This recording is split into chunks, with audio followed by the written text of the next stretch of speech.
Oh, hello there. Welcome, ladies and gentlemen, to the first A&P live stream of 2025. I have no idea how this year is going to go.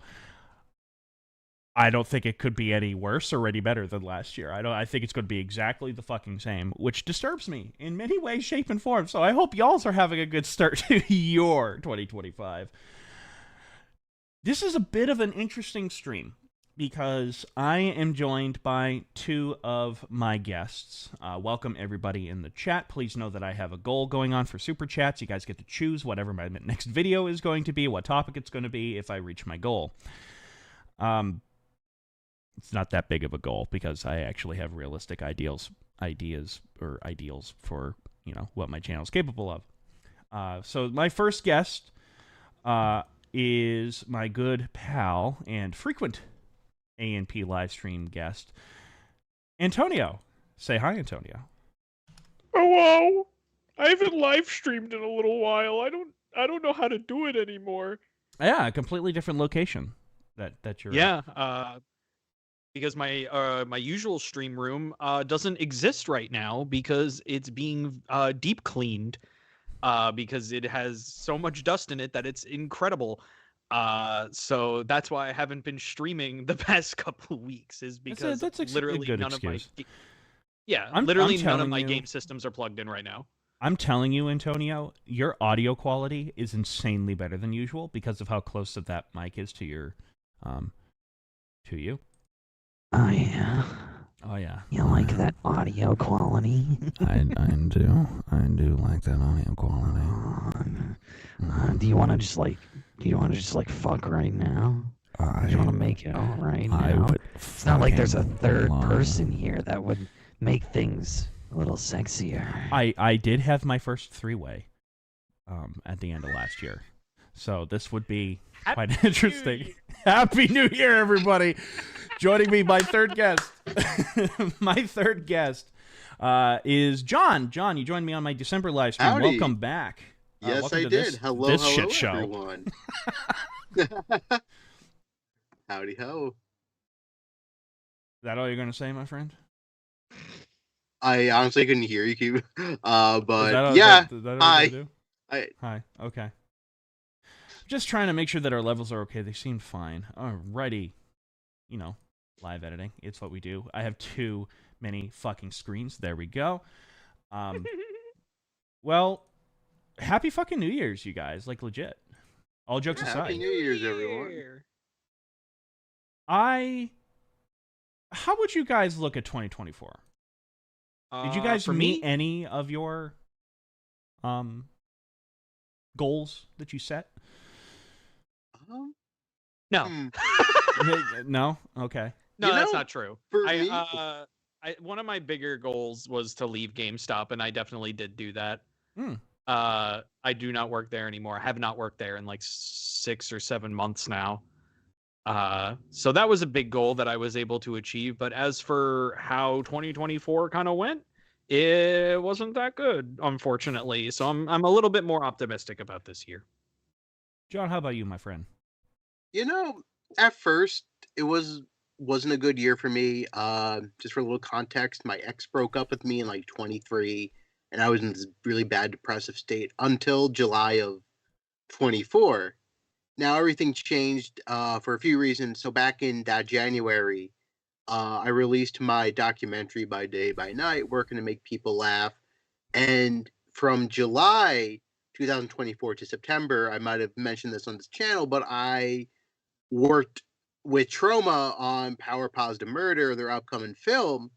So it was nice to actually be involved again with, you know, what I went to school for. So a lot of, you know, stuff in my field, which I'm very happy to say I'm still continuing right now. And it gives me joy.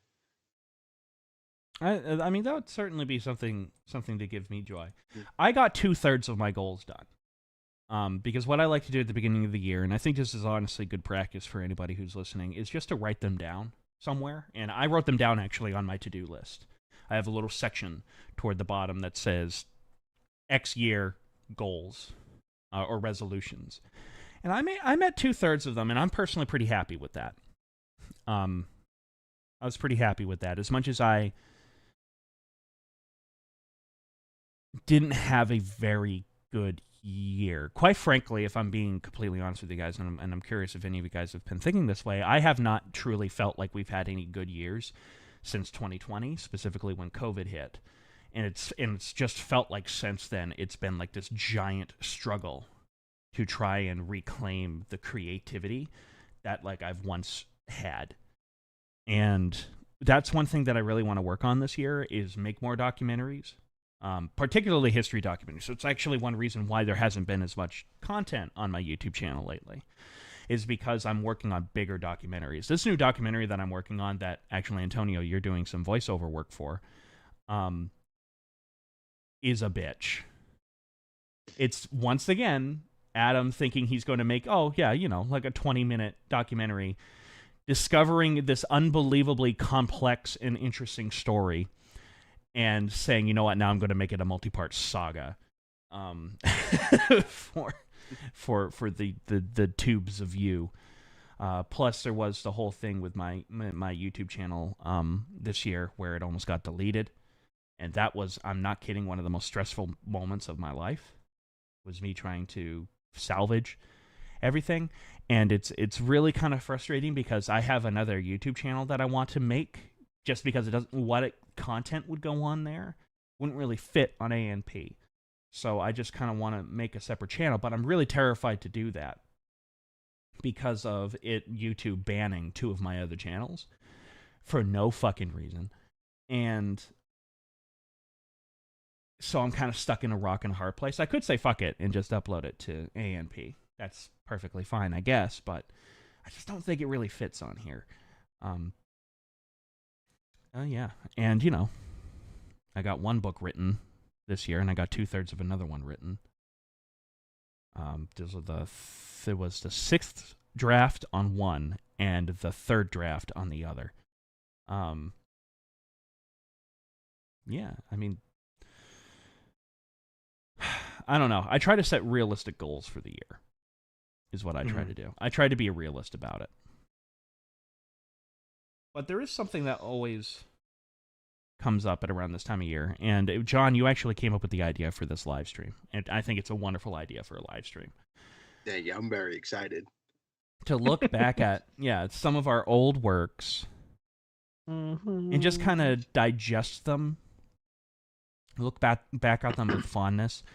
And when you guys kind of gave me a list of what to go through. What was... I don't know, because I had some criteria with mine. My criteria was after high school, and, I was making movies. I needed, the ones that I chose needed to have one or both of you involved in it in some way with me. Because I want to have a big discussion on it. Did you guys have any criteria when you guys were choosing, or were you just guys throwing shit at the wall and seeing what sticks? My criteria was, as long as I didn't cringe terribly at it, it was good enough to be shown. Because, obviously student works fucking suck. So out of all the ones I chose, the only one I didn't choose was a short film you could probably find on my regular YouTube channel, not Neon Dreams, called Baking Cookies. and I consider that one my worst work I've ever done. And I refuse to really acknowledge that one just from basic. You did send that to me, and I did not put it on my list, I don't think. Ooh. because you gave me a bunch of options, and I just sort of went through and tried to pick it so we'd have roughly the same amount, each of us. Okay. And that was one of the ones that didn't make the cut. So you're in luck there, sir. Antonio, what about you, my friend? So what's funny about what John said of like trying to pick ones that didn't make you cringe too much, I kind of went the opposite way, and I was like, I think it's more fun if we do cringe. So, I sent you a lot of old stuff. Like I sent you stuff I made in elementary school. I sent you stuff I made in middle school, which you didn't take any of the ones from elementary school, but you did take some of the ones from middle school. I think I saw on the list. But that was essentially, it's like I've been creating like stuff since I was like 9 years old, so I'm gonna give you stuff from 9 years old up. Yeah, okay. Some of the ones that I previewed from you, yeah, okay. The thing is that I noticed with me, and what I find kind of funny, is like in 8th grade I made a 3.5-hour war epic. With big air quotes. It's just us dying over and over and over and over and over again. But you know, I was looking back at that film, Don't Tread on Me, and then the 3 zombie movies I made in high school. And you know what I kind of discovered throughout all of that? What I kind of discovered was that looking back at my college films, as I was kind of going through and selecting which ones, you know, one or both of us sort of worked on, I came to the realization that while the quality of those films are leaps and bounds better than what I was making in, you know, 8th grade and throughout high school, those films in 8th grade and the 3 in high school that I made feel far more like what I want my movies to be like, especially visually, in terms of like sort of like the creative camera work and the camera movement itself, because it was literally just me holding this camcorder up, a camcorder in which I still have. I have both of them, and just sort of running around and shooting with my friends, and then handing it off to my friend Chucky whenever I happen to be on screen, and just having him go, and it's kind of editing it together. And I want to return to that, like really bad. It's very James Rolfe. Yeah. I don't know. It's kind of, you know, hard to explain in a way, because it's almost like it's not what I want, but it is, in terms of like the gore, in terms of like the violence that's in it. Like, I'm shocked at how violent Don't Tread on Me is. It's hysterical how needlessly violent that movie is. Because we could. And then I was really looking at it because today we're actually going to premiere Sierra for everybody on this YouTube channel, which was a movie we made back in 2021, which was our last big scale kind of short film that we made. And I look at what we did in Sierra, and then I look back at Don't Tread on Me in 8th grade, and I'm like, it's there. And and I look at Sierra, and it's close. It's close to being kind of what I want, or like it's weird to say, but like what I want, I really want like an ideal Adam Noyce film to be. But it's not quite there. And I think the big reason is it was run and shoot back when I was in, 8th grade and in high school. I mean, we had a kind of like a script, right? It was usually just me writing down on paper and typing it up on something for us to shoot that day. But those still feel more like me to me. As cheesy as they are and everything like that, nothing in college really compared to it. The two closest films in college that I really think kind of fit me that we made in college, because Sierra technically wasn't a college movie, was FM 132.9, which I don't believe either of you worked on. Nope, no. I was not a part of that. Yeah, which is why I didn't choose it. And Pineapple.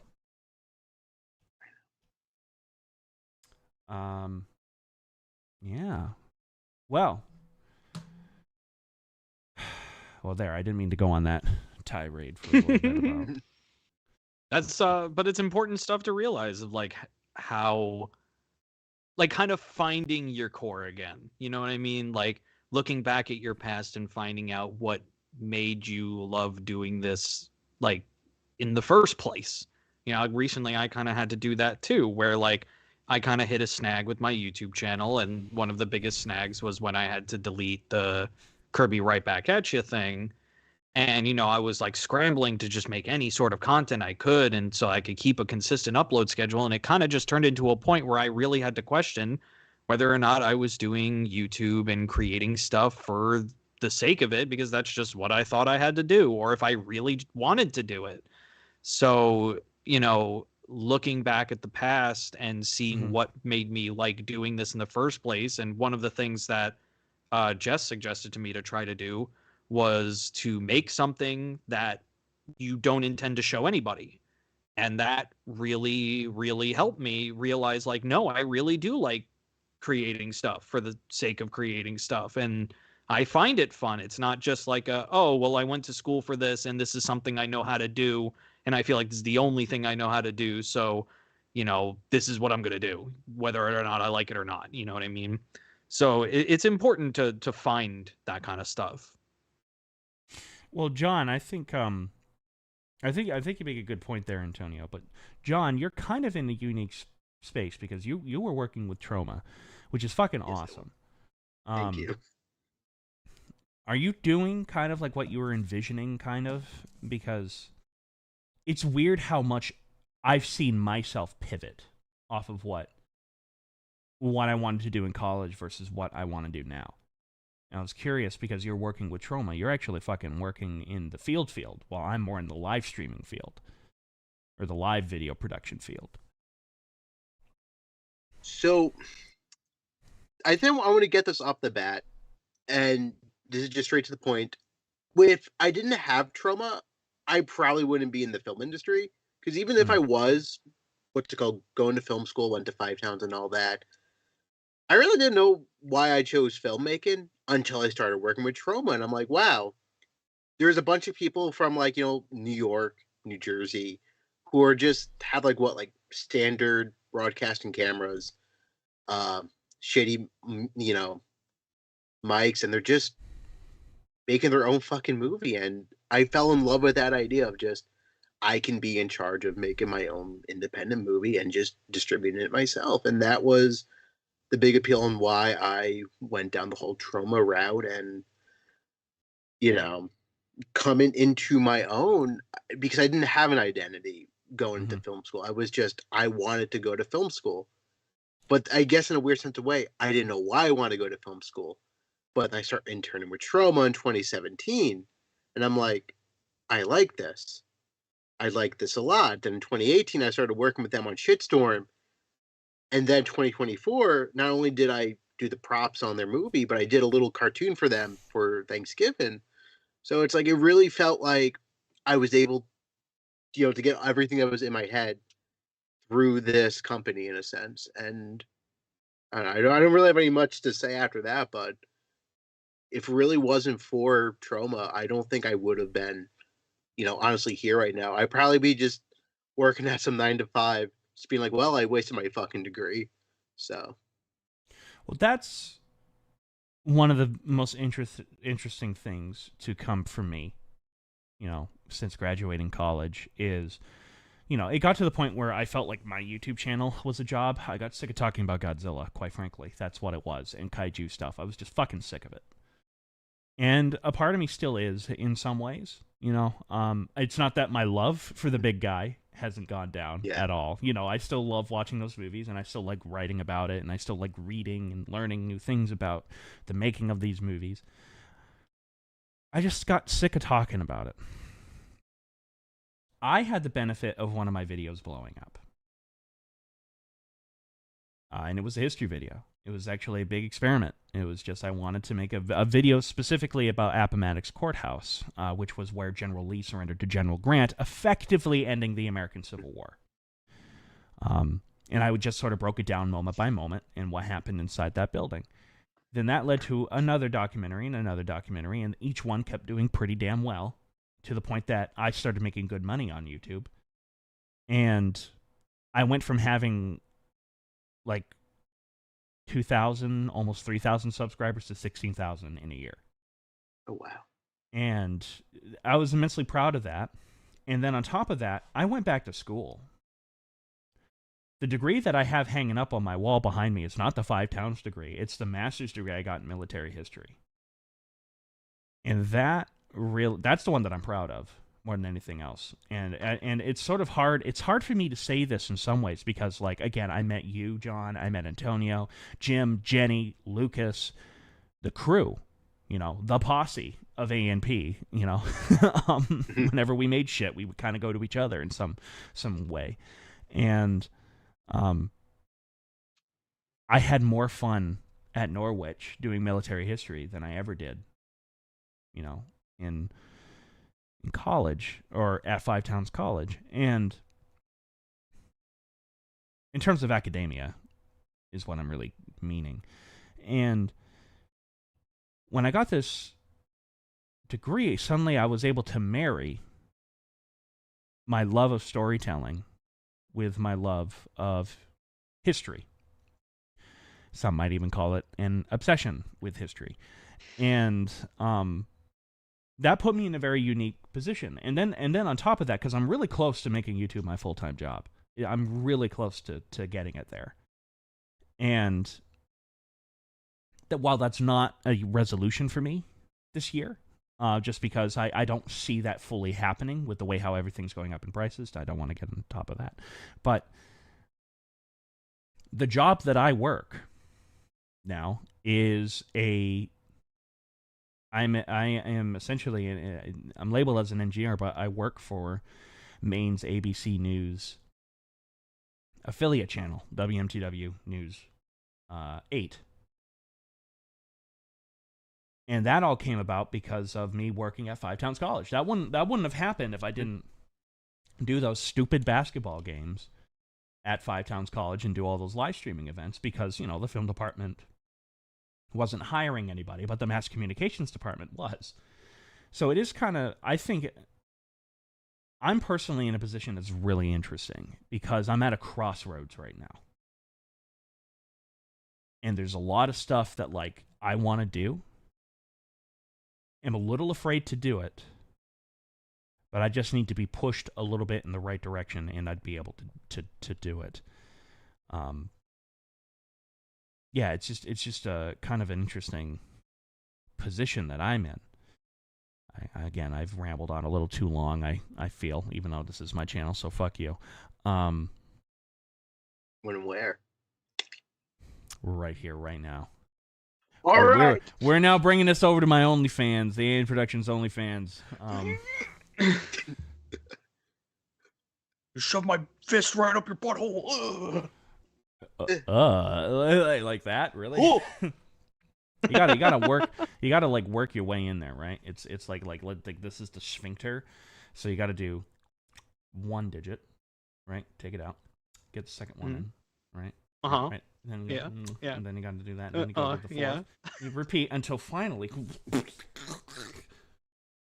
Hey, listen. If you can't take my fist from the very fucking beginning, you don't deserve it.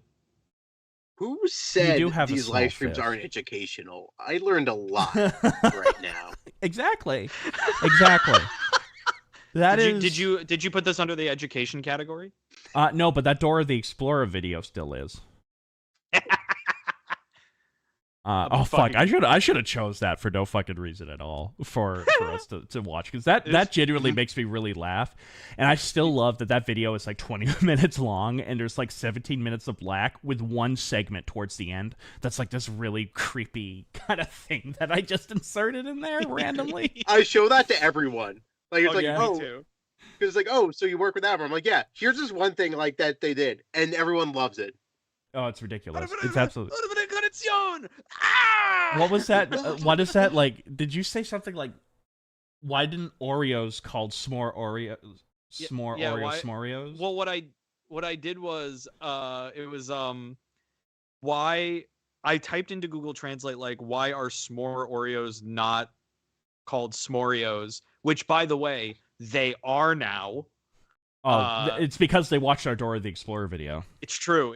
But what I did is that it was I put it through 17 different languages and then back to English. That's and I think it turned into why is the toothpaste not something? I don't even remember. And then I translated that to Spanish because I was supposed to be speaking Spanish. And I love that to no end. I love the fact that you ended up looking kind of like Mario. You had this overly huge sombrero on your head, and I'm like, this is perfect. I'm like, first off, when I got this idea in my head, because what we were doing was we were testing out the squibs for Sierra, was what we were doing, and that's why it ended up being made.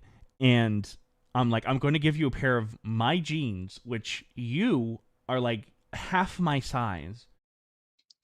And so they are ridiculously big jeans with suspenders.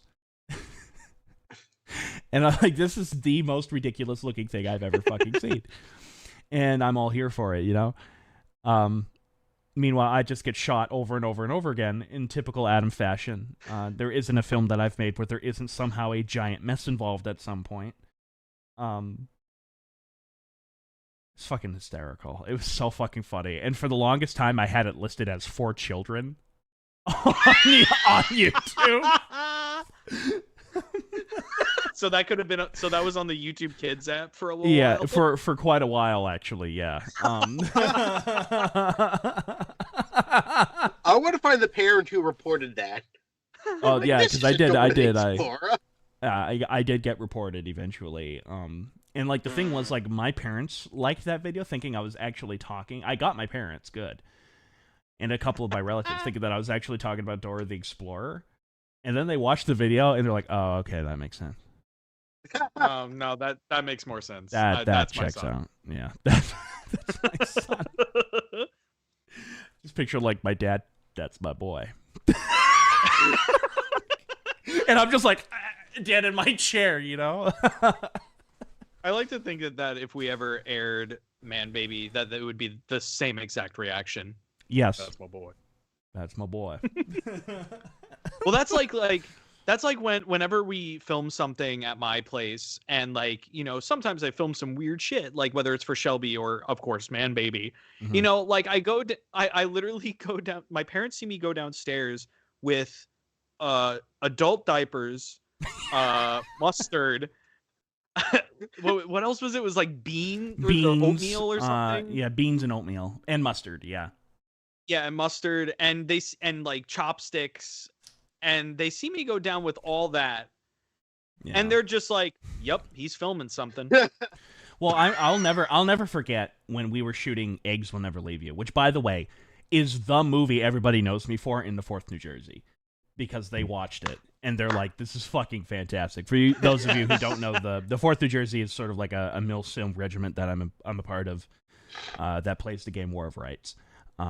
And they all saw Man Baby and were scarred by it. And or not Man Baby, sorry. Eggs Will Never Leave You. And I will never forget that day walking out of that studio in nothing but my underwear. It's pouring rain out. Walking like a block in nothing but my underwear covered in eggs to the dorms. Walking into the dorm rooms and looking at the RA, who just goes, "What the fuck?" It doesn't say anything out loud, but like looks at me like, "What the fuck?" And I just go, "Hey," and I just walk upstairs. I'll never forget that. I think it was like a year later. I think it was right after the Luminaries, when me and John were seniors. The Luminaries was our like end of year like film festival that our school would hold. Yeah. And we usually go to Buffalo Wild Wings to like go celebrate. And I was talking with our buddy Eric, who was talking with this girl, I think on Tinder or whatever. Oh, and he mentioned at some point like that he went to Five Towns, and she's like, "Oh, I've been there before. I actually walked in like on a film set." Oh no. And he's like, "Oh, maybe I was on that one." She's like, "Yeah, it was like a lot of like eggs." And...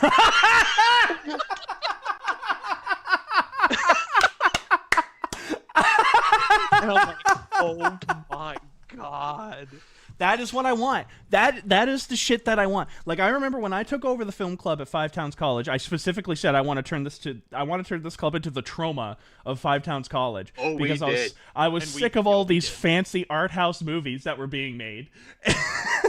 And we just wanted to have some fun. And I think we did. We did. The two that still make me laugh is Acipatophobum is absolutely fucking insane. I cannot believe we made that. And then the other the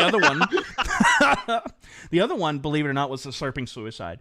Because the biggest thing that I remember about a Slurping Suicide is I couldn't direct it. I wish I was there, or at least acting as a producer, because it would have moved along, in my opinion, a lot quicker than what I guess ended up happening.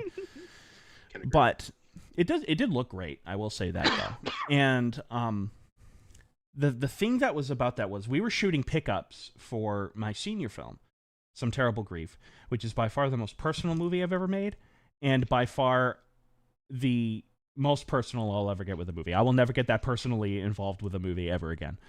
And I just remember pitching A Slurping Suicide, where I'm like, this is a script that I wrote when I was, an artsy-fartsy freshman in college.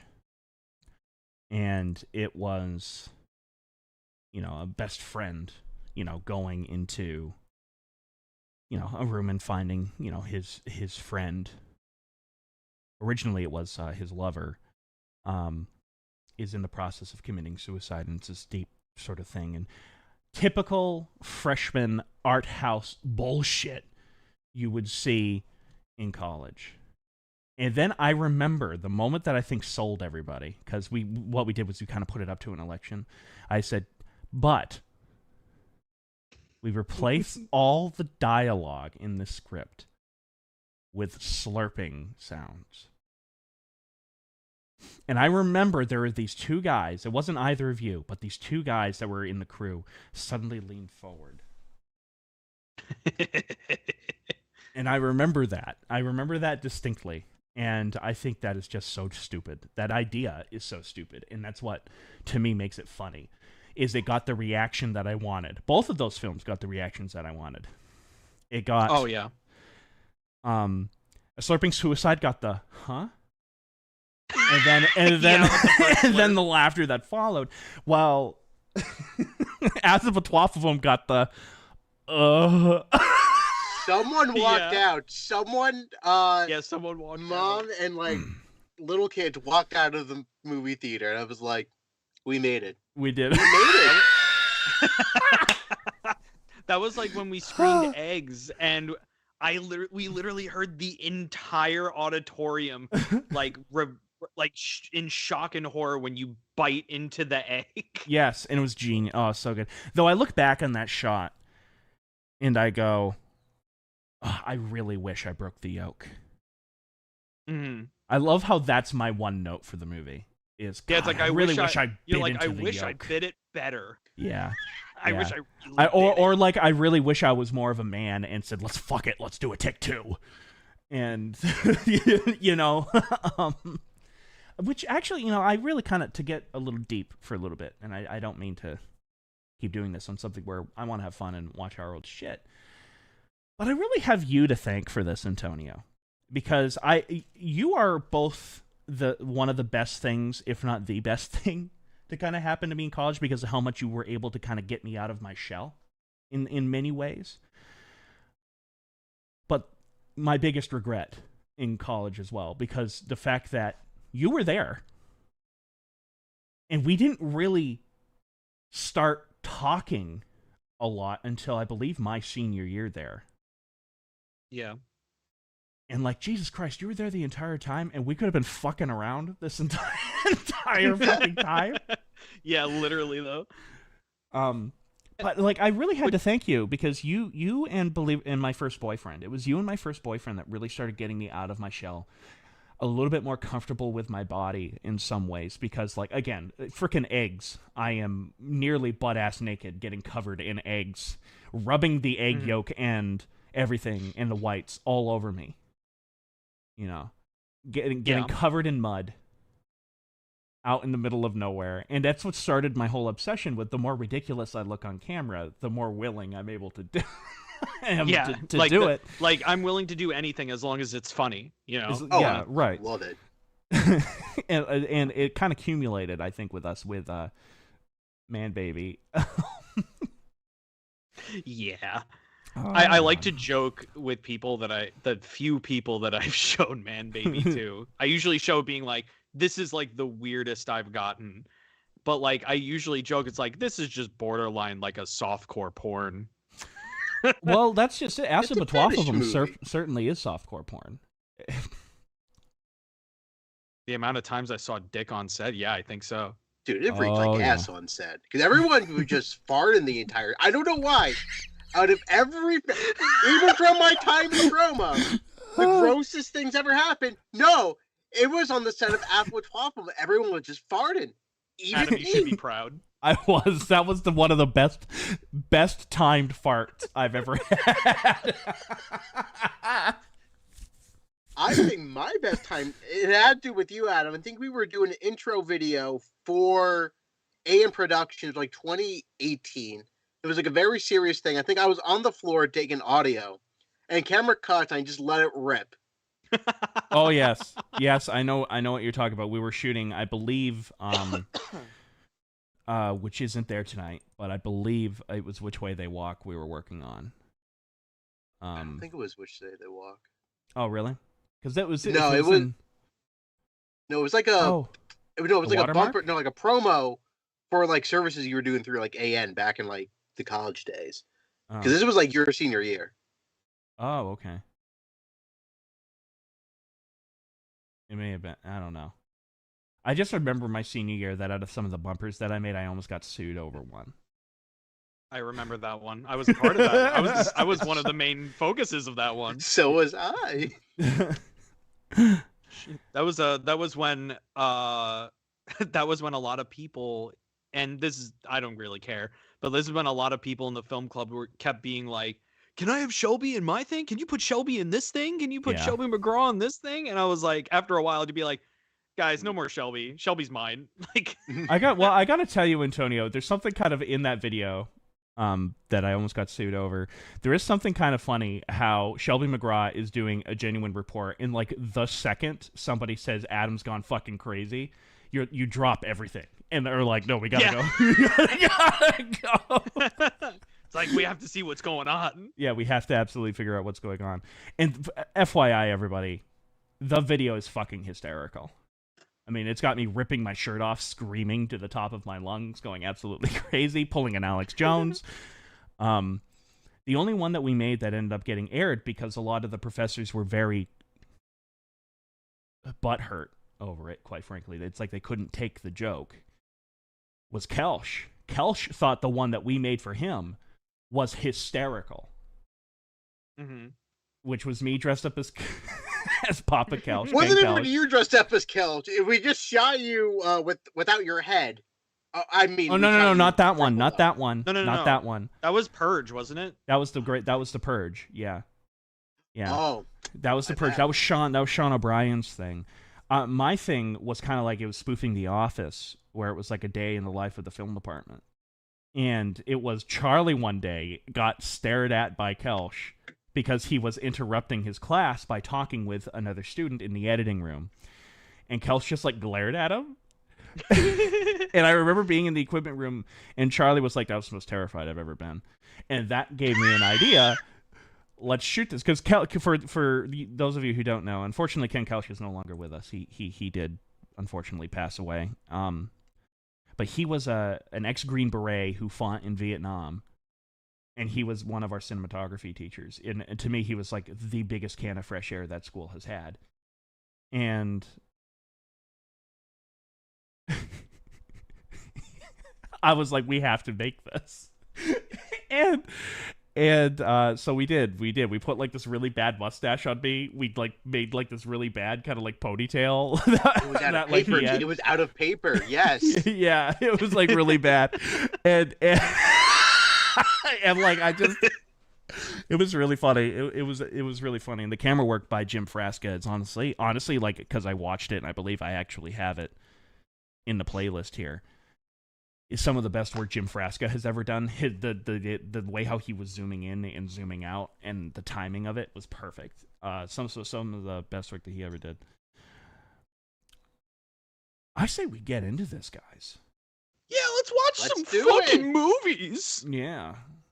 Yeah. Well, don't know why I said that like Fred Durst, but you know, it is what it is. It's just one of those days. So this is going to be kind of interesting. Give me 1 second.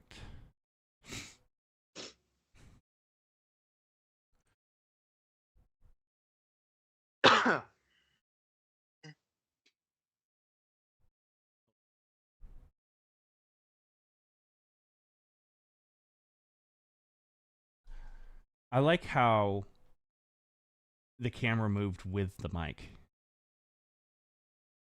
It is pretty cool. Yeah. Just on a table. Yeah, there's a kitty there, and it's adorable. All right. All right. Let's just get the show on the road. I now have you guys muted in my thing, so now I'm using desktop audio just to make our lives entirely easier. And you guys should be able to open this up on Discord and be able to see it. I'm already looking at it. Oh, fuck yeah. Fuck. All right. First Oh, up. you did. Oh, no. Okay. Oh, no. Okay. I don't know what this is. I thought you didn't pick any of my Sonic stuff, but you did. I didn't see it was the first one. It was, yes, it's the first one up.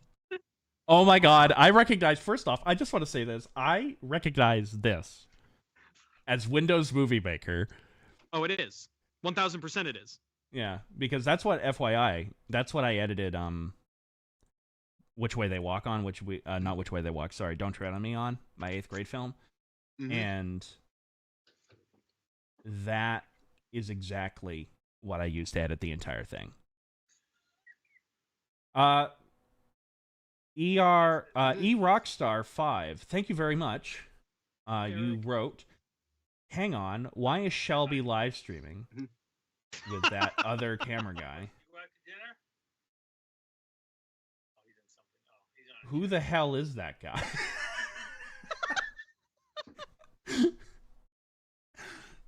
Antonio, before we begin, could you give me a backstory as to what the fuck this is? Okay, so this was like my first year on YouTube ever. So I am 10 years old making this video. And I wanted to make a Halloween special because I really like Halloween. So I'm not kidding. I celebrated Halloween. I went trick-or-treating, got my candy, and then immediately after I was done trick-or-treating, I made this video. That works for me. You know. And I put in all of my Sonic the Hedgehog fan characters in it. Ooh. So Nice. you're going to get to meet all of my Sonic fan characters. That alone, All voiced by me. That alone terrifies me, for the record. It should. It 1000% should. Can't wait to relive this. Right now, everybody should be hearing an echo. There's a reason for that. I'm just trying to get my audio mixing down because I kind of have to toggle back and forth between desktop audio and the audio being brought into my system. All right, so we should be good. So here we are, our first film. It is 3 minutes and 4 seconds long. Here we go. Turn your back like you always do. Linkin Park. It sure is. Can you tell I was 10 years No! old? Yep. Yes! Oh man. Classic.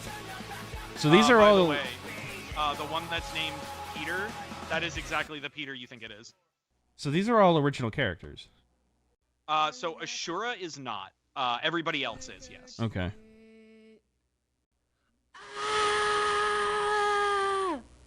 Wait a minute.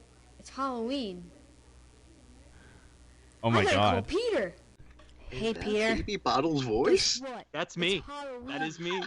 No, duh. It's pre-puberty me. Halloween. Duh. Yeah. Are these all you? By the way, I improv'd all these lines. Oh. I don't know if you could tell. I was wondering because it is truly artistically great. Meet you at the park. Later. Yeah, I love it. Alright, guys, here's the plan. As So we're all in traditionally, our Halloween we'll shout out the costumes. names Or- of what Yeah. we are supposed to be dressed up as. Okay, me first. Antonio, that is you. You That's said, me. right? That's so beautiful, dude. That's 1000% me. That is Peak so cinema. beautiful. Peak cinema right here. Now, there's something that I actually want to say. How did you animate the mouth? I literally had two pictures Yeah. where one was with no mouth and then there was one with a mouth, and I would literally like Mhm. every frame just Do that. And how old were you? I was 10 years old. Pretty fucking cool, in my opinion. As cringy as this is, including to me the thing that makes this perfection is the mic hum. Not the mic hum. Not the mic hum, but the mic hum. Mike's cum? Mike's cum? Mein Yo, Kampf. Mike, what is there about cum right now? Can we just talk about Mein Kampf? No, no, Adam, not here, Adam, you guys have to like restrain me. Adam, you have to stop. Wasn't there an episode over and like my arm goes into your frame? Wasn't there an episode of Fat Man Little Boy where like it ends with me kind of like turning into a Nazi momentarily, and like I'm screaming because I'm panicking because it's like a werewolf trance, and then you're like you jump on top and be like, no, Adam, no. I'm like, this sounds very familiar. Anyways, okay, back to this masterpiece of film. Sonic with a mohawk. Tails. I wonder if they all have the same voice actor. Marcus eyes. Blah blah blah. I couldn't think of one for the last guy. To Mrs. Nice Old Lady that we already know. House. Oh, did you hold on? Did you just do the ding dong? Did you just do the doorbell? I love it. Well, here's the thing. You will never hear music like on top of these, and you will never hear sound effects because Windows Movie Maker only allowed you to have one layer of audio. Mm-hmm.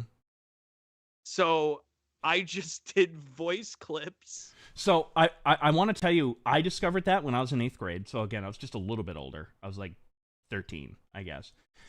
I discovered what I would do would layer audios by rendering the video out, doing one layer of audio, render the video out, dump it back in, put in another layer, which is one reason why when you watch the video, the quality is so bad. That's what you're going to see in some of these later things, because that's what I discovered that too. When I started like shooting stuff in middle school, I discovered you could do that. Kind of interesting that like as we grow up, that's actually what happened. Were you, for the record, in chat, because I know some people here, did you guys notice an echo at all in what I was doing? Because I want to make sure that the audio is coming fine. I hear an echo. You guys shouldn't be hearing an echo when I was just kind of cutting back and forth. I don't hear anything. Well, I know you guys shouldn't hear anything. I'm asking chat. Hopefully they can tell me, because I don't want to keep doing this and suddenly me realize, oh, it's just fucking garbage. You know? So we're not moving until somebody answers that goddamn chat. What's up, bitch? I really wish I had a stiff drink. Okay. Beautiful. No one's hearing it. That's wonderful. So let's go back to... Kids look cute. There's a Shara, Peter, Marcus, Kayla, that I put a room on top of. Here's your candy. Oh. This is wonderful. I love the music. It's Monster House. That is Monster House. Can you believe that this is still Sonic music? Yes. It's from Sonic 06 too. Okay. Boo! Dude, don't scare me like that. Yeah, I'm sorry. I know that was like a horrible jump scare. Like, you know what? You know what, Antonio? That, like, 2 frames of Boo is like something we would do in a video today. Oh, yeah. 1000%. Like I do it in fucking Fat Man Little Boy all the time, where suddenly there will be like just 2 frames of like a piece of text on screen being like, you guys are fucking idiots or whatever on there. Oh yeah, no, dude, I do it all the time in GCN videos. Yeah. I do it all the time. Yeah, and I was like, oh, that's hysterical. So even here, you know, this is why it's kind of fun watching our old shit. You know. Take your candy and go home. I knew he was coming. Yeah, I also really liked Family Guy at this time. I think we all did at this age. Stuff near that creepy place. And candy wrappers. Who gives out candy wrappers on Halloween?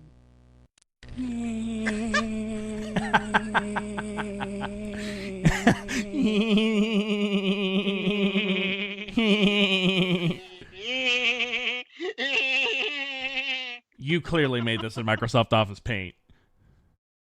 You want to know what's funny? I think I made that picture in Photoshop. I also love the fact that you made a vomit sound.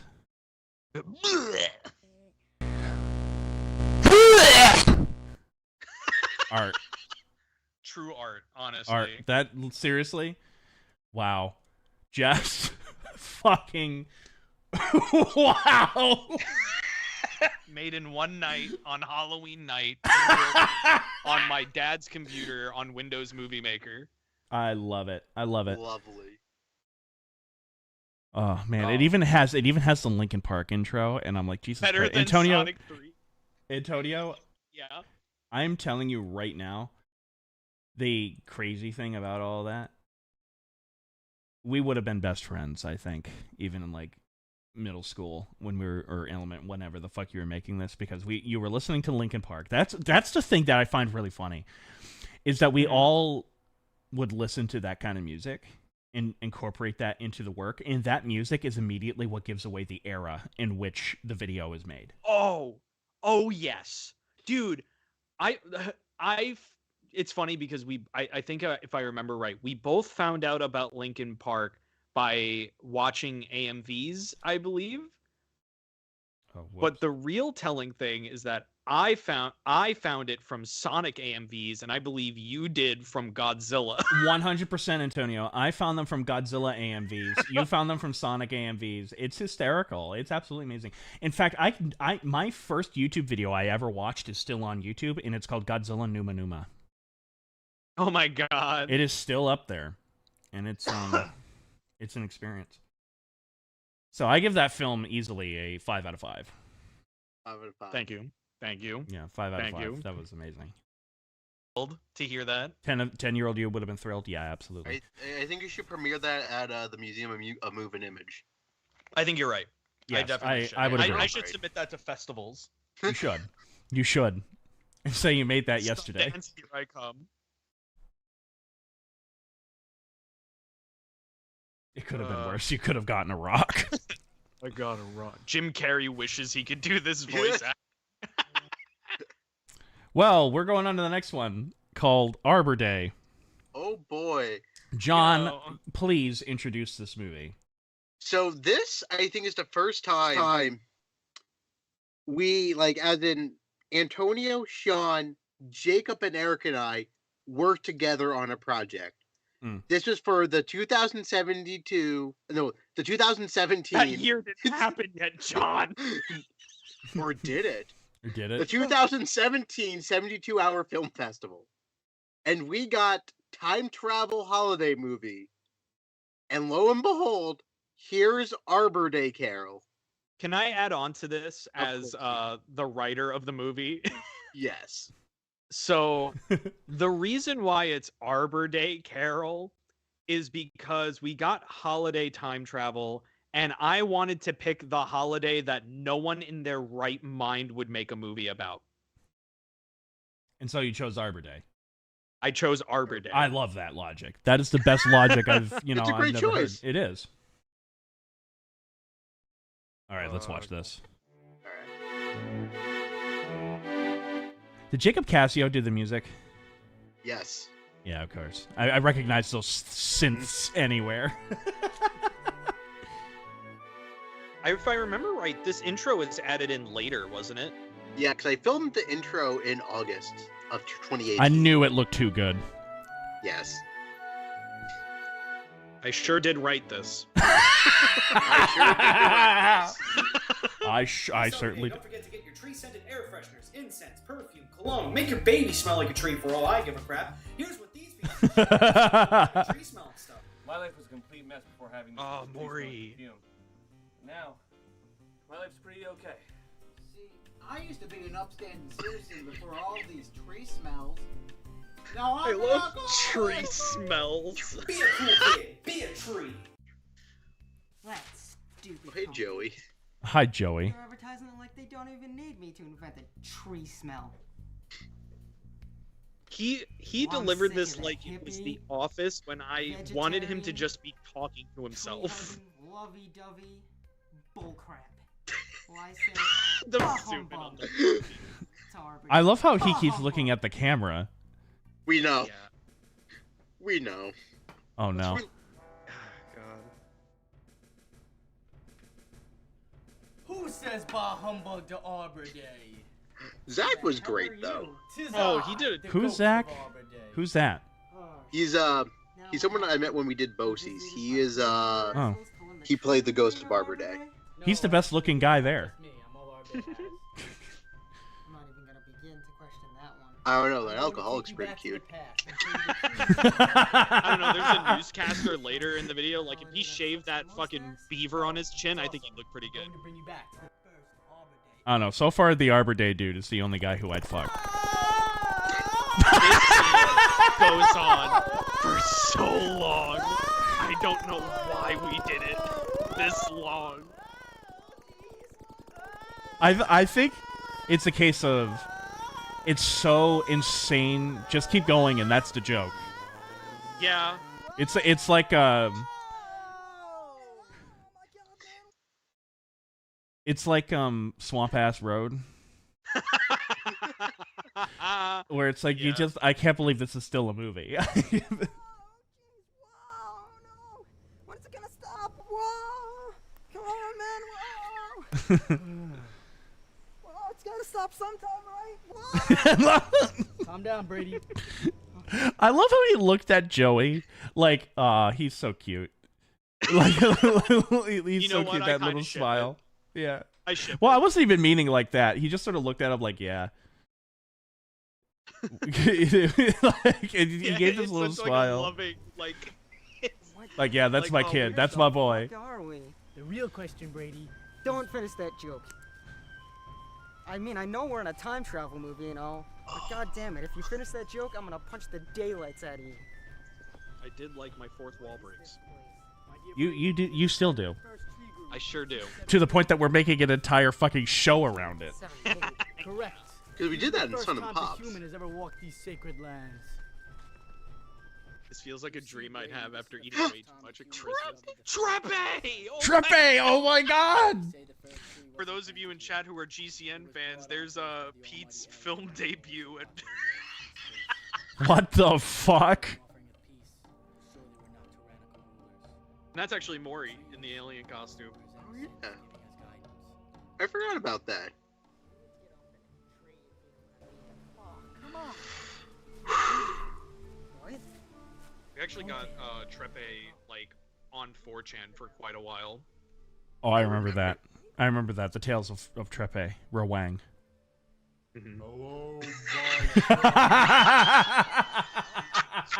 I am Treesus. Treesus.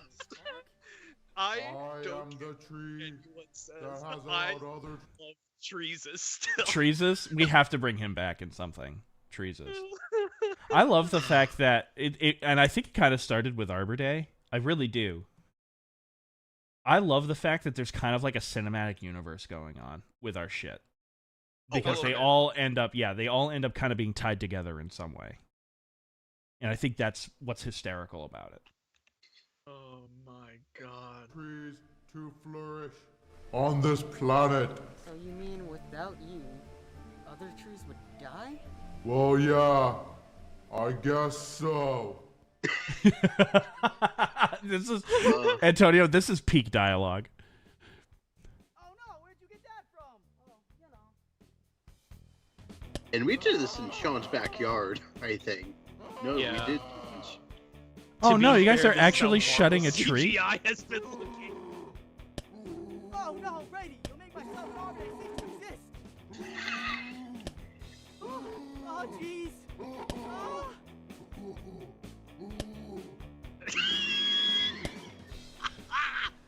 The fucking fucking crane noises kill me. I already know if this was an Adam Noyce movie, when you're hitting the tree, I would have been like spraying green blood or some shit all over.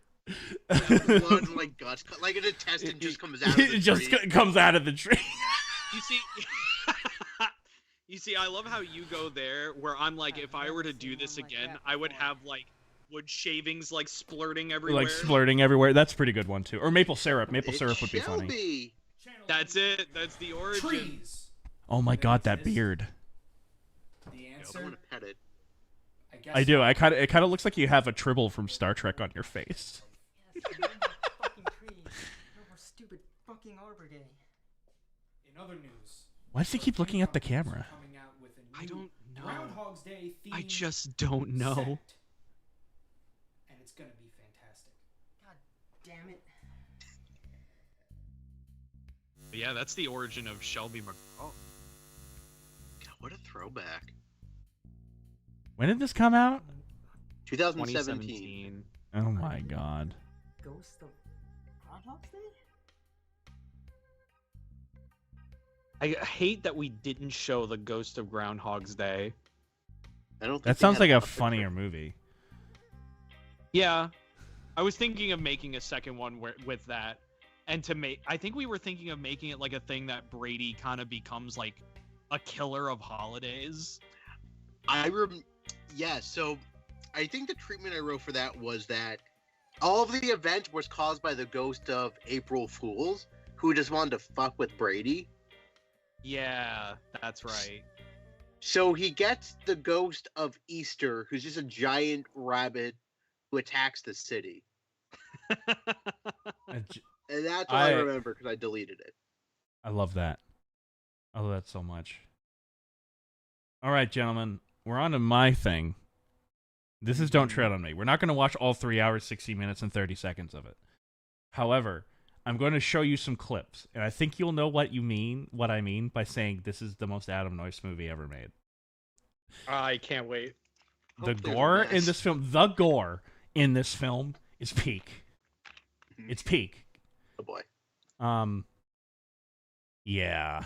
So for the record, the movie itself is about America. It's Red Dawn. America gets invaded by this mysterious organization called the Red Bamboo. And it's about two soldiers that are best friends who stumble across another soldier who then stumble across two other freedom fighters. And they sort of form this like little squad as it goes along. And the only thing that they want to do is just get back to American lines. That is the only thing they want to do. And it's their kind of the chaos that goes along the way, and they start dying one by one by one. And the movie ends with the remaining three characters getting shot by friendly fire by their own team. So a happy movie. Of course. You know. And while this is happening, there's like these flashback sequences that are in black and white because the movie is color coded. The introduction is in like entirely in sepia because it was a reference to a movie I was really obsessed with at the time called Battle of Okinawa. And that film opens with all the exposition parts of the film being in like the sepia tone. It's not black and white, it's in the sepia tone. And I said, okay, I'll copy that. And then any flashback scene that happens in this film, because it's split into chapters, are in black and white. Anything that is in the current day is in color. There was no script for this. We were coming up with this pretty much on the spot. We were using fireworks for explosions, because we could.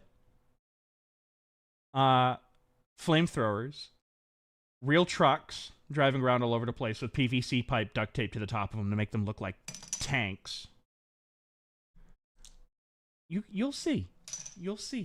Also, isn't Red Bamboo a Godzilla versus yes. sea monster? I Okay. am so glad you caught that. Yes, it was. Yes, it was. All right. Let's go.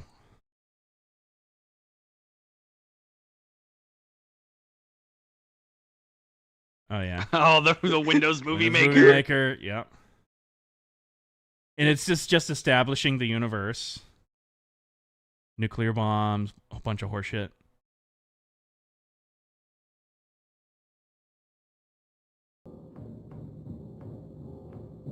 Fucking. Oh yeah, this is the first time I work with John S. Weekly. He did the music for FM 132.9. Ooh. Russia would invade. Oh yeah. Look at this. Do you guys get to see me with all my hair? Oh my God. Yeah, there I am. That's my front yard. So, give me the deal. What's the China, Russia, Britain, and North Korea have all closed communications. Look at me with hair. I didn't know it was possible for you to have hair. I thought that was only an urban legend. And that is? All of our ambassadors are being sent back to us. I want a meeting. I need the Joint Chief of Staff there, and I'll need the ambassador of North Korea. Because I'm the president, you know. It's a Sunday, sir. How old I'll are get you them, in damn it. this? 8th grade. So I would have been 12 to 13, I believe. 8th grade? Okay, yeah. Like 13, 14. Yeah. I was gonna say, it's like, you're definitely like mid-puberty here. Oh yeah. Oh yeah. You tell me, what's the meaning of that? I have no idea. No idea. No idea. No deers. Got this less than a day ago. And they're keeping information away from their own man. So you guys really know more than me? That's my friend Chucky. He was the one behind the camera usually when I wasn't there. Look how big that TV is, for the record. You want to see how old this is? Look at that TV in the background. Oh my God. Yeah. Oh yes, here we go. Here's the attack scene. Watch this, guys. Go have some fun.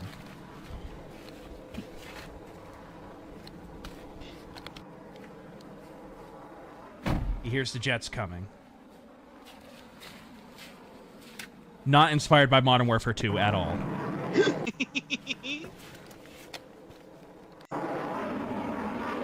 Nice little like Jaws homage over there. Yeah, yeah. Because I figured out what that was. Watch this. What just happened? What the frick? What the frick?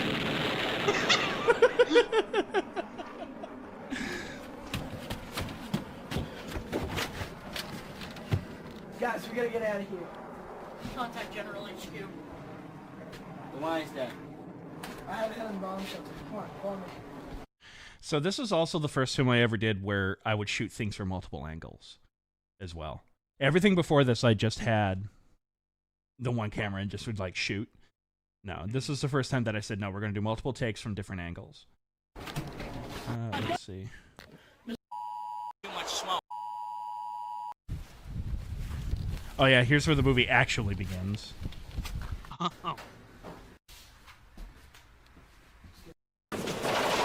Oh yeah, here we go. Want some gore? Here we are. Gore. Or some more explosives, I should say. I don't know why I did this. Just keep zooming it. Yeah, just keep zooming at him. So you can see his fucking skin cells. Yeah. Here we go. Watch this. Watch this.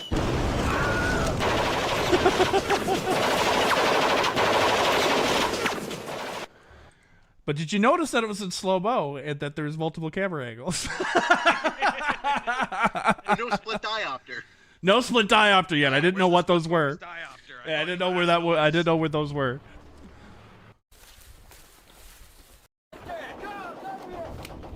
Oh yeah. Again, this is just us running around like madmen. That was me, and I remember this. That those bullet impacts were me just kicking sand off screen. Just you kicking sand at your friends. At my friends, yeah, absolutely. Who wouldn't do this? Who wouldn't have fun doing this? But like, I even like this here because it's like all one shot. And I kind of like the shakiness of the camera, believe it or not.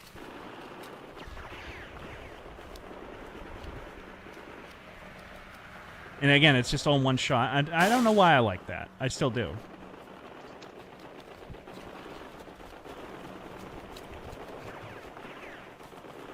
Them hiding behind a fucking basketball thing.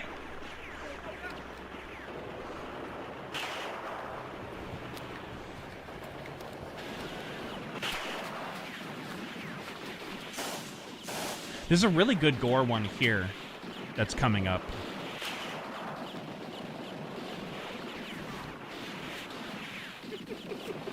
This is great. This is great. Pew, pew, pew, pew, pew.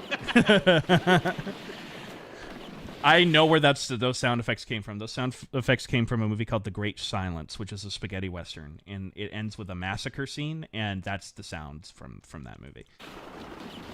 I recognize Italian gun sound effects anywhere.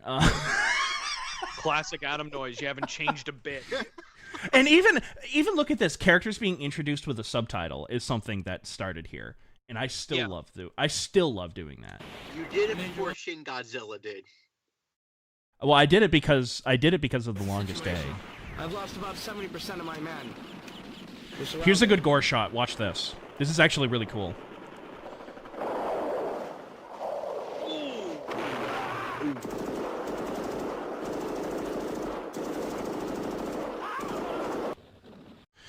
How we did that, and I remember distinctly how we did that, was we filled a balloon.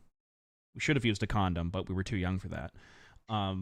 Filled a balloon, put blood in it, fake blood in it, because this is where I started learning how to make fake blood, was on this movie, and just tied off the end really tight, so that way he could slam it against himself really hard, pop the balloon, and the blood literally explodes. Yeah. And while we didn't use... Yeah, and while we didn't use the penny squibs yet that we used in droves on Sierra, a lot of the techniques that you see in Sierra started here. And stuff like that. So yeah.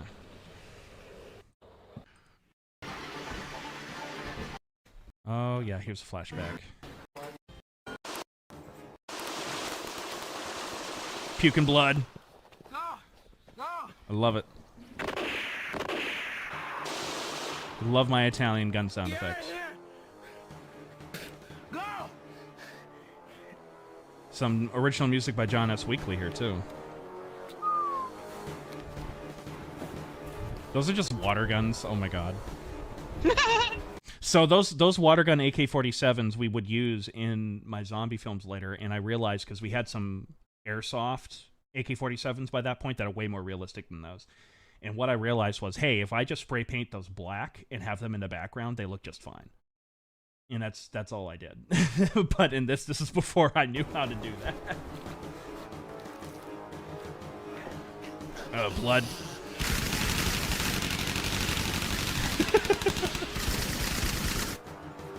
Oh, I love it. And I just love the fact that it's us dying over and over and over and over and over and over and over again. I mean, hell yeah, though. I want to see if I can't find some really good gore. Oh, yeah. Him beating the shit out of this guy. Like, it's really violent. He's wearing my old Confederate uniform. And we said, that looks Russian enough. That looks Russian enough.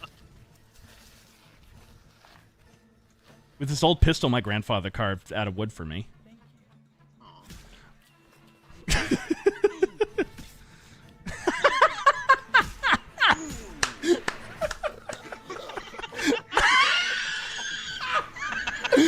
Yes!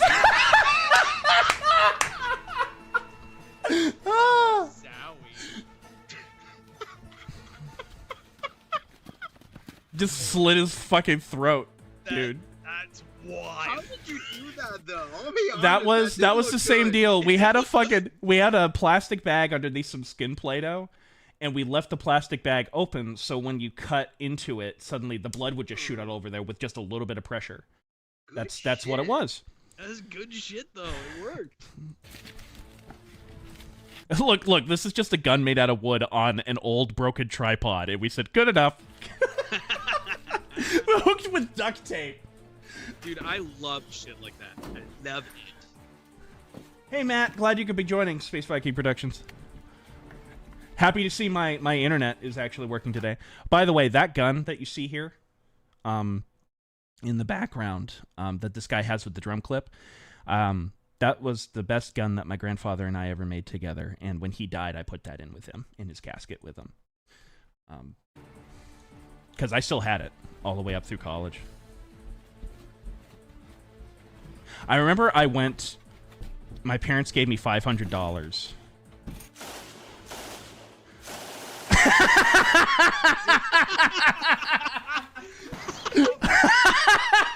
just like fall backwards. That's literally what I told her. Kate Dion, she's a sweetheart. I loved her. Let's see.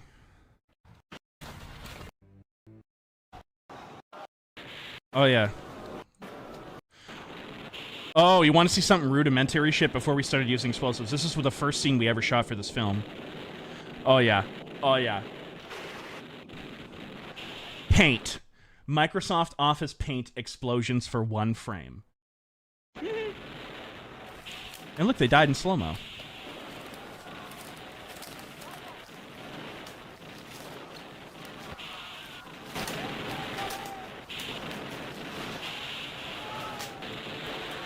Come on, cut. Cut! Yeah, here we go. Watch this. Get shot in the back.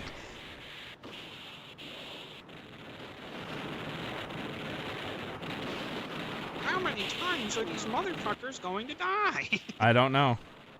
I had to label this as a Russian attack, just so people know. Oh, thank Christ. Thank God, you know. I especially love the one guy in a t-shirt. Oh, yeah. Threw in a grenade. Wasn't one guy just holding the stick? Yes. Kind of.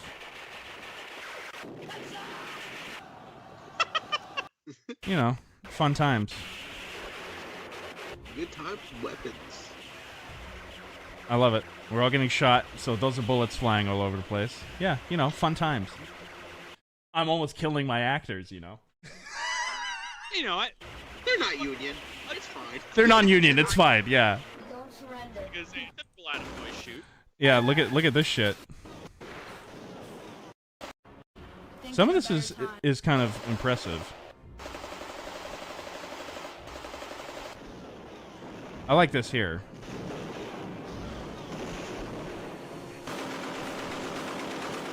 Yeah, the fireworks going off.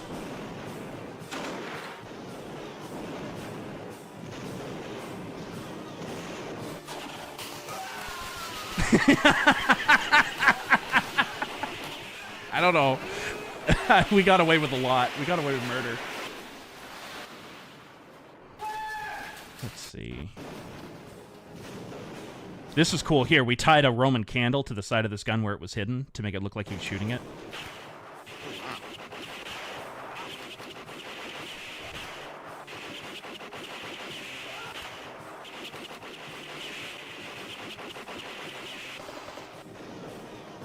And then there's one more here.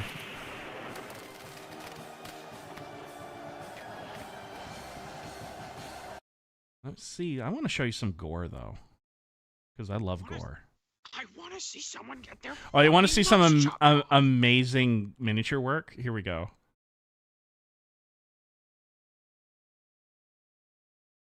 Oh. Yes. Here we go! Yes! I love it! Yes! I love it so much! I love the string! These tanks were built for a movie that I made on a DV camera where a stop-motion giant monster was destroying a city, and all the leftover buildings, cardboard buildings, I just set up there. Yeah.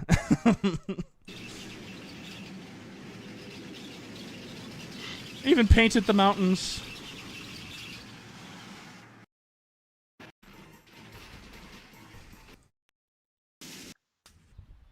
Let's see.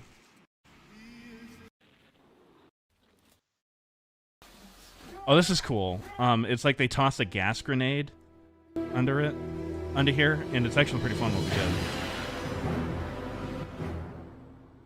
Gas mask. Gas mask from my 8th grade social studies teacher, by the way.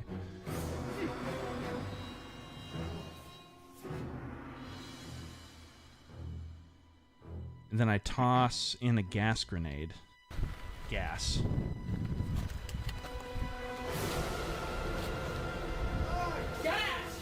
And you can actually see the smoke filling the room. Yes, us on the fucking with Papa Boat shoot. They got the door locked. We love invisible bullets. Shut up.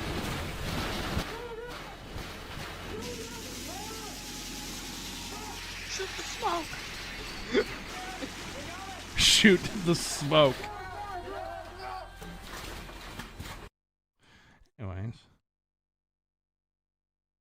See if I can't find a good gore shot.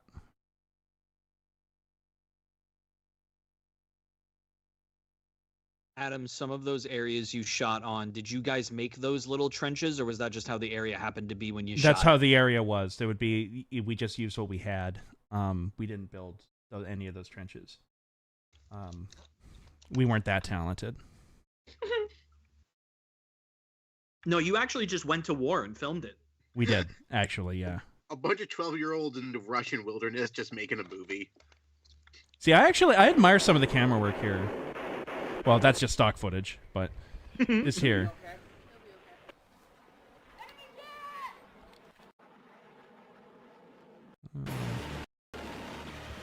Oh my god, you guys want to see something fucking insane? It's this scene. We see paint! But look how it's multiple angles, slow-mo, people getting gunned down by bullets. Oh my god, are you gonna die already? Jesus fucking Christ. Sam Peckinpah.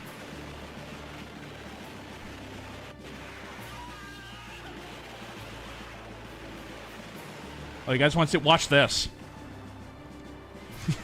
Oh my god. Is that real? Yes. You're actually shooting fire that close to people? Yep, 100%. Why the fuck not? Shit. You know what we can get away with in Bumblefuck Nowhere, New Hampshire, versus Yeah, because if you did that on Long Island, everyone would be. Oh my god, you did. Oh, this is one of my favorite. Show up frame 1. This is one of my favorite. This here, guys. Like in all seriousness, is one of my favorite squib things I've ever done. Period. Is right here because there's so many going off at once. Watch this. Oh my god.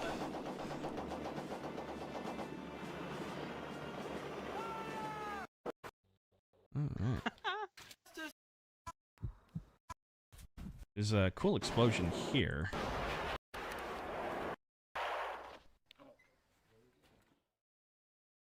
I shot a guy with a white flag. That was totally foreshadowing the ending. I remember that was my mentality. I'm not saying that's what happened. But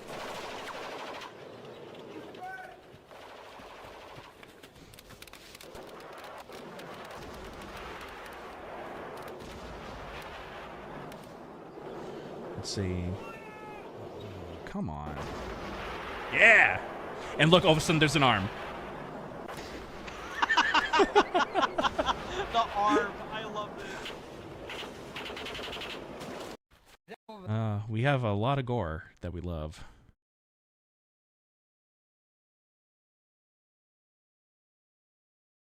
Oh, this is some of the best gore is in this.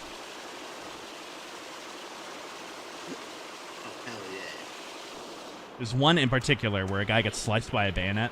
This looks like he's peeing blood. It's like he pissed. He's peeing blood. What can I tell you? Poor guy. Was the arm paid for its performance in this movie? Believe it or not, no.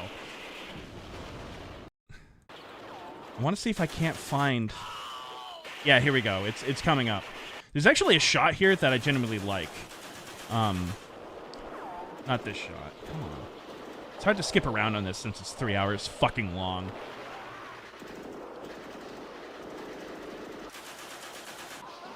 This shot here. I love this shot, genuinely.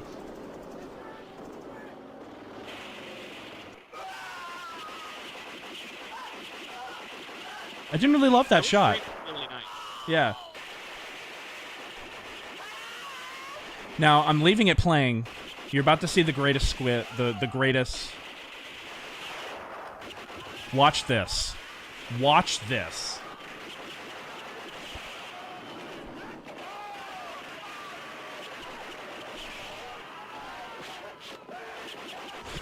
Holy shit. And the blood just kept going.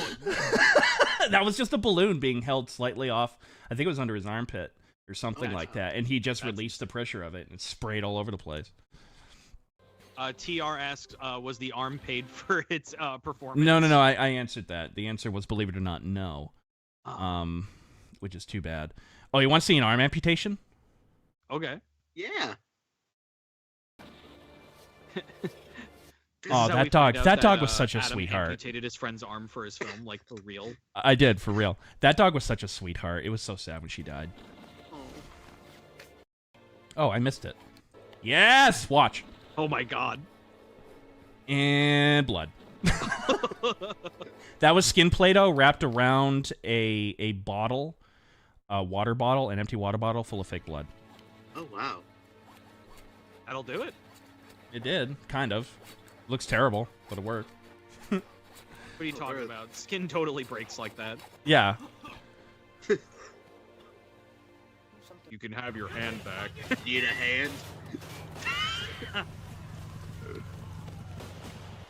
It's pretty fucking crazy.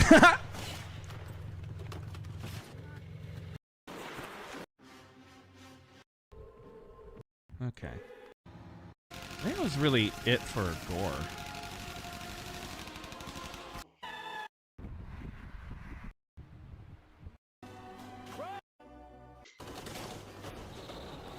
I like this shot too, because you can see people running out of the woods here, shooting at us. She's having the time of her life. She's having the time of her life. You bitch!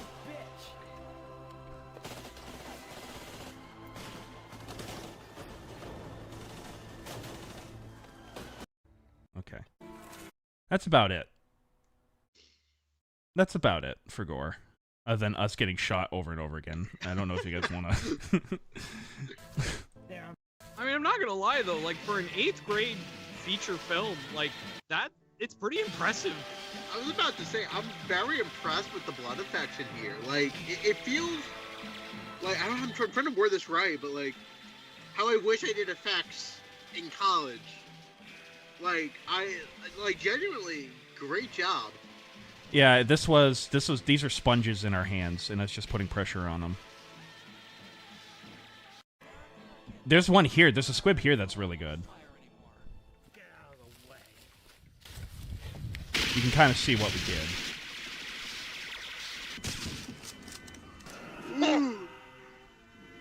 Now that's gore.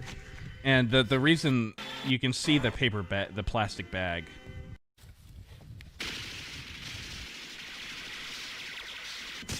You can see it right there. That's the plastic bag with it, you know. But honestly, I honestly probably would not have seen that if you didn't point it out. Yeah. Because I wasn't focusing on that. Well, that's your upbeat ending, guys. All of your main characters are dead, killed by their own team. The entire point of the movie is them trying to get back to their own lines, and then they get shot by their own fucking team. You know. So, guys, what were you doing in 8th grade? You'll see later. Oh, guys. So I just wanted to show that. I'm sorry, guys. What is this? Or we'll see right now. What is this? What's this? Attack of the Demon Apple? What is this? So this is... Okay, so this is Attack of the Demon Apple, which... So back in... I think this is 8th grade me, too. Back in 8th grade, this was like prime time of me enlisting my friends to play to make movies with me. This is actually my good friend Sean, which, fun fact, he is a professional baseball player now. Oh shit. Pretty cool. Yeah. So like I think he's a Yankee, I think. Holy Good for him. shit, yeah. Fuck yeah. The only team that matters. But as a Yankee, ironically, it kind of disturbs me. I have to root for the Boston Red Sox. But yeah. How dare you? No. But so we started getting into making like little comedy shorts, and this was one that me and Sean came up with, where we wanted to just fight fruit. So we made Attack of the Demon Apple. What is it with us in fruit? You know what? It's just Destiny, you know? I think it is Destiny. Again, we made... Yeah. What is it with us and fruit? So this is what you made. Know. This is part 1 of 2. Yes. So it's a saga. It is a saga. We were planning a third one, but it never got made, unfortunately. That's a travesty. But so this is actually the first short film that I've ever made that actually had a script. Okay. So this was actually scripted. There was no improv in this whatsoever, like I would do most of the time. And it's certainly something. Again, I remember spending hours on this. This was edited in Windows Movie Maker again. Yes. And you may recognize some of the music that I use later in the film. I think that's about all I can preface right now. All right, let's get this. Oh, I could say real quick. So this was the first video, and I'm gonna say this, and people might look it up. I don't care. This was the first video on a YouTube channel that I used to use called Epic, spelled with a K, Productions 09, which is where I would put my comedy skits that I was making back in middle school and a little bit into high school, like freshman year of high school. And then I very quickly abandoned this channel and made a new channel called Bottles VA, which I would post voice acting stuff on for a little while. And then that led to GCN. So this is 2 channels behind GCN. So we got some history here. All right. So I am going to start this puppy right now. What? Demon Apple on the loose. I know this music. You sure do. Can you guess what I was watching at this time? Slender Man? Mm-mm. I'll tell you after. Oh, yeah, please do. Based on a not-so-true story. Not so. That means one part is a true story. There I am. There's 8th grade me. My beautiful baby boy! That's Okay, me. can I just comment? Do you remember how I looked in 8th grade? Yeah. Mhm.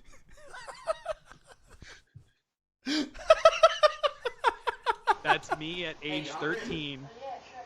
What do you want? I'll have some cereal. I'll have some cereal.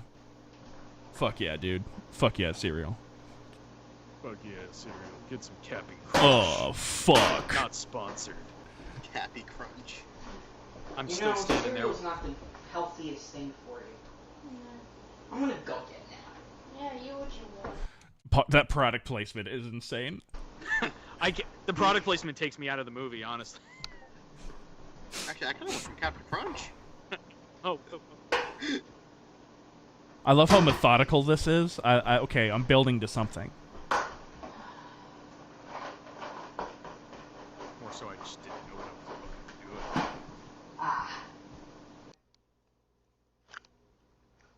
to do. Already finished the cereal. What a monster. What a delicious apple for a delicious day.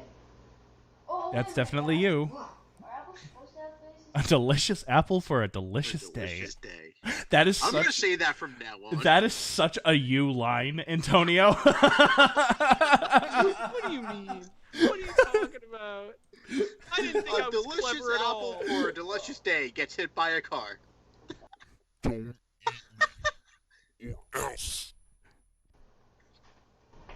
Dude, we have to get to a computer. I think this be on the sci-fi channel. Come on! Alright, see here. I feel like I'm watching something I shouldn't be watching. You shouldn't be watching this, but we are anyway. I had to get the screen capture of me typing Demon Apple, but boy howdy did I fuck the aspect ratio. You did. And that only you shot it like it was an anamorphic, but oh my. Beware. So next time before you eat, just check your food for any possible life. Can we make an ARG out of this? I totally could. Oh, that's... Demon Apple does exist! Dude, what are we gonna do? I have no idea. That's your basement. Yeah. That is my Yeah, basement. then we can be town heroes. Alright, great idea. Dude. Yeah! That was good. That was a good joke. Let's go.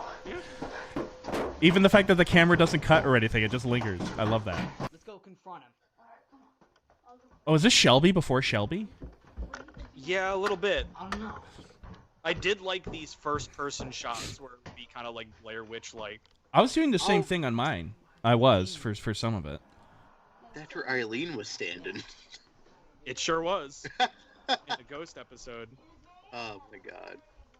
I love how the Ghost episode No? of Shelby came. What about in here? That was my favorite to edit. No. My room does not look like that anymore. It looks identical to that, Antonio. I wasn't talking about the back. Oh, okay, okay. Put your hands up here. He's got us now. He's got us now. He's on a gun. Oh my god, I just noticed the gun. That's amazing. I wonder what I can do with this baby. I love how there's an AK-47 just laying on the table too.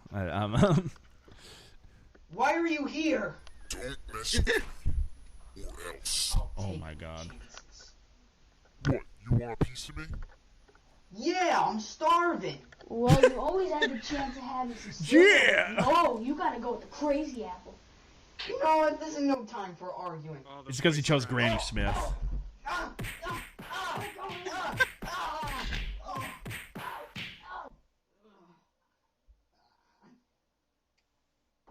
Damn, the room is... I didn't realize how different the room was back then. Is it? Yeah, some of the furniture is moved around. Yeah, okay. I'm done with you. If you want to fight, meet me in the backyard. Also, there's no by computer noon. in here. Yeah. That's definitely Antonio. Yeah. Is that guy a hick? What's that have to do with anything? What? I like The this, Family that's Guy. funny. That guy a hick? Let's just go. The Family Guy plushies in the background. Oh hell yeah. Hey, you know, I'm not gonna judge you because now he has a different shirt.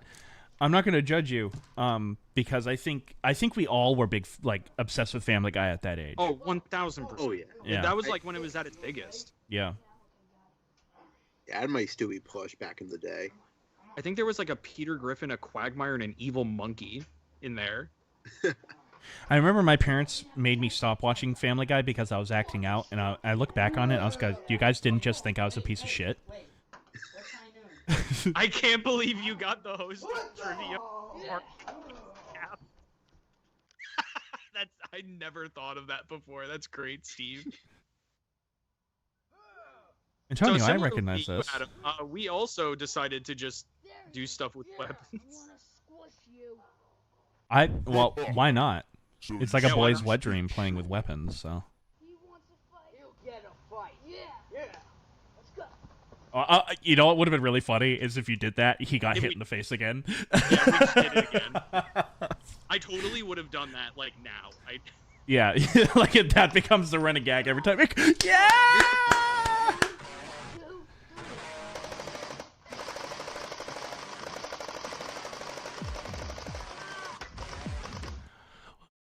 Why does he have a Russian helmet and you have an American? I love this. I I don't know. love this. They were his stuff. I'm pretty sure that model of AK-47 is what I had.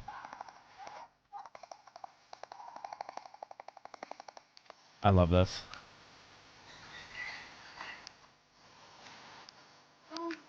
Yes! Stab that motherfucker! Yeah! The gore in this is amazing. Oh. Oh, that's beautiful.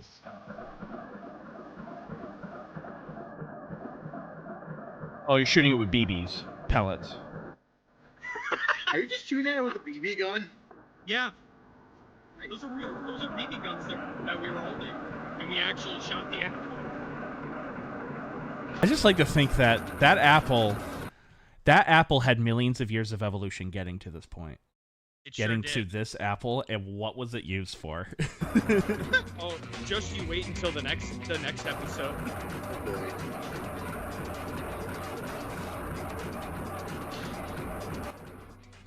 This slowed down audio really ties the film together. Ah!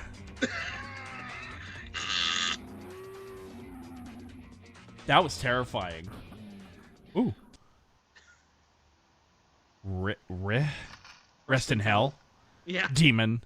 Was that the... That was the apple coming That was the apple from the grave. core? Yeah. Ooh. Yes, they were. Very clearly. It said except for the one shown. Oh, okay. I missed that. Antbots? Yeah, that was like a thing I was trying to go by.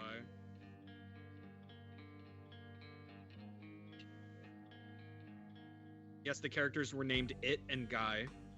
I love it. Guy. The It IT guy. Okay. So now we got to go on to the sequel, because I can't just leave that one alone. Attack of the Demon Apple 2, Revenge of the Apples. Was this filmed the same year? This was filmed days later. Oh, wow.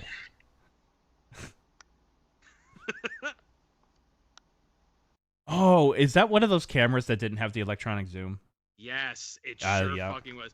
Dude, this was one of those cameras where like you would like pull out the screen and then twist it, and it was kind of like a... Yeah. Well, we shot the next film that we show from me, which was my first zombie movie. We shot entirely on a flip phone, on a flip camera. Do you remember those little flip cameras? Yeah, that's what these were. That's what these were filmed on. I love that. What? Right there. Don't you see it? What apple? Oh. Steve Jobs just appears. Man, I wish we could have had the budget to do that.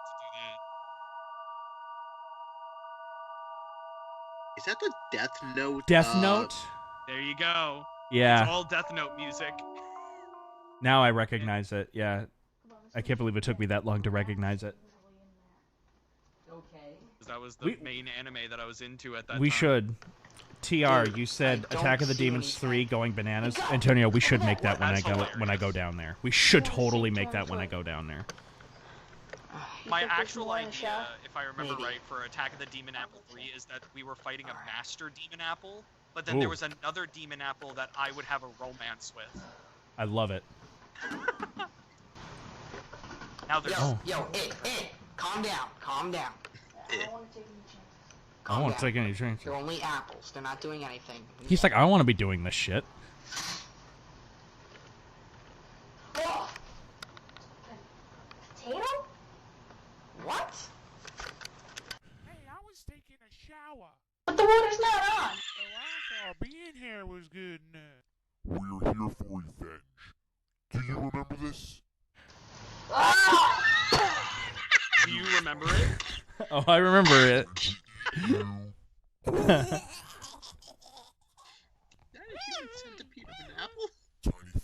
calm down. All we want is revenge, not 15,000 lawsuits. I don't know what I'm doing. I was totally watching so much Homestar Runner at this time, and I was very much channeling that. Where's this? This is at his house. Okay. I love brought it back! Yeah, we brought it back. Good job, Antonio. Good job. Come on, let's go. Brought it back in the sequel, bro. I could totally tell there's a shot on the flip. High noon.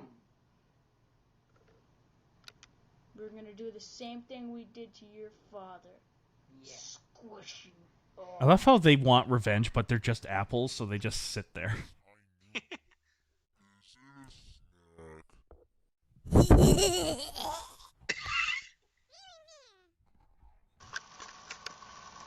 Oh no. Oh god. Ew, the quality. Hey, could that be any more out of focus? Can you tell me that, Antonio? Could that be any more out of focus, sir? True cinema. It could be if I put a Gaussian blur on it.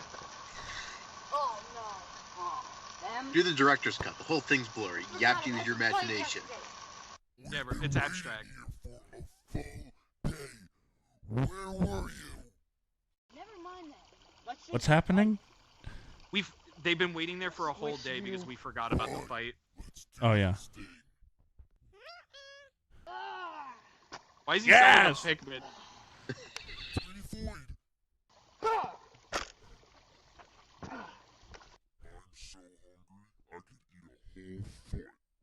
here you go. He's my favorite. I like him too. So I'm next. I like Hicks. That's funny. Speaking of which, I found this guy. You know him? You sure he looks kind of related? Oh, Yeah. potato Hey, guy, warts are take a so look at this. gross. Is that? Seen somebody like that? No. Here, I'll take care of him. Yeah. Just toss him into the fountain. No, you won't. This is what happened. In the battle Of man and food. Let's show him, guys. Yeah. That was him. Him is no longer him. That was Fat Boy. You're getting really artistic And a here. piece of him's right there. Demon Apple Jr. There's another piece of him right there. Tiny and 10 Boy. Tiny Boy. And here's the two Potato Brothers. Probably can't see them. Yeah, you can see them. See them in the memory of the fallen foods. They fought bravely. Why are you saluting them? They tried to kill you. Because we still respect them. Oh, respect the dead. Bye. I still respect them. Throws them halfway across. Compost, baby.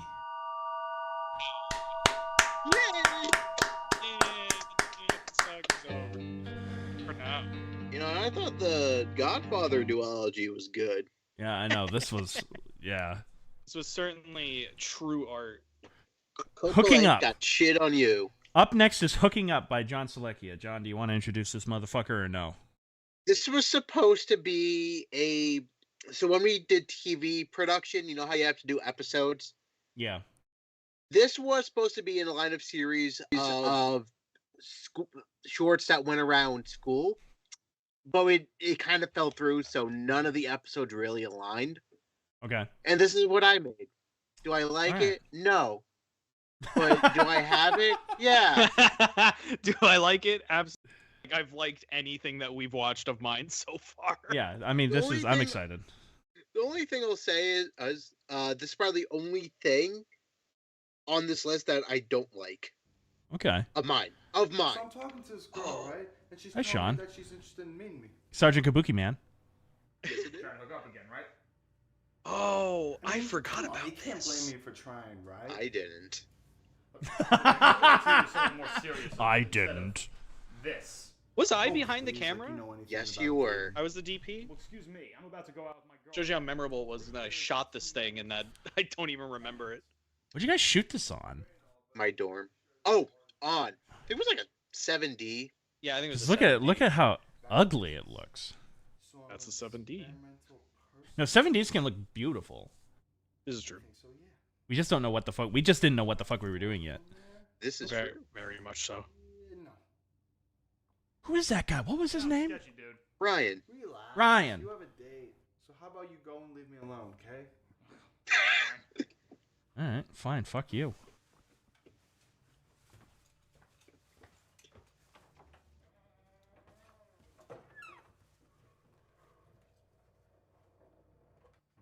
Ah, yes. Get every inch of that. Every frame. Oh, it's so hot. I don't like it. The 5600's bothering me. Oh, I'm so hot now. It sure is hot. Come on now. You dropped one. You got Who it, is don't worry. that? Oh, that's Kristen. Yeah. I remember her. I don't. We talked a lot about the lore of Cars a lot. Yes, yeah. How Christianity's a thing in The Cars. Cars universe, because there's a car pope. There is a car pope. Which means there's a car Jesus. Which means there's a car Jesus and a car Moses and a car Adam Crusades. And Eve. Yeah, the car Crusades, of course. Yeah, the Carsades. The Carsades. God damn it! That's the car lore is actually like a frequent conversation on the GCN channel. My favorite always scene. gets terrible. Hi Jim. Hi Jim. That was before I was even really friends with Jim, honestly. Oh God. Right now. Ew! Ew! What is this? What is this? Ew! What is this? It's John's hidden fetish, is what it is. It's being fed by like a Mormon missionary.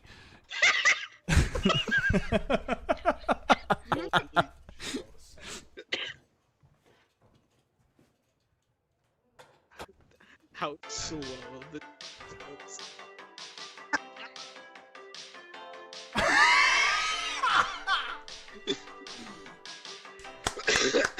I remember when you told me that it all like turns into a thing of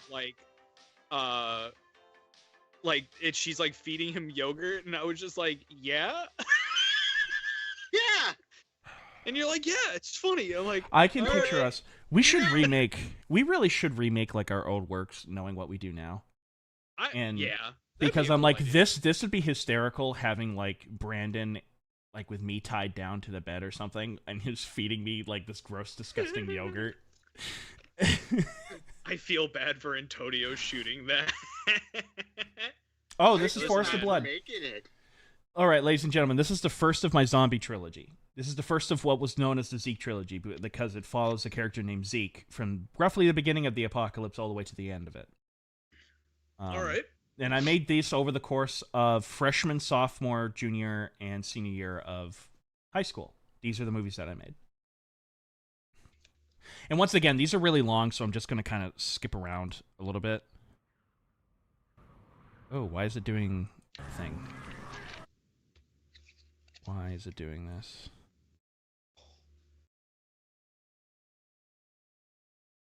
Okay, there we go. Oh, which, by the way, I don't know, this is something you've kind of... That was my old company logo right here. Oh, yeah. You notice the white on text background and everything? I still do that to this day. Or like the black on white text background. He's being chased by zombies.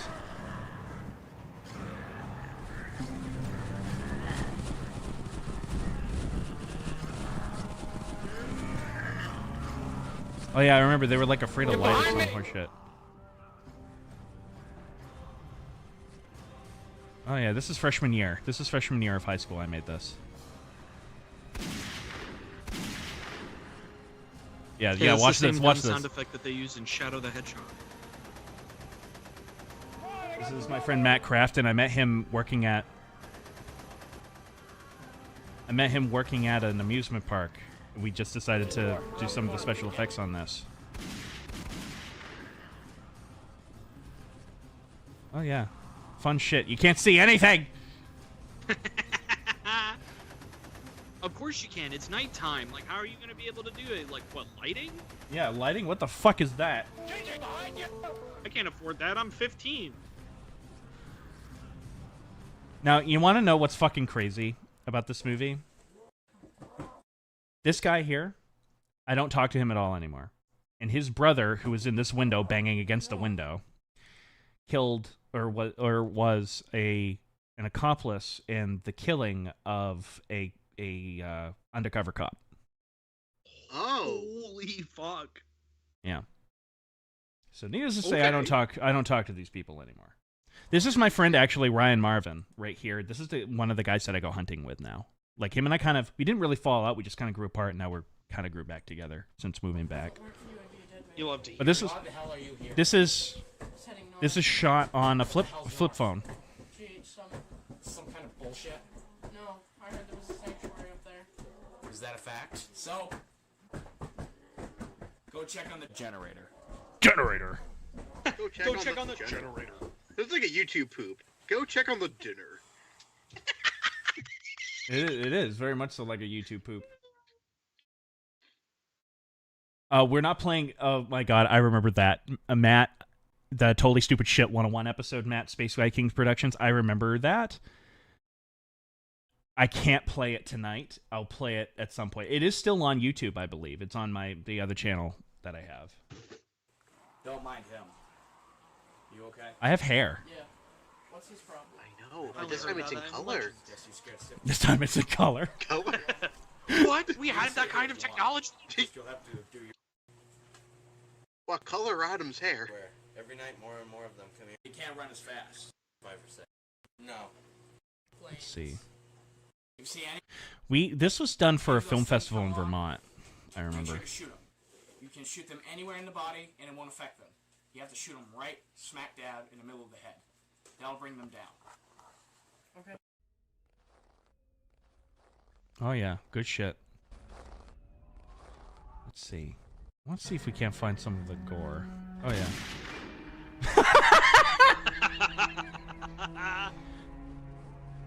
You can always tell because this is the Redux version. This is the one that I kind of edited a little later.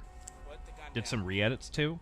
Like I added in some more gun shots and stuff like that. You could always tell when I'm lazy because I will just add a flash frame for the gun firing. You're becoming immune to the light. See, go down south. Left side of the frame is looking a little blurry there. Yes, it was also because it was fucking cold, and the batteries would die, so we kept them really close to our bodies. I remember that day. It was fucking freezing out. Oh no! No! No! No, he's gonna become a zombie. Nice. Let's go. Get up, you fucking bastard. Let's go. I love how loud the gunshots are. Nothing has changed, Antonio. Yeah, he gets an eye patch.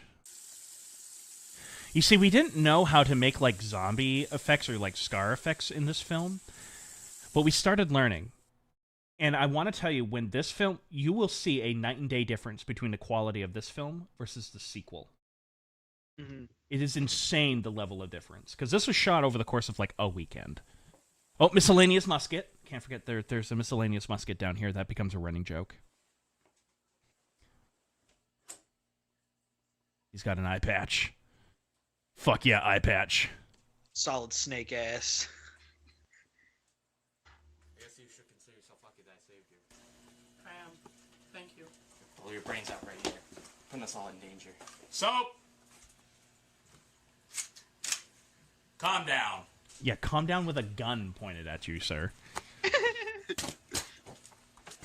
Soap. Can I have just that clip? Soap. Soap. Soap. Oh yeah, the zombies are attacking. This weird music. Guys can't see shit. You know what this song sounds like? What? You know when you have like those holographic things that when you move them, like it kind of like animates a little bit. Yeah. When you scratch those and it goes like. Yeah. That's what the music sounds like. Yeah. See, we're just beginning to play with zombie makeup. Doesn't really work.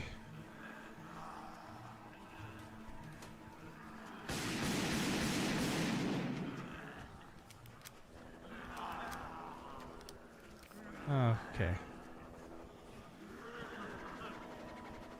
Oh, yes. Yes, it is a COD ripoff. Congratulations.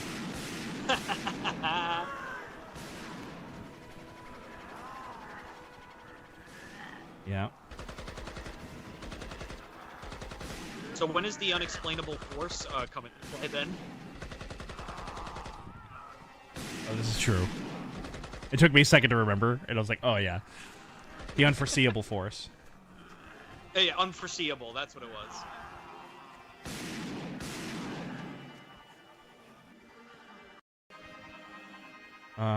What was this one? Oh, this is actually a cool shot here. I'm not gonna lie. That one. I like that one. That's good. A nice cut on action too. You'll see. Us walking around. And I let them in. I let them in like a fucking retard. You're like that lady in the beginning of Dead Rising who's just like, my Donna, my dog, my Madonna. I just love how I have an M60. That's the guy that killed or didn't kill, but was the accomplice, by the way.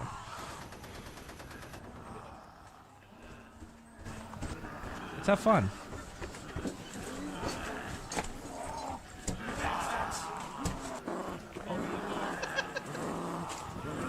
Is that a zombie, or is that a Karen that really wants to come in? It really wants to come in, yeah.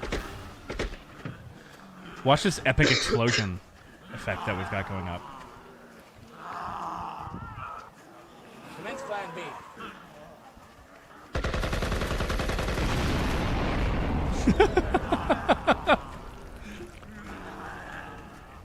It's pretty gay, not gonna lie.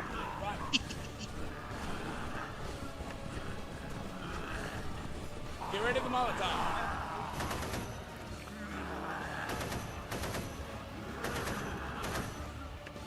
Because, you know, that's how an M60 works, by the way. Sure.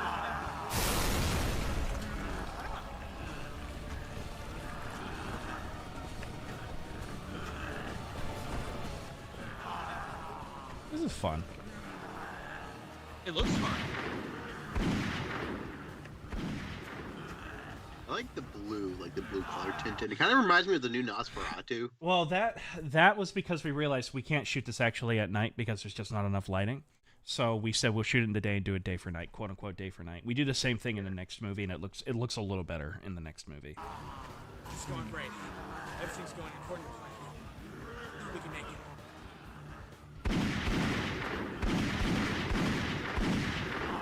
Yeah, you know, that worked. Where's Soap? In the bathroom. There he is.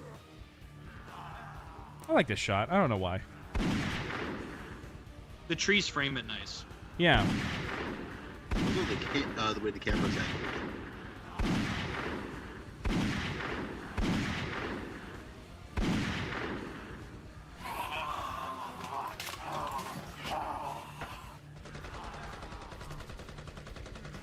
Yeah. The thing that I remember this movie being really upset about is the makeup wasn't very good and the gore effects weren't very good, with the exception of one thing. And it was because of the time constraints that I remember with this. It being like we just had 2 days to shoot this whole thing. And it's a 20-minute film. Why'd you only have 2 days? We had to get it in time for the film festival. Oh yeah, I die. Oh yeah, like here I shot at POV, and I thought it was just kind of creepy to shoot at POV. I remember having to mute this because I was laughing my ass off if you listen to the original audio. I was like, this is hysterical. How long did it take you to edit this since you had to do this in 2 days? A week. Because this is the first thing that I ever did that wasn't on Windows Movie Maker. This is done with a video editor called Roxio Video Editor, because the reason why I was using it was because it came with like a DVD creator. And the thing with this is you could do multiple audio layers on it. Gotcha. So I just stuck with it. I kind of vaguely remember. I don't know. It wasn't very big. This is just before I didn't get Sony Vega, and I actually edited. Lake of Death, the sequel, because this is Forest of Blood. Lake of Death and Compound of Chaos are the 3 movies, and I edited Lake of Death also on Roxio. I edited Compound of Chaos on Vegas Pro. This is fun. His death is fun. His death is the best part of the movie. Oh my god. It's fun.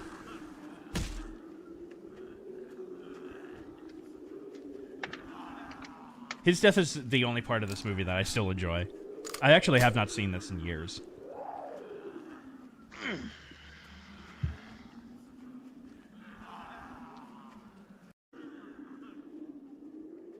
Oh yeah, I had this, like, the sound effects fade out. Choke on him. Yeah, choke on him. Choke on him. Those are just like fucking plastic bags. It looks good though. Yeah, we improved it in the next movie because there's another disemboweling scene in the next film. Yeah, them chopping down on all the flesh and shit. Yeah. Oof. So what was that actually that they're eating? It was sandwich meat. Yummy. Yeah. So next film. Next film is Lake of Death. Unlike You guys the will see. unaired Shelby pilot where I kissed raw meat. Oh, that's true. This film, you will see a night and day difference immediately over the quality. Because we actually had a decent camera for this that I paid good money for. With an original soundtrack, too.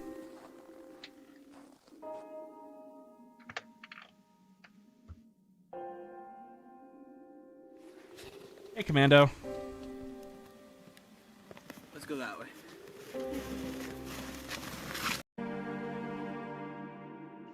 This is just my backyard.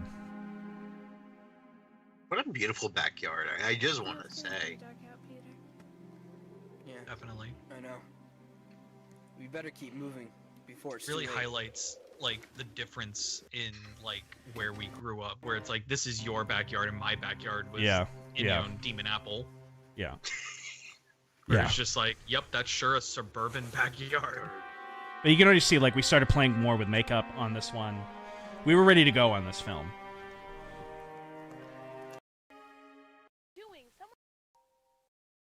Simple person. And there's Zeke. Let's see if we can't get some of the zombie shit.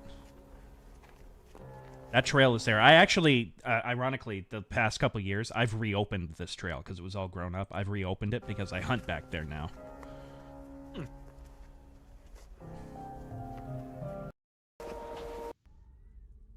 That's my grandfather's backyard.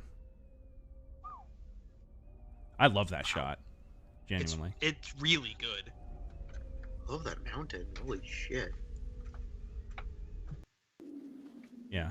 That's also my grandfather's backyard. This is an effect shot. All those dead bodies, I added it in post. The smoking thing and everything.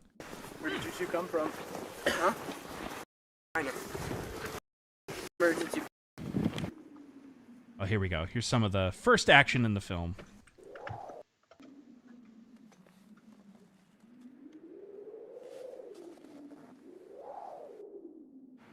What is it, Zeke? And like it was supposed to show like a great character development for him because from the first movie he's kind of like those two characters behind him, and now he's like JJ from the previous film. He's sort of battle hardened and ready to go.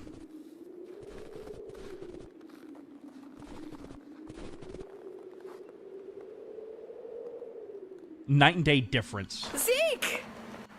Put your guns down now. Ooh, I love that. That shot was cool.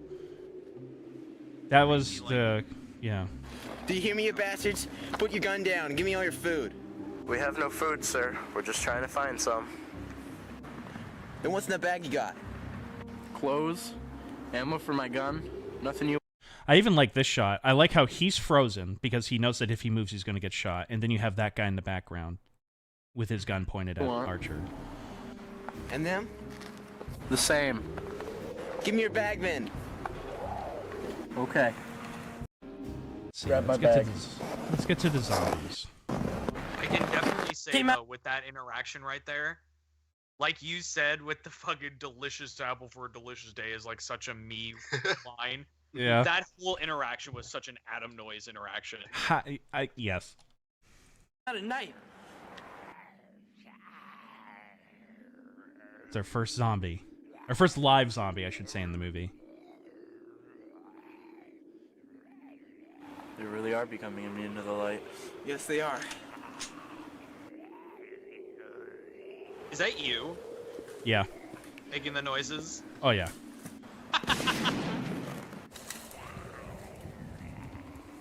It's my friend Chucky. That looks creepy. That's creepy. That is creepy. Is A that multiple Chucky who we play Nazi zombies with? Yes. Yes, it is. Give me that.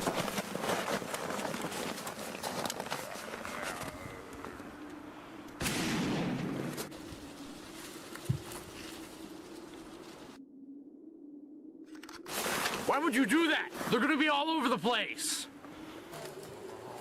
There they are. They're all over the place now. I think we had almost 20 extras in this playing zombies towards the end. Then pick it up. Just my friends from high school. Yeah, like here. It's fun. We've got to get out of here. Run! And I've always liked how, like, a lot of it was shot in winter, too. I just think it looks really cool.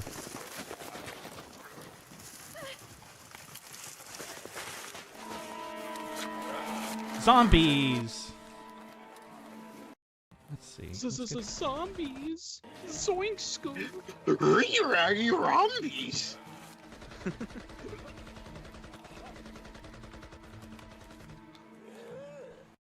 Let's get to more zombies. Oh yeah, he has to shoot. He shoots JJ from the previous film because he finds him as a zombie and he shoots him. But that's not important right now. Back out there again. Or else I'm gonna haul your little ass back. Yeah, look at that. That's cool. That is a very cool shot. And that's still day for night, right? Oh yeah, of course it is. Oh, look, definitely. It does look better, though, I will say. Yeah. Running water. This place has running water. That was a big deal with this. Oh yeah, this one. This is my grandpa's old garage, which still stands. It's just been completely gutted and redone. Jesus. Not quite. Jesus got nothing to do with this.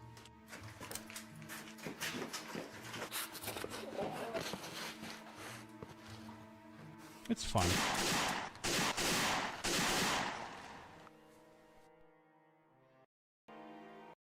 There's a really cool zombie coming up here. Like, look at that. That's awesome. Like, we put a stake through him and everything.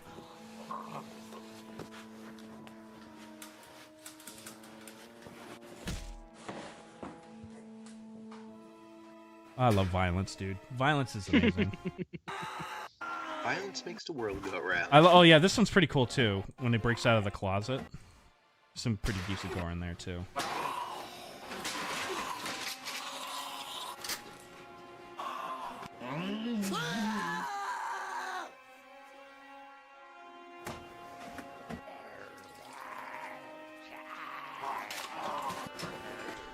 Like, I just wish the sound design was better. And, you know, it's just a better movie.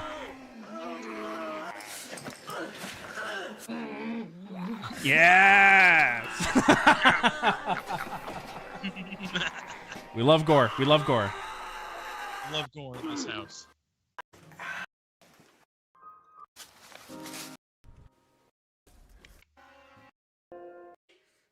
And he dies. Who gives a fuck about him? He's not cool. He's not Zeke. Oh yeah, this is at a lake. Not too far away from my house. The Lake of Death. Oh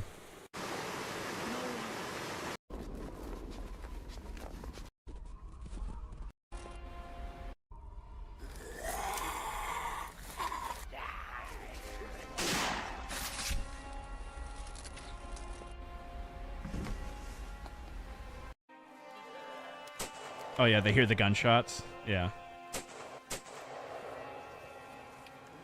Like, this is cool. Like, it looks like her cheek's been bitten off. Mm. Yeah.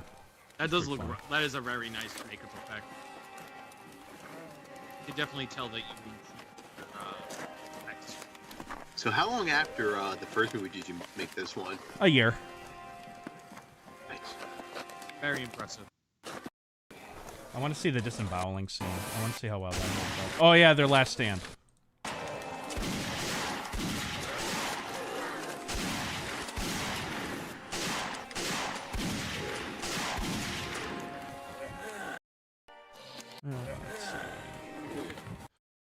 Yeah, his disemboweling scene is here. And you'll just see it looks so much better than the previous film.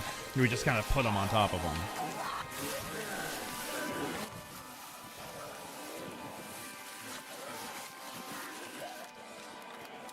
It was very satisfying tearing him apart because he was kind of a dick.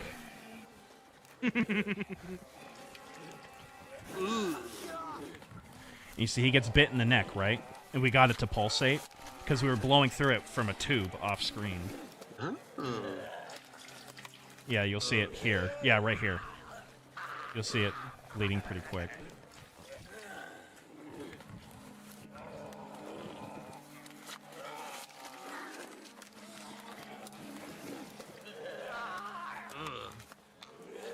Those are paper bags and a little bit of raw chicken breast.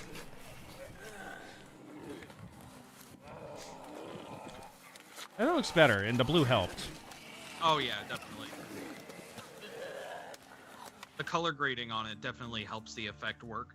That's also my backyard in the middle of winter. But yeah. I liked it. Yeah. Yeah. And then there's the final film, Compound of Chaos, which took 2 years to make, and that was an 1.5-hour film. And it was the first film we ever shot in where I put the black bars on top and bottom of the screen to get like a widescreen frame. Nice and cinematic. Yeah. Where all the characters are named after Mass Effect characters for no fucking reason at all. I wonder what I was playing. I can hit almost anything. This was bad because like everybody was shooting on like different days. So this is the movie that taught me like how to frame things to make it look like they're in the same space, but they're really not. Let's get some action. Ah! Ow! Oh, yeah, he stepped on a landmine, by the way. Kind of hurt. So this is also a year after the second movie? Yeah. Technically, because this took almost 2 years to make, this movie. Gotcha. Oh god, he's got a katana. Because of course, you can't have a zombie movie without a katana. Obviously.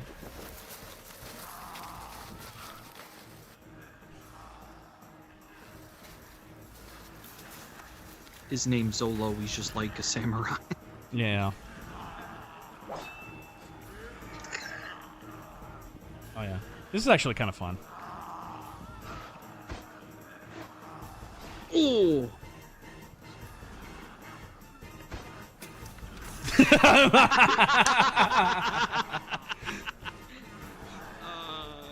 was good. There's one shot that's coming up that's actually really impressive. I actually like this one too. That one.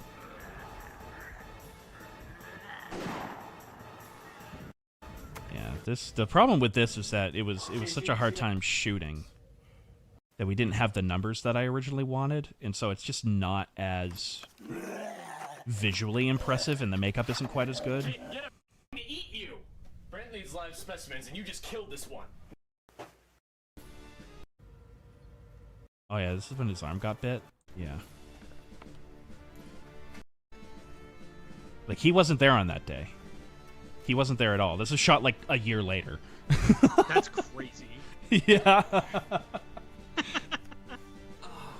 Oh, good Christ. So what made it so difficult to shoot? Was it just, like, availability? Schedules, availability, friend drama, a lot of shit. It was a lot of shit.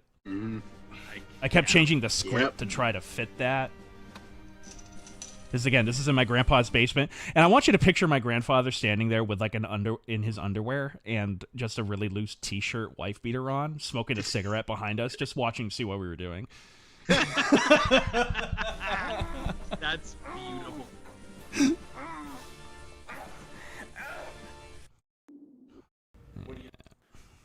Let's see. Oh, they're gonna kiss, and I lied. A romance. I like that shot. Yeah, we did some... That's just a fucking toilet paper roll thing, duct taped to it to make it look like a sniper rifle. I love it. I love it so much. The ingenuity. Will our minds be enough? Nah. Yeah. Told me his name tomorrow. Oh yeah, this is his dream sequence. We gotta have the dream sequence. We shot this after school. I remember that. I went over to his house and it was just him and I, and my friend Chucky, and Chucky shot most of it.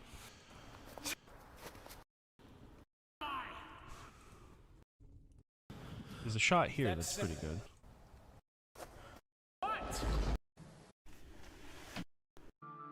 Let's do... Oh yeah, oh yeah. Here we go, here we go.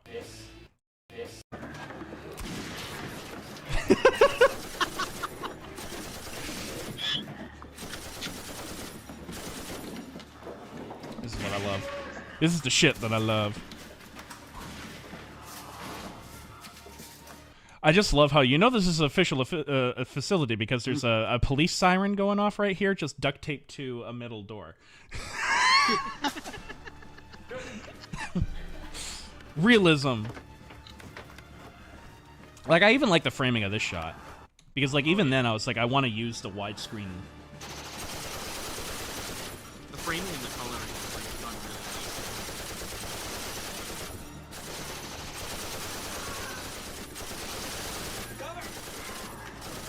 So we had a guy named Matt Crafton do most of the gun effects for the previous movie. This one I had to do. So I had to learn how to do it on the fly, and that's why they look like fucking garbage.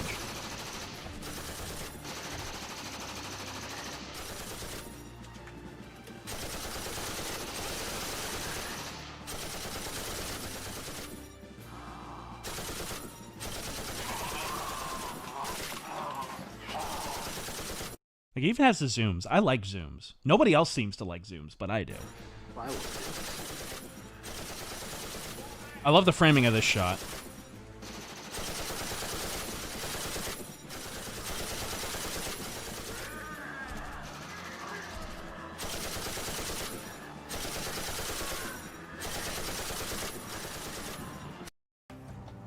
We make our stand here. Oh, yeah, this is gay. This is gay.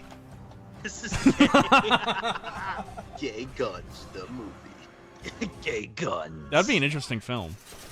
Honestly, I'm surprised that we didn't make that when Five Towns did like the having guns in movies band. If we just That's so stupid. That's so stupid. Oh, that looks terrible. You can tell I was lazy when we just start doing flash frames.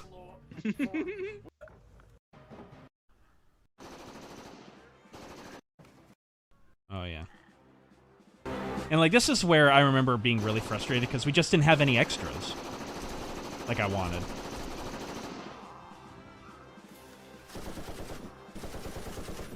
This is my grandfather's backyard.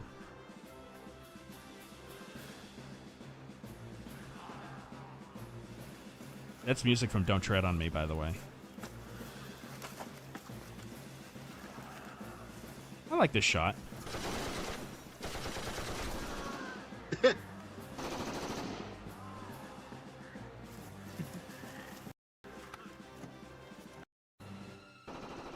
Oh yeah, he's a sniper. He's a sniper. Gotta shoot him.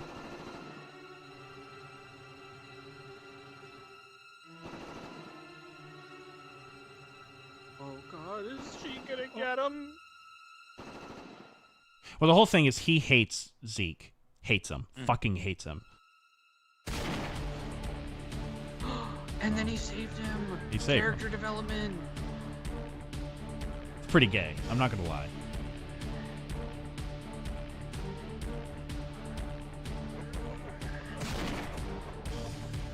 And he just shoots him. No.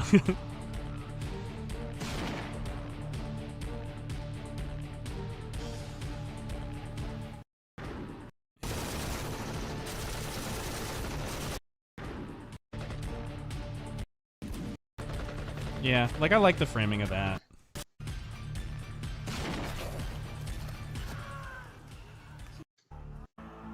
Oh, yeah, this is the first time I ever did anything with matting. Was his death because there's an explosion. Is this one? And yeah, of course he gets eaten by zombies. Yes! Wow! Yes! Yeah! Yeah!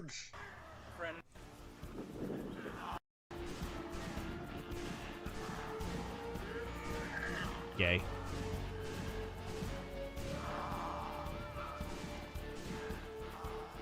That was fun. And then he dies. Zeke finally dies.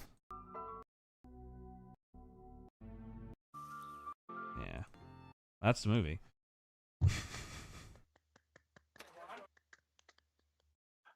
What a tonal whiplash. Yeah, I'll say. Alpha male? Alpha male. Alpha male. I loved this, by the way. I was actually angry at you, Antonio. I remember being angry at you on this. Yeah, because I took Lucas from You you. took Lucas from me. But at that point, Lucas was like my only friend in that class. Yeah. Did you guys settle in divorce? Oh my Oh. goodness!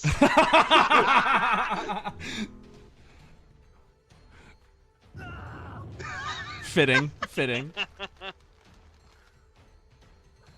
I love this. I actually like this one the most because I can relate to it.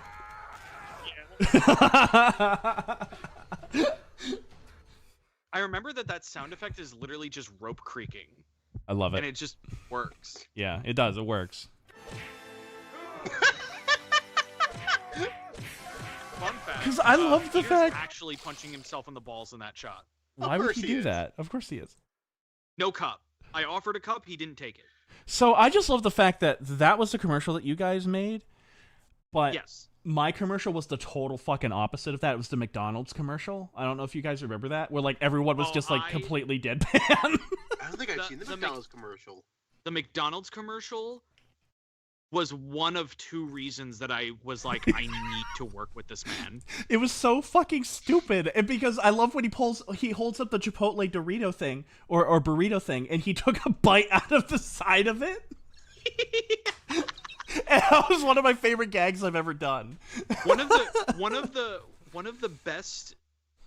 things from your films that lives in my head rent free forever is the thing of like, you know, I like cooking. But I never- Chipotle chicken wraps are divine. Because I remember the guy who wrote the script was like, I just don't want you to go over the top with it. So I went the complete opposite direction with it. And you went completely not enough.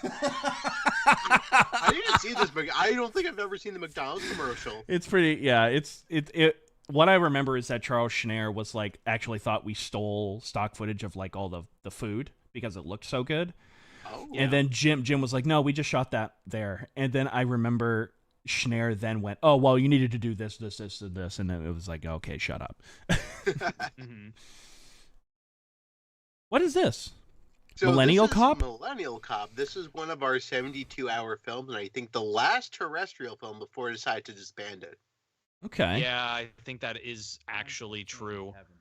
So this was, yeah, so this was also a thing that was written in like a couple of hours by me. Right. Yep. Seconds without a trophy, and God forbid if they need a mechanic, they should just go buy a house somewhere. Where is that?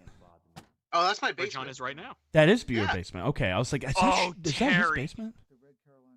What about Terry? Okay, do tell about Terry. I have no idea anything about this movie. Do enlighten me. Treat me like I'm a golden retriever. You're gonna have to pause it right now. Paused.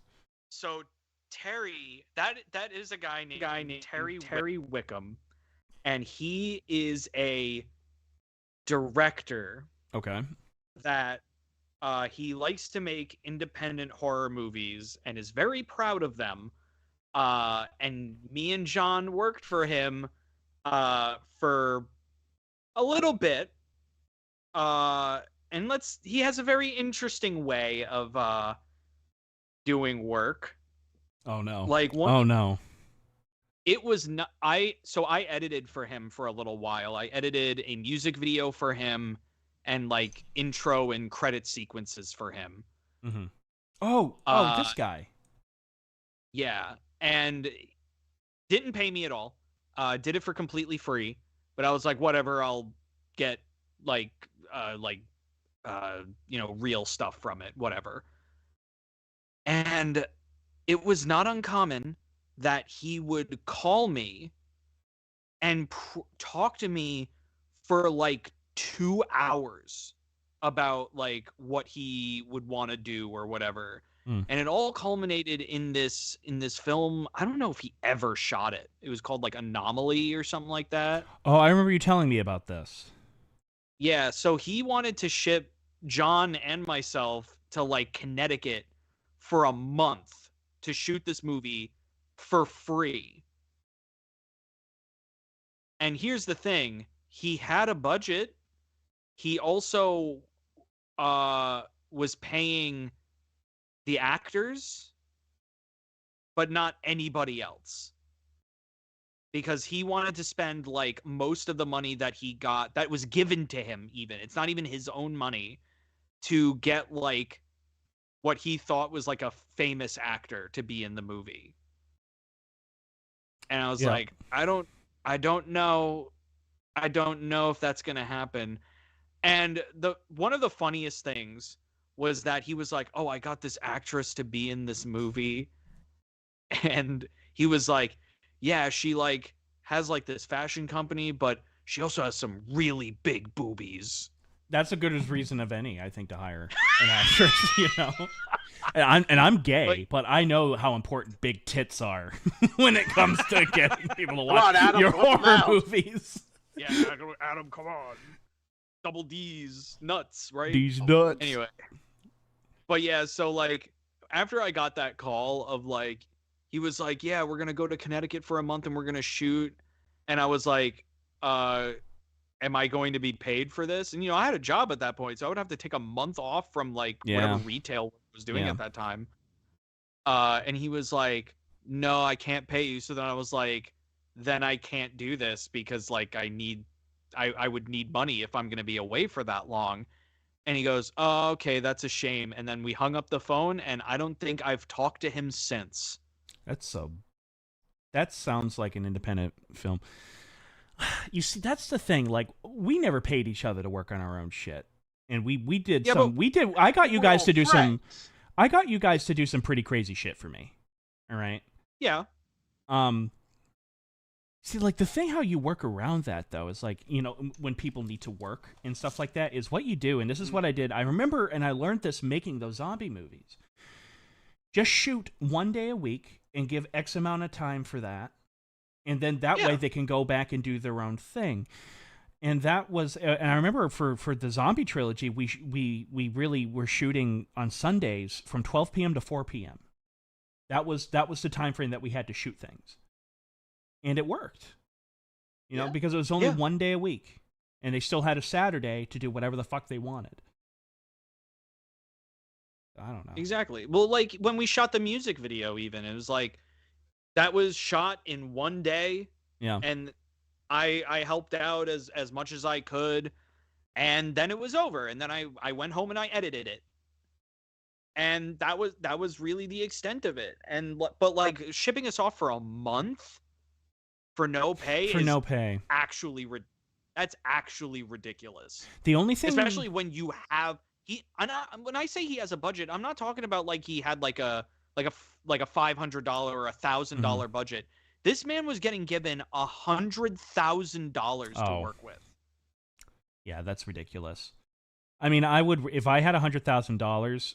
I'll tell you what I'd do with $100,000. I'd make two $50,000 movies.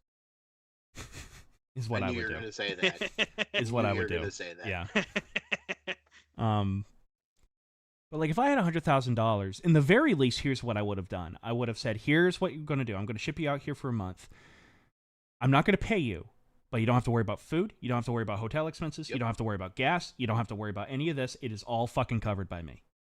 Just give me any receipts that you have. It is covered by me." Yeah, he wasn't even going to cover a hotel. Yeah. Yeah. That's just what I would have done, anyways.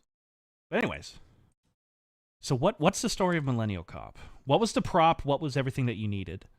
So the prop was a salt shaker, and I think we got what was the genre again?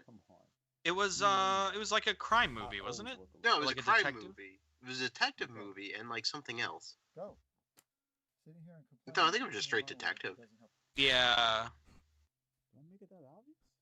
That guy's got a creepy look to him. I would love to cast him Terry. I'd honestly cast him in a horror movie. If you do you want to know what we call him? Because he honestly does, one, sound, and two, talk like him. Especially when you talk about his movies. Yeah. He is literally the Neil Breen of Long Island. I love that. Uh-oh. Did it freeze? Uh-oh. Yeah, it looked like it froze. Give me 1 second. I'm gonna just close it and then I'll reopen it. Okay. Nope, not what I wanted. Oh, I'm pretty sure the stream probably froze too, didn't it? For you guys to watch it. Let me check right now. Yeah, it did. Like, I didn't mean to air so much dirty laundry out, but yeah, that's like something that happened. So Yeah. All right. So where were we? yeah, about there. Every murder's the same. I don't understand why he needs to explain it so much to me. Someone dies, the killer left something behind. What the fuck? All those fedoras. I love it. Oh, it'd help if you guys. There we go. Detective Whoa, Chief, come on. You know me by now.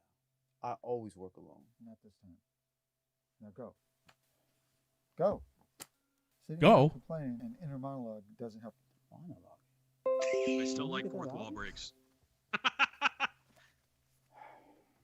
hate this job. Don't pay me shit. What is that in the background? Was that an advertisement for taquitos in the background? Let me see. Because I do have a giant. Look at that in the background. Oh, that's one of the props. That's one of the props. Oh, It's me, okay. Like, with Mexican clip art, with a burrito in the back. It says Senior Ron best taquitos. Oh, You know that's what? great. That just adds to the terrestrial cinematic universe now that that's in the background. Yeah. Jacob Casio music. It sure is Jacob Casio music. Oh, did it froze? Was found one of the Yeah, I best think it ones. did. Oh, you know what? Oh, maybe it's the video file. It might be the video file. Damn it. Give me 1 second. I could confirm it really quick. The crime scene. Yeah, it is. It's the I video have a file. hemorrhoid. Damn it. As the camera guy, John demanded that while shooting. What, the box in the background? What about the box? The taquitos box. Yeah, what about it? No, Eric said as the camera guy, John demanded that while shooting. Did I?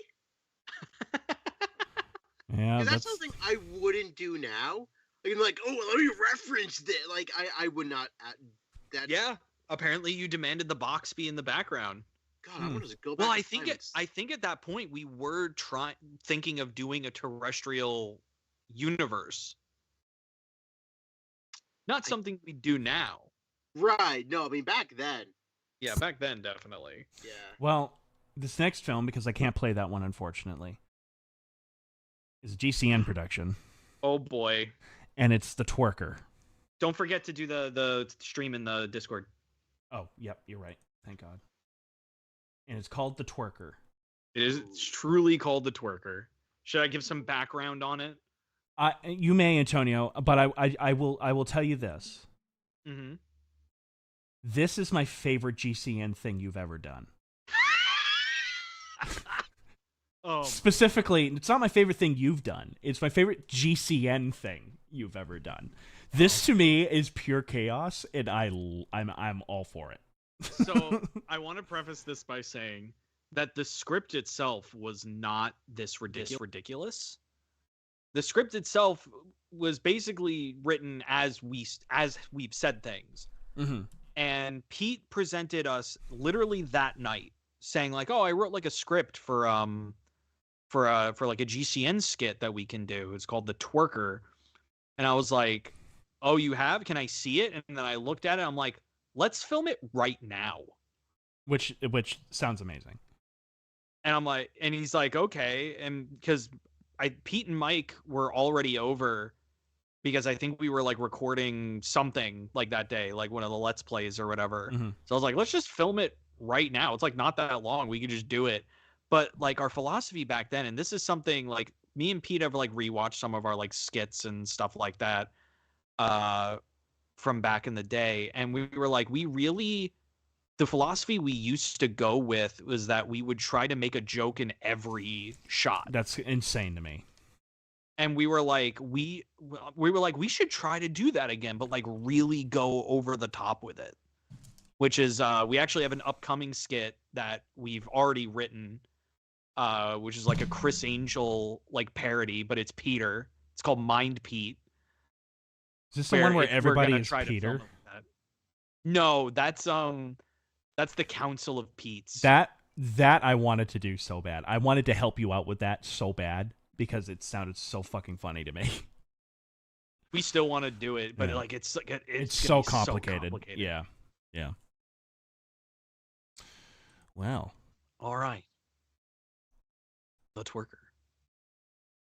You can skip this long ass intro. No, we're watching every frame of this. Okay. Okay. There you go. Fucking Ren and Stimpy music. That I got It a fits. fucking Oh copyright my claim god, for. look at Facebook. Yeah, that's Facebook. Oh, the classic Facebook sound. Also, Yeah, we it did the didn't Super suck. Smash Brothers on Wii U. I think that just came out. That's crazy. I'm gonna dox So all this- those this people must on have- the side. Sure can. Oh, him. He helped me build my computer. Yeah, that's Mikey G. Cool guy. How'd you get here so fast? Oh yeah, I edited the Mass Effect video. You know. Yeah. Should I have been careful? Even then, the back room is so different. I love this, Antonio. No joke. I love the energy of this. Care? This kid got a virus that makes it work. Stop. And then yes, I love that. I don't know, but apparently, if you get twerked on by him, you'll catch the virus. I'm sure it's all just a joke, man.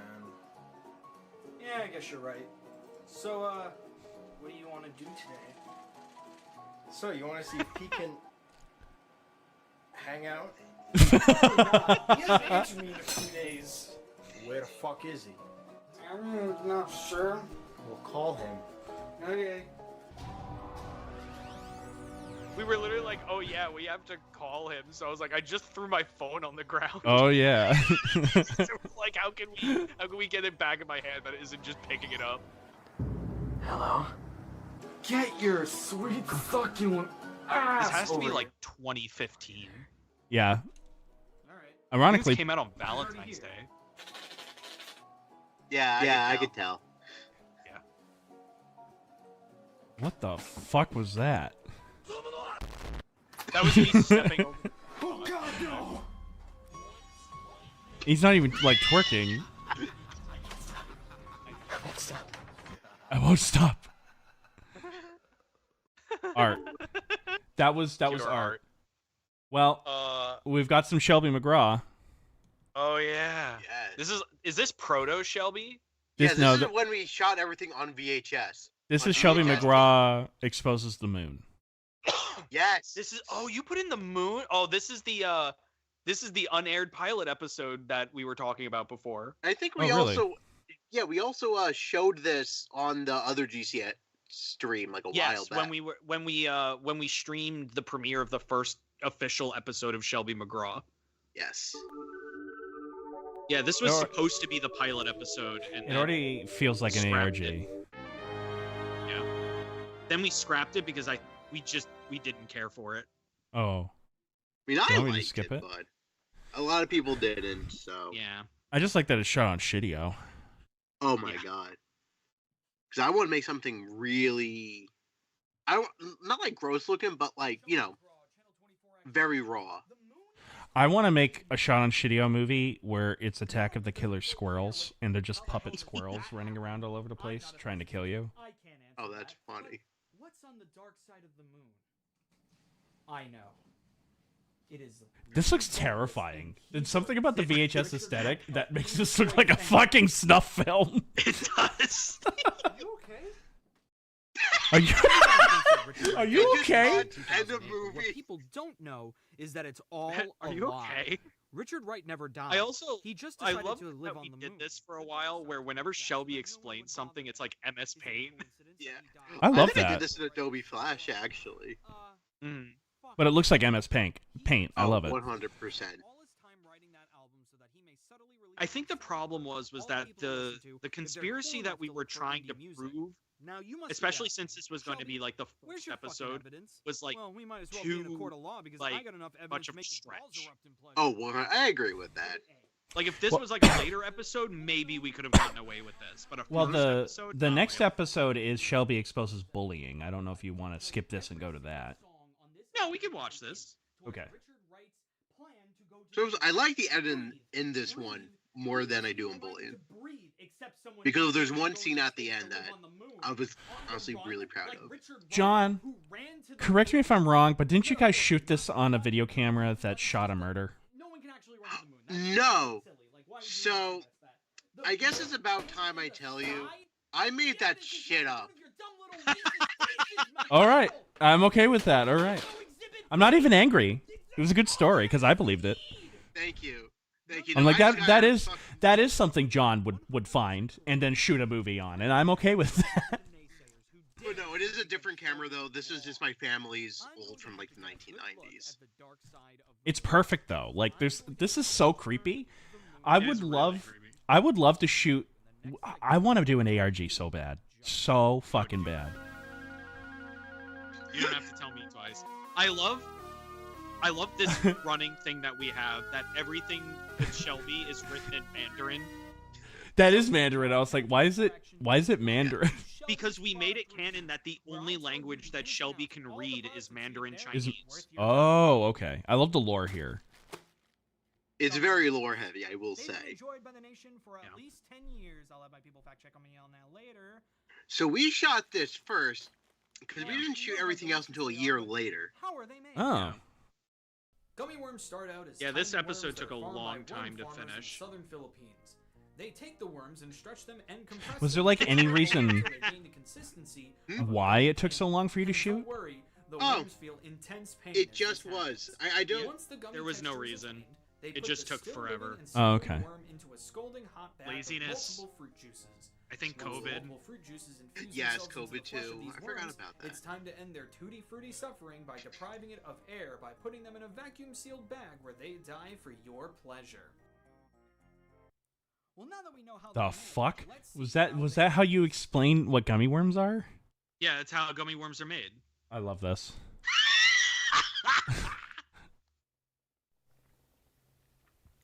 Yeah, it tastes like mini dildos. It tastes like mini dildos. So my cameraman tells me that I have to say something nice about these gummy worms so that we may get possible sponsorships. So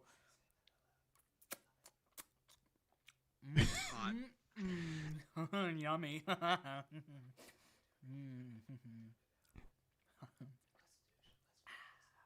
swallowed it.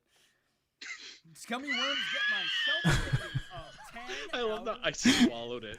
I love how awkward this is. Shelby McGraw's doing with the moon. Would anybody else laugh at this? I don't know. Am I laughing at this? Absolutely. I'm laughing my ass off at this.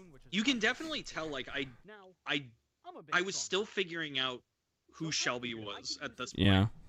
Do you feel like you have Shelby down now? Yes, 100%. Okay. I know who Shelby is now. Also, I want to play a game. I want to play. Find the dead pixel on the screen. I found two. Two? I only found one. There's clearly two. Yeah, there is definitely two. Oh no! I found it.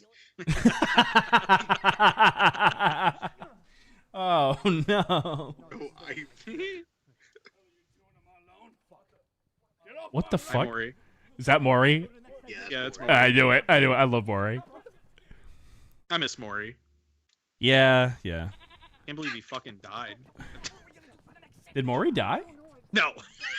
I was like, oh my god! I was just about to make a joke, and then I was like, oh fuck! I don't do I. What's the matter? Oh my god, this scene! Oh yeah.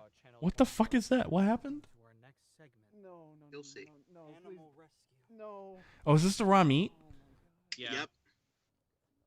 Are you gonna eat it? No. Shelby McGraw himself, that's me. Oh, this is nothing. Since I don't have the money to be able to take care of this little thing, if you email me at Shelby McGraw, channel24actionnews@gmail.com. That was gonna be a real email that you could. Actually, I think it is a real email that you can. How can you resist him? Because I wanted it to be that people would email it and then would get like. Oh, hold on. So it's a stuffed animal full of like ham cubes. Stay tuned. No, raw it's meat, raw and we chopped ran it meat. over with the car. I love it. Yeah, I actually ran it over. Take it away. No, Antonio, I would have eaten it. I know. That was the line. I wasn't gonna do that. You weren't gonna do it. I would have. I would have made sure you guys had Listerine right off screen. But you got me to eat a raw egg, dude. This is true. I am just doing some business. I wish we got the moon in the shot for this. Of dollars. I heard from a group of experts on women that call themselves incels that the best way to get a group of experts on women is to treat her to dinner, talk to her for a little bit, call her milady a lot, and then she'll have no choice. Yeah, this looks like this looks like a snuff film. Like this looks like some guy. This Like, you know, and I gotta tell you, this genuinely looks like something shot in the 90s. Like genuinely. I also have many collections that value themselves to millions. I think the reason why I wanted my goal was to have Shelby on VHS originally, because I see everyone doing the VHS style, Yeah. and I hate it because it's all like what, like 920 by like 1080, and it just has a filter. That's a screenshot. Hold on. Videotape. All right, I'll take a screenshot. All right. That's going to become the thumbnail of this live stream. I love how it's like live music and it's just like two white guys doing a mariachi. I love this. With a fake mustache, with the sombrero. Oh my god. I love how I have absolutely no idea what's happening. We showed this at the Luminary. I remember live hacks. We did show this at the Luminaries. I've seen this. This was before, like Shelby now, like when John can attest, whenever we film Shelby, I am like in the Shelby character constantly. It is like the only character that I method act. Oh my. So you do that, and now you put this. That's fucking insane, dude. Then you take the banana and you. I love that. And now you don't have any And bread. now you don't have any bread, so you don't have to worry about cutting into the perfect slices, and you just have a banana. So that's that life hack. What was the peanut butter for? That's, I don't know, I know. That's what I love about You it. wrote it. I know. That was the joke, is that the peanut butter's for nothing. I apologize for the lack of moonshot. Nah, it wasn't your fault. Do you have stress? Well. This short is stressing me out. Ooh, that looked really good. Yeah. Is that a fake hand? No, it's a real hand. That's my hand. It looked like you genuinely stabbed the hand. That looked really good. It's because I did. No, I'm just kidding. He's not unit. No, it was like it was in between like my thumb and my like pointer finger. That was a really good effect because when you pulled it out, there's some blood that splattered with it. It looked really good. It was a good effect. Shelby McGraw, Channel 24 Action News. Since getting her to turn around because she's This was wild. didn't work. This was fun to edit. I'm gonna. You'll see why. You're gonna fly. Shelby, I'm I gonna don't think this is a fly. good idea. Seriously, man. Listen. Don't you have a love affair with the cameraman? Idea. Seriously. Listen. What was a love affair? No. Yeah. I have a propeller like most airplanes do. I have a magic carpet that I bought at a garage sale. There is absolutely no way that I'm not going to fly. They don't sell magic carpets at garage sales, Shelby. What do you... Listen, if you're going to do anything in life, you have to be confident. No. I'm going Words to in. live by. No, Shelby, no. Shelby! Shelby!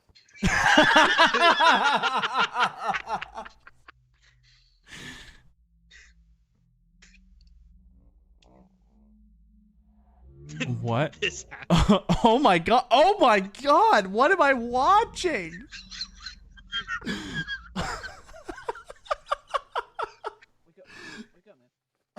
Shelby McGraw, Channel I'm 24 covered Action News. I've in done my it. I've traveled to the dark side You know of the what's moon. hanging and up on I my met Richard wall Wright. still? It's all on film. I have it. What's It's up on your done. wall? No, how? How'd you do that? I wasn't there. I didn't fly. Happy New Year, Connor. I don't know who you Hi, are. Connor. I'm not sure what Connor you are, but Happy New Year. Connor is a regular on my streams.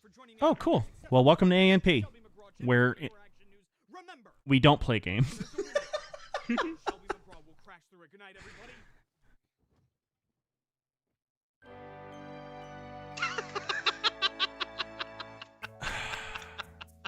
And that was the move. That sure was Shelby McGraw exposes the moon. Oh, I didn't know Eric Casey did the Camria. Wait, who's Eric Casey? I don't know. There is a post-credit scene. Who did the music? I'm guessing Jacob. And so before Bill went off and whatever, he gave me a bunch of stock music he made, and I'll just hide them in Project now if I just need something. Yeah, I have the same thing. Yeah. Bailar? No.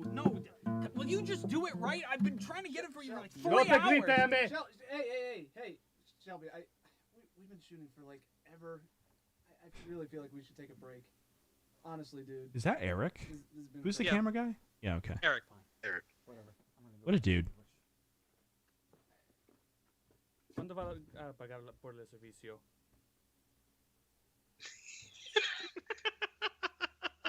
What? So that was supposed to be like, because originally what there was supposed to be was like a dream sequence where like Shelby flew to the moon and met Richard Wright. We couldn't figure out how to do that. So that was that weird sequence of editing at the end. This is bullying. We've all done it. This is also proto Shelby. But do we truly know what it does to a person? Join me. I love how you look like a weird mixture of Alex Jones and the you look like a weird mixture of Alex Jones and the Nostalgia Critic. Honestly, kind of the point, I guess. Looks like I found the perfect specimen. When did this come out? Good question. 2019. Yeah, 2019. Oh, okay. Yeah, because we did this one for documentary class. Yeah, that's right. My house, bitch. Oh, I did the one on I did the one on Jenny.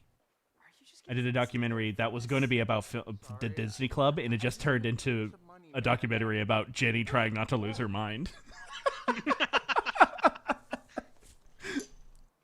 didn't consent to be in this film. Oh, I remember this now. Answer the questions unless you want to get these hands. Fine. These fists. So how do you feel? Actual loser. Confused and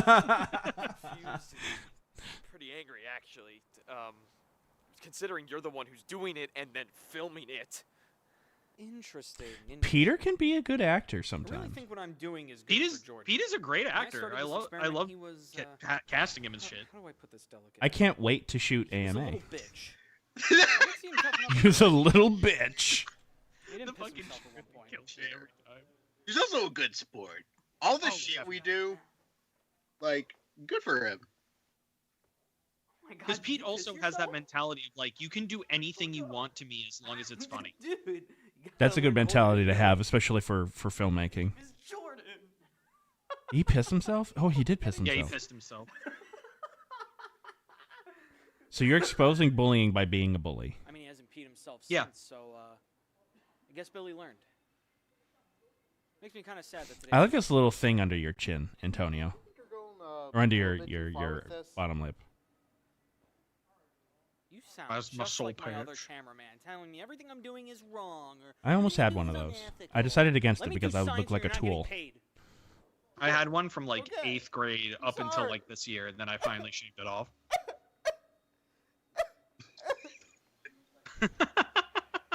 I Oh would my actually like God. to remake this episode. Not gonna lie. I would do it. I would have to rewrite it a lot Your lunch money. I don't. to make it like fit. I bring lunch. That would be fun remaking some of our old shit.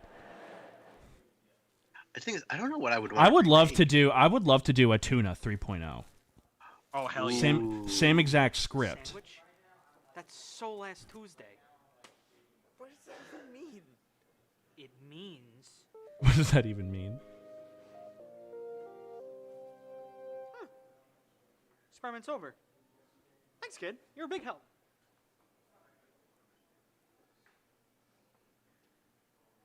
Does he kill himself? That would be great. No. So No. this is all an experiment? You made me piss myself? You stole my money? All for a... You got a piece. Let's dip Daddy-O. Let's skip Daddy-O. I think that's the single best line. That fucking geese. I think that's the single best line of dialogue I've ever written was, he's got a piece, let's dip Daddy-O. Let's skip dip Daddy-O. Oh, man. Oh, this is the Ken Kelch thing. Oh, let's go. And I love how the opening, it's like this, that was just me in a microphone. Like, at 3 o'clock in the morning, waking Mark up. Or something. I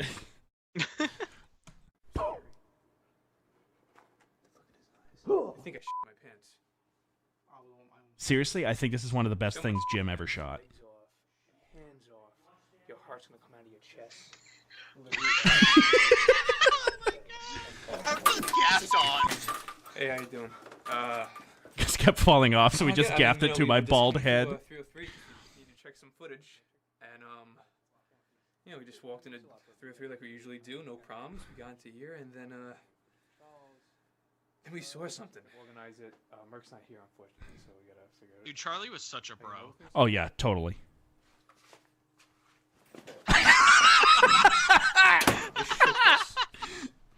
It shook us to the core. See this knife?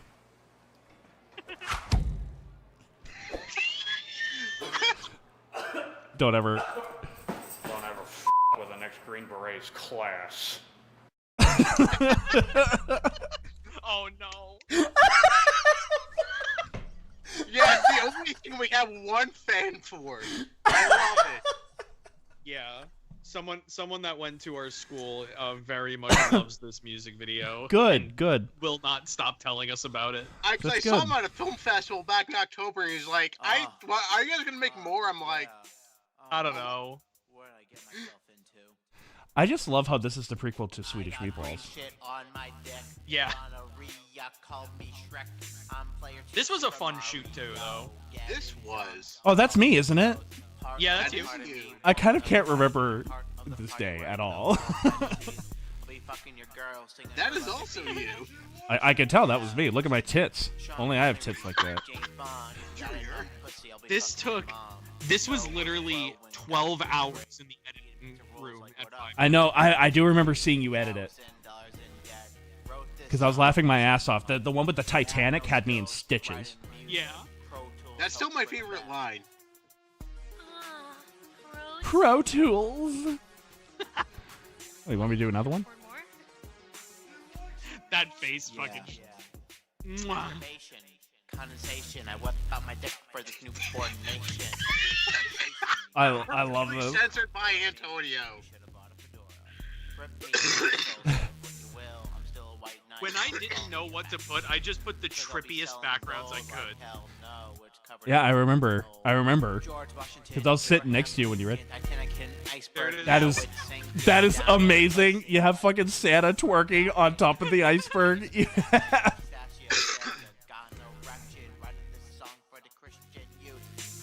I remember Charles Schneer watching this video just being mouth agape. That's the Doctor Who thing, yeah. Yeah. This is my favorite breakdown scene in history. Fucking Santa breaking it down. I just love how. Why is Santa there? Oh, hey, Sean.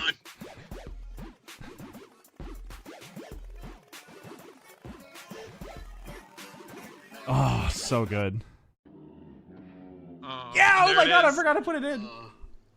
None of you worked on this, though, did you? I did. Oh, yeah, that's right. John, of course. Yeah, I'm sorry, I forgot. No, I did not work on this. This was, again, another, like, introduction into you making stuff. I remember when this played in the music video class, Kathy's son fucking hated this. Why? Of course he would. He hated this, and meanwhile, he shot something of, like, him riding a bicycle. That was just one shot, and it was like a rap song, and Schneer, I remember praising it, and I remember walking out and being like, I'm done.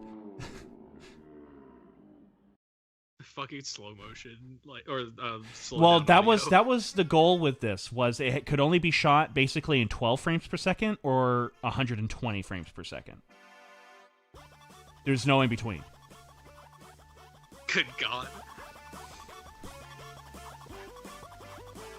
I hope this is the version with the. Yeah. With the penis? Yes, it is. There's one frame of a penis in this. You shouldn't have spoiled it. See if you can find it. Oh my! I know exactly where it is. That guy is a cult leader now. 1,000. I know. I saw it. It was the dick of the guy Castro, the porn star Castro, who has such a big dick that if he keeps it up longer than 5 minutes, he passes out. That guy's a cult leader now. I wonder if he uses this to advertise his cult. Oh, I would. I know I would. Obviously, this guy knows what he's talking about. Dude, it reeked so bad in there. And I love how we were in there for so long we didn't notice how bad it stunk in there until we left for lunch, came back in, and gagged. John, when you pulled out the gun and smiled at it, you looked so fucking unhinged. Everyone in this is unhinged. I miss doing this so much. Oh yeah, this is great. That was my drag character, Abby Singer. Yeah. Like, this looks great.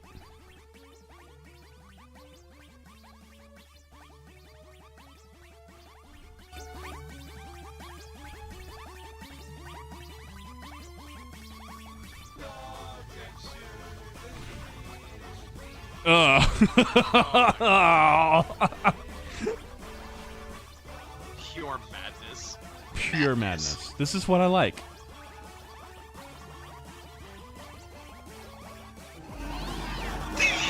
I love the cat. The cat is so good. I love how I just used the on-set audio for this.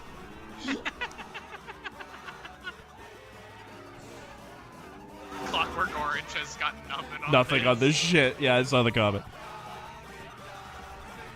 I wonder if we just made like a feature film. It's just Swedish meatballs. It's just this for like 70 minutes. I love it. Swedish Meatballs, the film. I love how over all that you can just hear me laughing maniacally.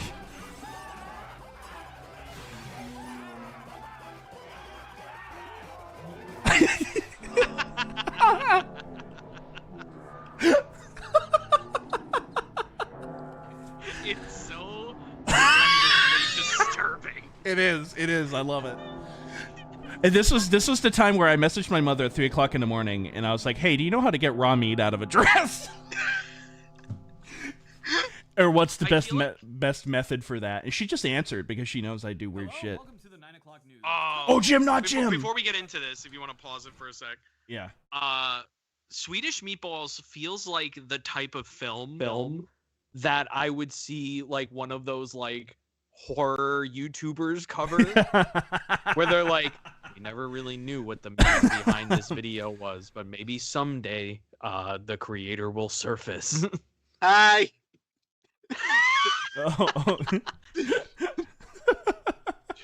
Like, it feels like it's like maybe there's a deeper meaning, and it's like no, there's not. Well, that's why I loved it now so they much. just released you from the loony bin, and this was the first thing that came to mind. I just love the whole idea of God Help Us as a band. I still love, genuinely. And when I heard Swedish Meatballs, I remember being like, we have to do this. And like, I remember when I came up with the idea, it was like instant. It was instantaneous. I was like, there has to be raw meat, there has to be gravy, there has to be spaghetti, there has to be a guy in a drag, there has to be... I also, you just said that, and all I could think of, like, I saw what these guys were putting out, and I just thought one thing. Money. That was the thing that Sean made, wasn't it? Yeah, it was like the behind the music, God Help Us. And I remember when that played in front of everybody, that line got some pretty good laughs. Money. Yeah. Money. It's so good. You know, it's also just weird to think the legacy. I mean, just between the three of us, the legacy we left on Five Towns in the 2 years that, you know, when we were wrapping up on everything. Oh yeah, yeah, it's pretty crazy. Yeah. It really, yeah, it started with Pineapple, because Pineapple got made and just kind of stole everything, and then Only Faggots Order Plain still gets quoted there all the time. 1000%. Yeah. All right, so what is this? This is Jim Not Jim, which, by the way, is my personal favorite skit you've ever done. Mine too. And you want to know what's really crazy about like the history of this skit? This came from a bit that me and Pete just like did while we were playing like Mario Maker and like a Let's Play. And we thought the idea was so fucking funny that we had to write a skit about it. Well, that's what I love about it. You know, to me, that's what some of the funniest skits come about, is when you're just sort of sitting there shooting shit. Like, you know, like how Fruit, A Gay Love Story came about was just me being really depressed and crying in the shower at 2 o'clock in the morning, and then just being like, oh, and waking Mark up. And I remember Mark was fucking sleeping, and all of a sudden I was like, Mark, you gotta wake up. You gotta wake up. He's like, what? And and I was like, Mark, hear me out. Fruit, A Gay Love Story. And I remember him sitting up in bed going, go on. Mark and I were like, you couldn't have asked for a better roommate than Mark, because he would put up. Mark is a real one. He fucking would put up with my horse shit. Like, I'd be up until like 3 o'clock in the morning, just watching fucking King Kong Escapes and just laughing my ass off or some horse shit. He'd just be sound asleep, doing whatever, you know. I miss him. I miss him so much. Anyways, Jim Not Jim. There's a lot happening in a short period of time in this video. Talking about the new TikTok challenge, Shining, where teenagers are covering themselves in oil and turning on all of the lights to see how shiny they are. We have Jim on the scene to ask a certain teenager what he thinks of this new challenge. Jim? Thanks, Jim. Not Jim. Not Jim either. You're not? Can't say I am. Oh, well, sorry for forgetting your name. Perfectly fine, same to you. Anyways, back to the story. Oh, Brandon. I'm here with Jim. Jim, Oh, who's that douchebag? My name's not Jim. I'm not Jim either. No We've idea. established this. Are you hearing this, Jim? Not Jim, remember? Alright, sorry. Quite alright, Jim. Anyways, back to the scene. So, Jim, I'm not Jim. Darn right, sorry, keep getting mixed up. Is that guy Jim? That's not Jim. Not Jim? Not Jim. He's not Jim either? No, it's not Jim. I said my name's not Jim. I said no, comma, he's not Jim. Not, no, he's I love not, that. comma, No, Jim. yeah. Commas are important. I see, my mistake. Grammar's hard. Didn't say that again. That's enough of that story for now. Now to Jim with the weather. Jim? I hate to break it to you, but I'm not Jim. Not Jim? Nope, not Jim. He's not Jim either? You're still here? Sorry, Jim, I'm nosy. I'm not Jim. Guys, you're not Jim. Nope, not Jim. And he's not Jim. I'm not Jim. I love how the You're weather not keeps Jim. changing. He's not Jim. Not Jim. And I'm not Jim. Not Jim? Not Jim. Then where's Jim? Breaking news, Jim has gone missing. The world is in a frenzy trying to find Jim. If you have any information of the whereabouts of Jim, please call this number and give us anything you may know. I love this. Are you Jim? No, are you Jim? I'm not Jim! Are you Jim? I just love how hardcore he goes. Like that's so good. It's so good. Oh, who's this douchebag? I don't the thing know. I love about this is that for this part of the film only is when we get the 235. Yeah, well, I love it. I love it. It works. And I just love the total tonal shift. Mhm. And it's great for the punchline. Where the hell is this location? It's a good location. It's a park by my house. Ah. Is this where I'm going to have to shoot colder than a witch's tit? Yeah. I love it. No one's going to understand that, and that is perfectly okay. That's okay. You'll get it later when you're older. That's me, by the way. Keep out. This looks great. We had nowhere to tie the police tape, so that's literally just two people holding it taut. Yeah, it fucking works, dude. It fucking works. Movies are magic. Eileen's great. Andrew, what's his last name? Justin Andrews. Justin Andrews, yeah, he's I just fantastic. call him Andrews. It just rolls off the tongue. Also, he came out to New Jersey to film this one scene. That's what I love about it. That's so Yeah. funny to me. I I was gonna say the same, Steve. It's like I love that Phil examines the body, talks to them, and then puts his glasses on. Not Jim. Not Jim. Yes. That's so funny. Wasn't there, if I remember correctly, wasn't there another cut where that scene kind of lingers for a little while? When he goes, not Jim? And I remember distinctly telling you when you showed me this, just cut it right after he says, not Jim. Yeah. And I was like, yeah, we have to. It works so much better. It does. Really it does. Works so much better with that. Oh, man. Leon- Justin Andrews was a fucking real one with that one, I really have to say. Because he drove all the way from Jersey to film that for an hour. That's crazy. Didn't he give you like a porno to watch? Yes, I have to find it. I don't know where it is. That's so amazing. That's so fucking what a dude. He was like, this movie is wild. You have to watch. Yeah.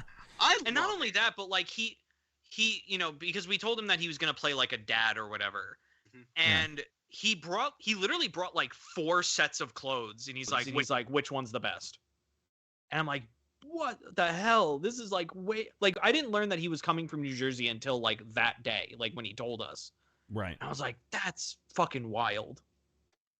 Well, yeah, he was a trooper. I remember not liking him the first year or first semester that I had him. It was the first semester. Yeah, because it was rough. But then all of a sudden it was like that second one came in, and I don't know, it completely flipped, and he suddenly became one of my favorites. He clicked. Yeah.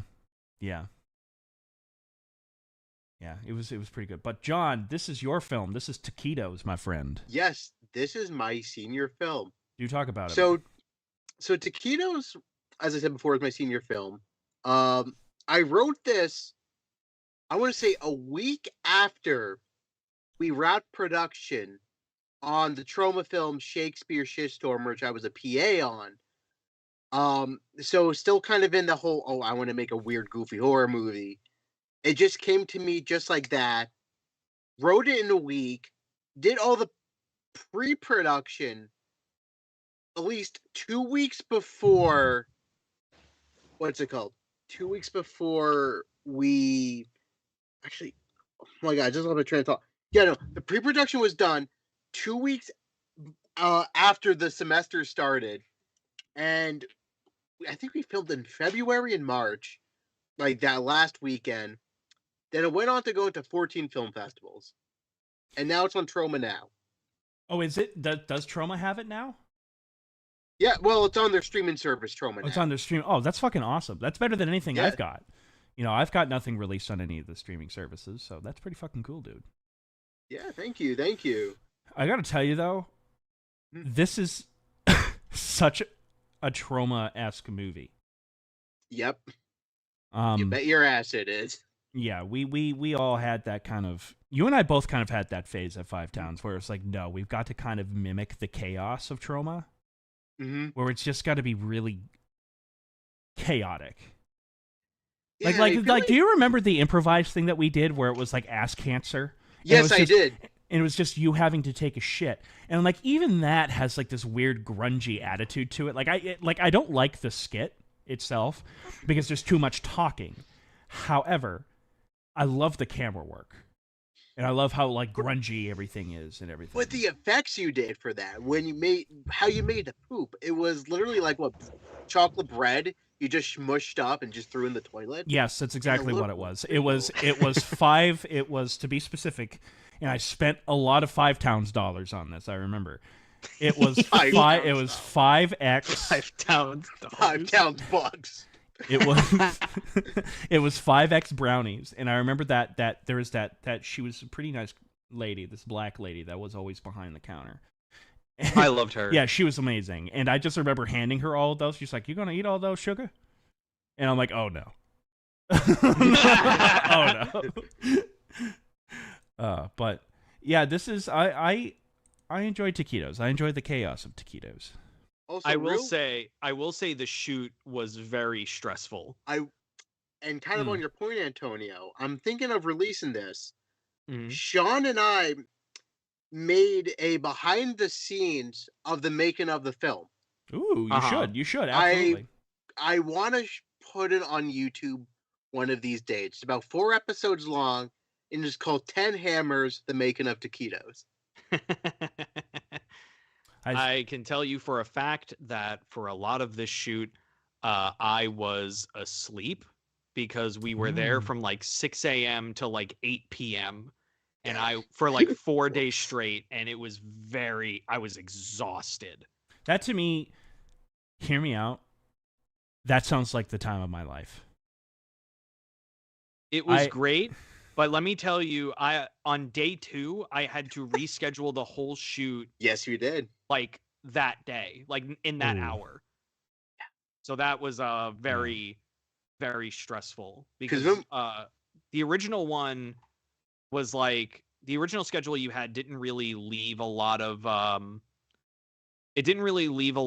time for like special effects work. Right. Yeah. So it was like I really had, and it was also like the actors were waiting around a lot, so we had to like quickly rework that so that way like they didn't have to like wait around for like 3 hours before their first shot. Right.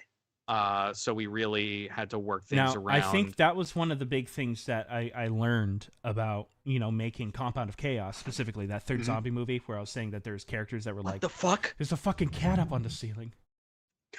Oh, hold on. I have to take care of that. Lola, how the fuck did you get up there? What the fuck? This is Lola, gold. Get down.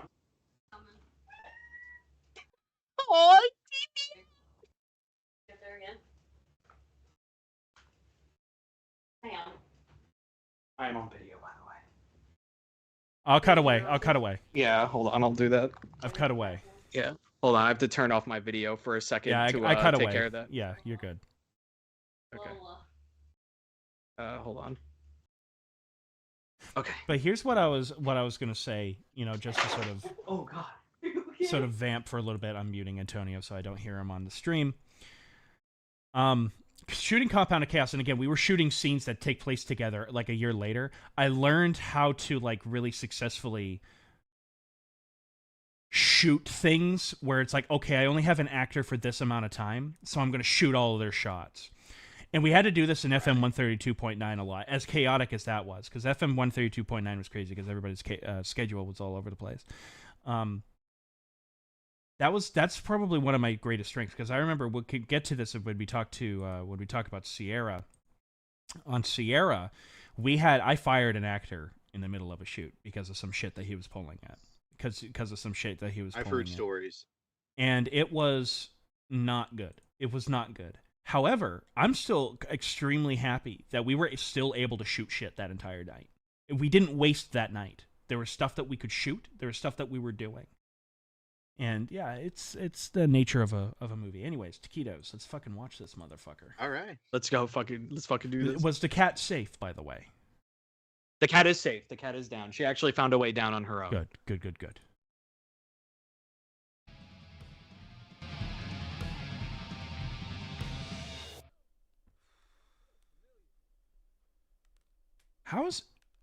Does he still go by the name Bailey? Yeah. Yeah, man. How's he doing? I'm starving. Good. Now, if this would have been an Adam Noyce shoot, this would have been split diopter. I'm just saying that right now.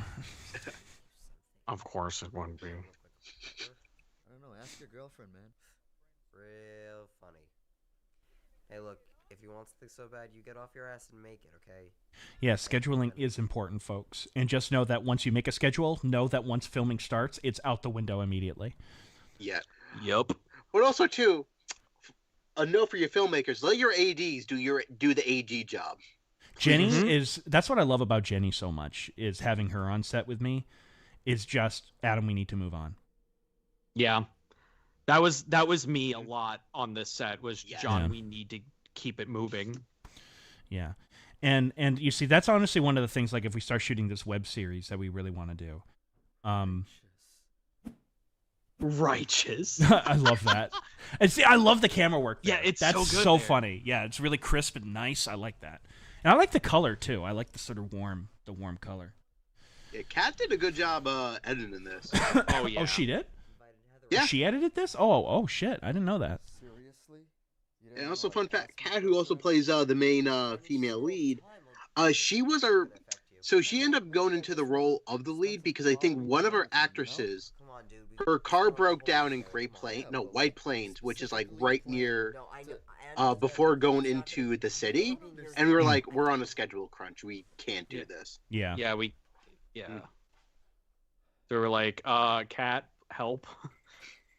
And then it just ended up becoming like the coincidence of like, oh, Kat ended up becoming the main like female lead in both of our senior projects. Yeah. Well, she's a good actress. I wanted to utilize her in a I couple of things. I liked her performance in Symphony. Oh boy. My favorite strains are Purple Rain and Gorilla Glue. I love Frank in this role. Oh yeah, Oh, he's dude, great. He does such a good job.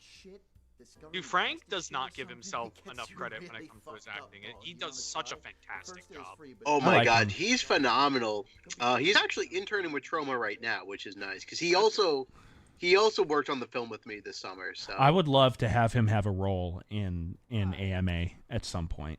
Oh yeah, I'll talk to him about it. Like he'll absolutely say yes. Like the thing with AMA that that I'm pretty big on is keeping the crew relatively small, and like most of the roles are just played by us in different costumes, to kind of like Monty Python it.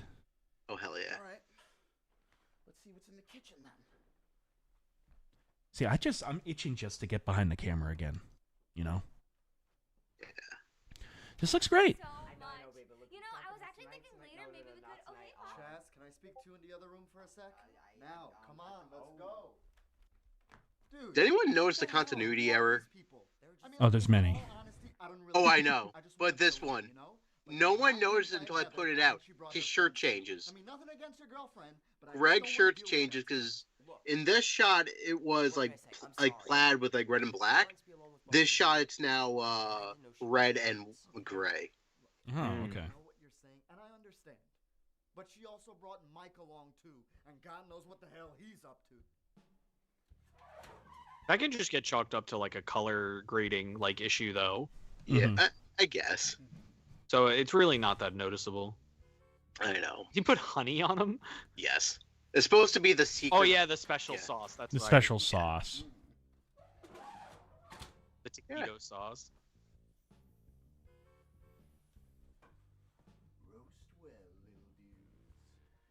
Roast well, little dudes.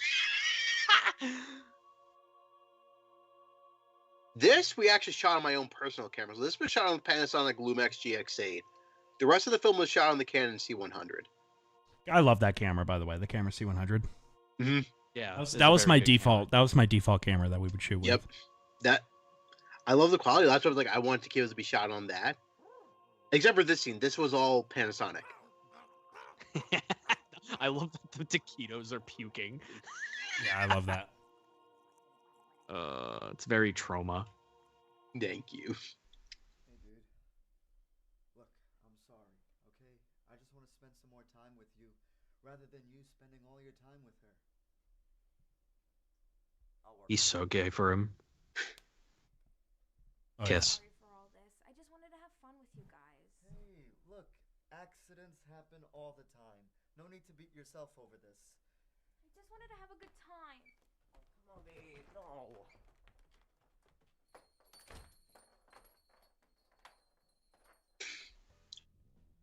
Greg also killed it too.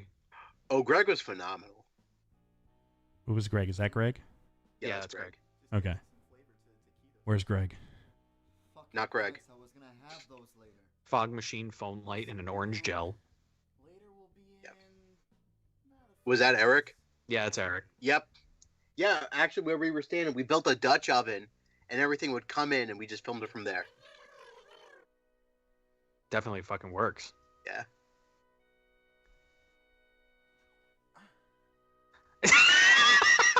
That's really funny. So that's my hand right there. All right, little dude. Let's see if you're ready. Why would you? What? This is crazy. I fucking love this.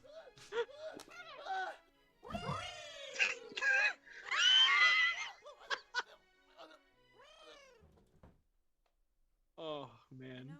I don't who could watch this trash? I know, right? Like, if there's no deeper meaning to this film, what's Sorry, I'm just fixing the stream. It looks like we're having a bit of some chop. So I was fixing. Looks like we're doing okay again. It wasn't so bad. I had to stop it. A little bit of self-awareness. Oh my God, I feel so worthless. Oh, babe, come on, don't think of it like that. But Buck says he doesn't want you to hang out as much with me anymore. No. I really wanted Bailey to be the twink that is with Big Mama on Big Mama's introduction. Oh my god. On AMA. Yeah, really I remember. Because I'm just like, that'd be perfect for him. Because we're so weird. Yeah, but now it's going to be Pete, which honestly also works. Also funny. This is actually a really good looking prop, not going to lie. Thank you. The arms fell off, unfortunately. That's our production, just like years later. The arms fell off. I missed the skeleton. Yeah, man. Just what should we do with the body? The fucking taquito. Yeah, your dog's like, this will be like candy on Halloween time, right? I can't see the wire. Maybe that's because this is downgraded to 720p, but I don't know. No, it's because we photoshopped it out, frame by frame. Frame by frame in Photoshop? Yes. That's so wild. Oh, I used Photoshop to do the guns, the gun effects in Sierra. Photoshop works as like actual editing software. Like if there's something that you don't know how to do in After Effects or it's too complicated, I just do it right in Photoshop. But frame by frame. I did it in. I used Photoshop when I edited a music video for Terry. I really like the it was a nice sound design touch. I love the cuckoo clock sound of the one coming out of the bird's nest. Thank you. My initial idea was the cooking. Excuse me? Yep, like that one Roald Dahl story about getting rid of the evidence and stuff. Just What the fuck's wrong with you, man? Why not just, I don't know, bury him like a normal person? no. But speaking of people, where is Heather? I don't know. Hey, don't worry, okay? We'll find her. Yeah, definitely cook him. I think she went that way. I don't know. I just love how they don't care that all this murder is happening. I mean, It's so guess, good. but I'm never positive. And also, Carissa was our second AD. Second AD. Yep, second AD. Oh, okay. Ew. Yeah. That's just cotton, though. Yes, it is. I've seen enough kaiju tokusatsu shit to know what that is.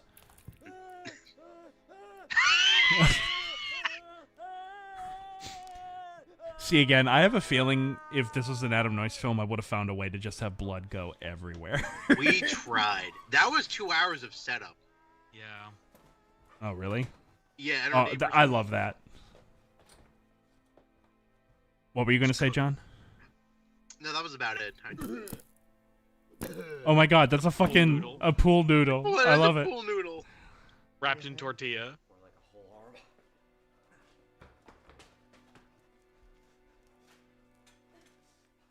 She looks like something from Invasion of Body Snatchers. Oh God, what is happening? Okay, look, here's the plan. As far as I know, they haven't spread into the other rooms. I wonder what this film would look like if it was in like hardcore black and white. Outside and wait until we call authorities. I know I have a VHS copy of it. You do? Oh my god, I love that. Oh my I love that so much. Because I started putting so I've been starting to categorize my films on VHS by era. Yeah. So all my college films are in VHS, and now my post-college films. So, All right, guys. it exists. It's now or never. What do you say? Say, it's time to send these taco tyrants back to hell.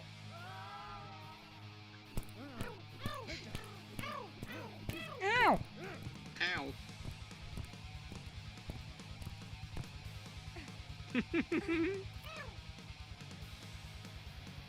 What is this music? Who did the music? Sean, That's right? Sean. Yeah, Sean Yeah. O'Brien wrote the This is main, called Fuck 'em Up, right? Fuck 'em Up, yep.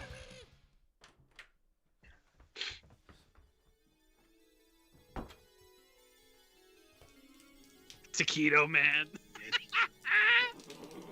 This is great.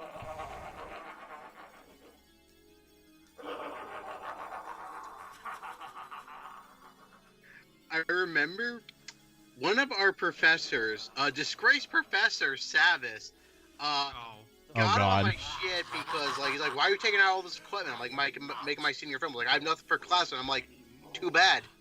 Yep. I'm making my Tough shit. film. Oh shit. I left Mike in the oven for too long. Ow! That scene goes on too long. I hate that. I should have just cut it at the line, but Yeah. whatever. Yeah.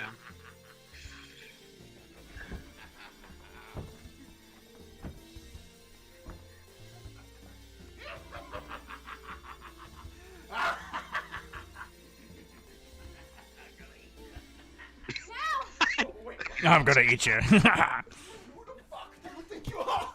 Oh! Oh my god!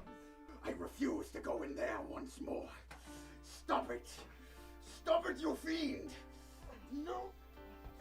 You guys better go before you get turned into pork rinds. Go!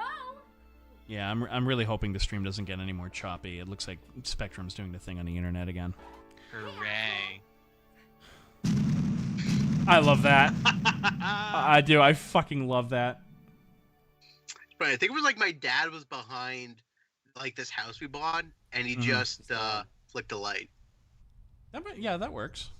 Yeah. She saved us though. Literally, ladies and gentlemen, worst comes to worst, I have a recording going of this. I will just upload the recording because the recording's going smoothly. But apparently, I haven't got any complaints about our audio. So as long as the audio's coming in fine, you guys can understand what's going on, I'm going to keep going. He's got like a big tumor on the back of his thing where his arm used to be. Wonder what that could be. Oh yeah, this. The Evil Dead shot. Yup.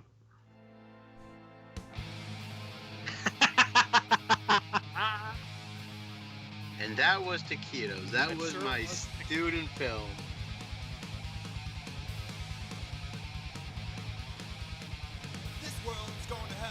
Oh, that is Sean. Yep. He wrote that in 5 days for me. That's crazy. That's great. I love that.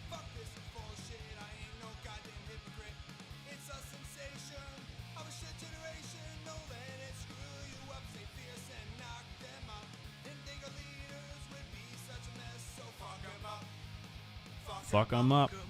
It's so good.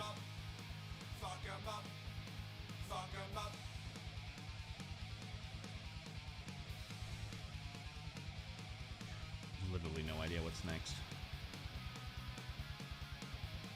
Symphony of a Psyche. Oh, great. I like it. I know you do. Don't give yourself too much shit on that. So, Symphony of a Psyche, the reason why I did such like a serious thing for my senior project is because I wanted to make something that was different from what I usually made. That's what I used my senior project for. I think I failed, but some people seem to like it. So I honestly, I think can't you remember. did just great. I can't remember anything about it. If I'm being completely honest, it's been so long. Fun fact about this place. So this is Steve's old place. And now this place burned to the ground. Oh, did it burn? Holy shit. Mm-hmm. Oh shit. Oh my god. I know that they were moving because when I moved to Hicksville, he literally lived right down the road from me. Yeah. So I used to be Steve without a beard. I'm so not used to it. Does he have a beard now? Yeah. Oh. He's had a beard for quite a while now. Good for him. Beards change your look.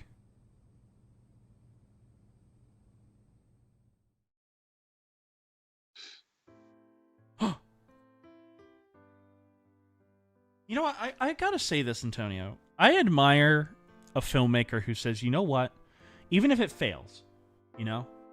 Mm-hmm. I admire a filmmaker who says, I want to try something new. Yep. Let me and just- that was let me just try exactly what I wanted to do with this. Yeah.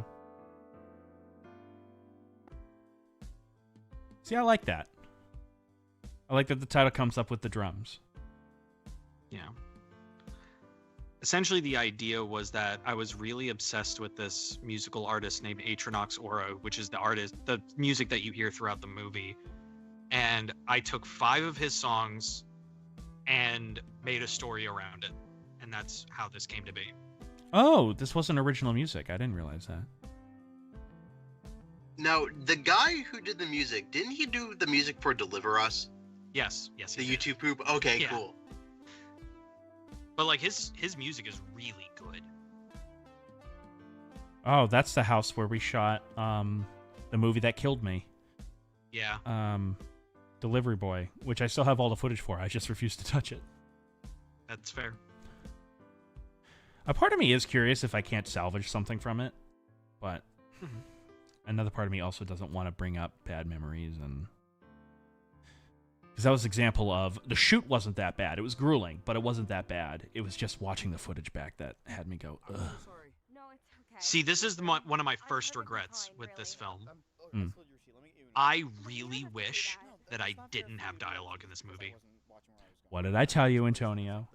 Oh, I know. Wasn't that my slogan? Wasn't that? Didn't you make a meme of me like in front of an American flag that says "too much dialogue"? Yep, I sure did.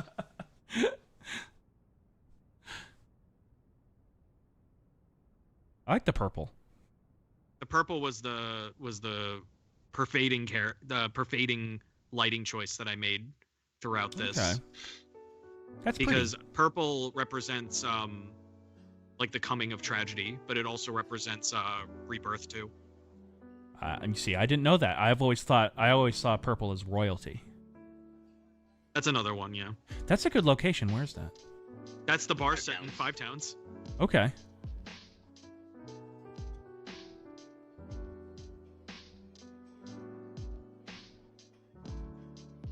Steve is a good actor too. He really is. So when we shot this scene, we just told Kat to like cry.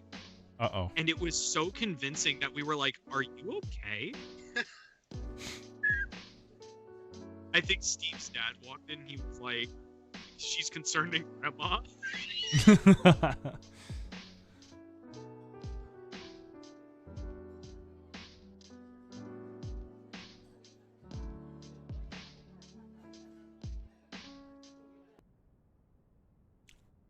Oh.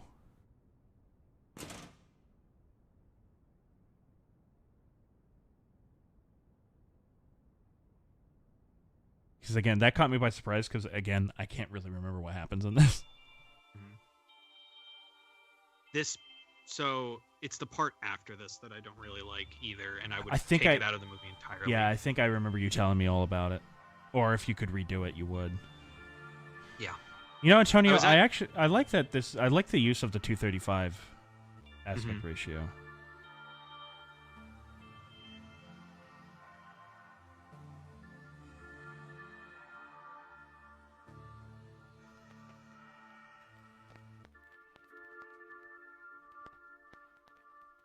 I can't remember the story. So I'm kind of going along, being strung along here.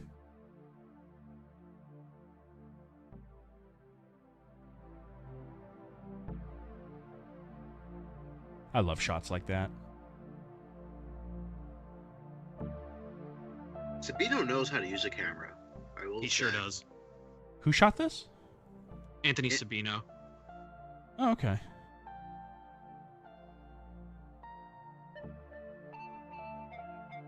So I remember the cinematography is one of the big regrets that I have with my senior project because it was the DP that I wasn't comfortable with.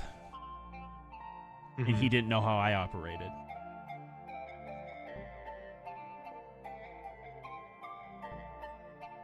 I love the music there. Here. I love the editing here too. This is great. And you edited this, right, Antonio? I did edit this, yeah. I edited most of my projects. I really like. I love that music there. I felt like it was building to something.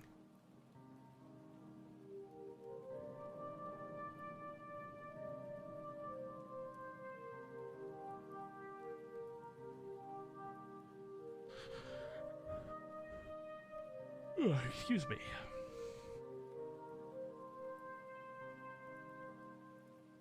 You have 2 new messages. Split focus diopter, I'm just saying.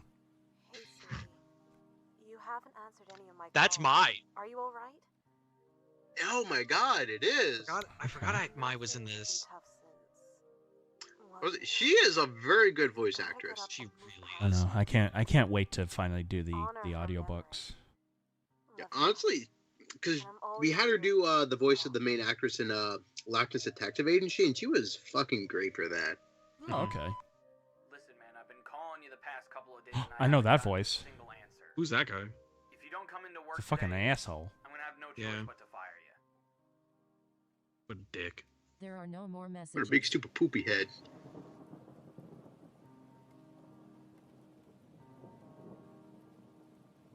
I want to talk about grueling projects when we do that audiobook. It's the days when we record are going to be grueling. Mm-hmm.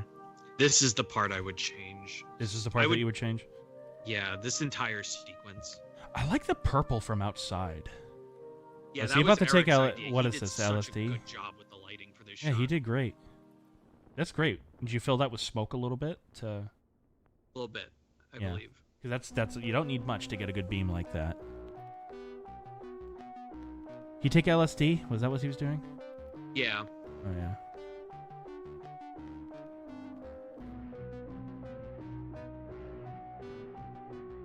Oh.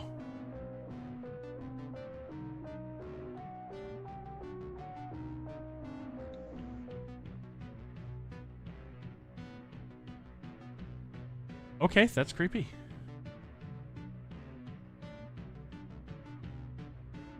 I like the music.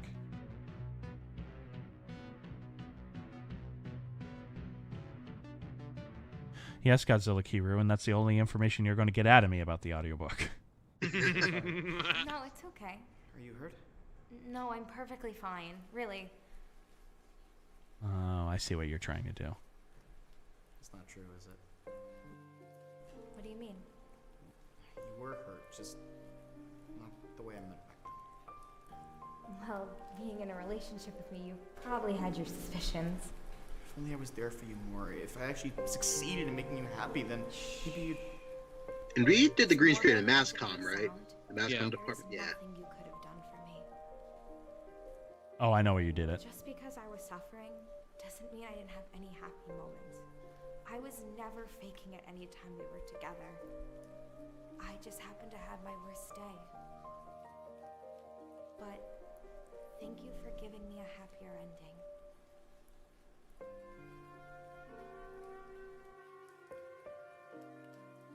That's a fucking great shot, dude. It's so good. I just wish that would have looked amazing with the Anamorphic, that I Mhm. have, because then you would have Yeah. gotten that nice crisp horizontal. That was still really good. Even this looks fine. If only you had the skateboard dolly that we used.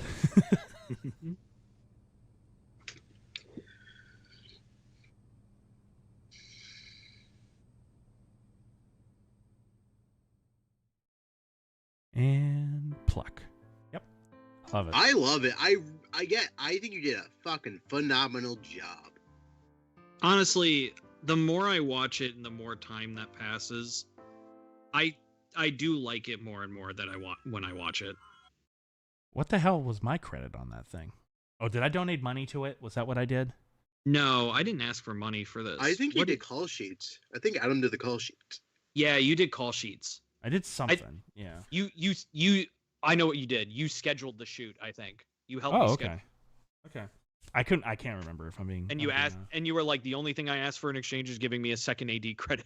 A second AD credit. Yeah, that sounds like me being a jackass. Something I do. Yeah. So I got to tell you, you can still salvage that dream sequence. I think the big issue with that, and again, I'm saying this because I love you, Antonio, and I'm doing this with complete and total respect because I can see what the fuck you were trying to do. Yeah. I think I just would have shot that on location somewhere. I would have done the same thing. Yeah, and also that black void. I'm like, you could definitely, I'm guaranteeing you could find some place, put up even, like, do what we fucking did for, for Man Baby. No, not Man Baby. A better example, I think, is what we did for One Chip, where we did those interviews. Yeah. Because that would have looked fine, I believe. It would have looked great. And especially with some of the purple lighting and stuff that you could have added with it. Because I think a lot of the trippy nature that you can do with it can just... You can have a regular location, just light it really weird. Yeah. You can do quite a bit. So this next one is Sierra. Oh God, Sierra. Oh God, Sierra. This was made just because I wanted to make an Adam Noyce movie. If that makes any sense at all. So you could say you were making a AN production. Oh, shut up. Sure I gotta say, out of all the films that we've made together, this to me is the one that feels the most me. Mm-hmm. It's violent, it's grungy, it's got a lot of gore. You know, I just like it. I do have to say, both Ryan and Felicia were so phenomenal to work with. They were great. They were great. I was a little frustrated that we catered to them. Oh, I love this shot. This is a good shot. Mm-hmm. Hey, Steve. John, you didn't... Yeah. Oh my God, the days that we were recording audio for the Foley for all of this was insane. I had so much fun. Oh yeah. A lot of this is actually dialogue lifted from the opening of Dawn of the Dead. Look at that! That was great! This guy's an asshole. He sure was. If anybody was wondering what he was doing, he was throwing out his garbage right on the lawn outside, and then he threatened to hurt the owner's 2 dogs. Yep. Which, by the way, the 2 dogs, as crazy as they are, were like the sweetest dogs ever. I love them. What was it? Buddy and Bo? Bo and Buddy. Yep. Yeah. Like the crazier the dog, the better they are. Yes. Looks like the bullet partially severed your femoral I love the camera work on this. I just wish I was the one behind the camera more. Mm-hmm. You know? It was Jim and Lucas that did. It was Jim and Lucas that did a majority of this. Yeah.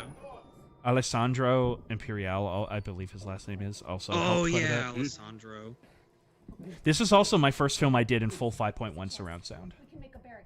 So it's awesome if you have the 5.1 surround sound hooked up. It's a good listen. That was split focus diopter shot. I think that's one of only 2 split focus in this entire film.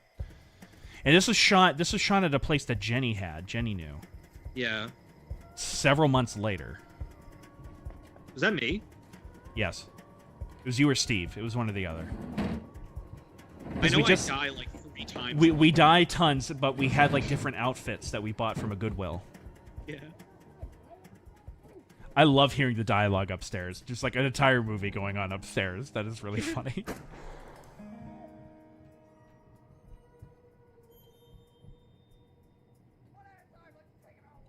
I always said he needed to have a C96 pistol. For no reason.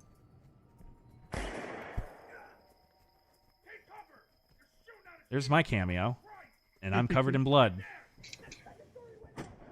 The music in this was done by John S. Weekly, and I wanted him to do I love that edit. That's my favorite line I've ever written. Yeah, that is your arm. You know what's really funny? You were setting up the shot for that, and I was laying on that rock for like kind of a while. Mosquitoes? I legitimately fell asleep on that rock. Oh, okay. I was gonna say, were you eating? Ooh, that was a good one.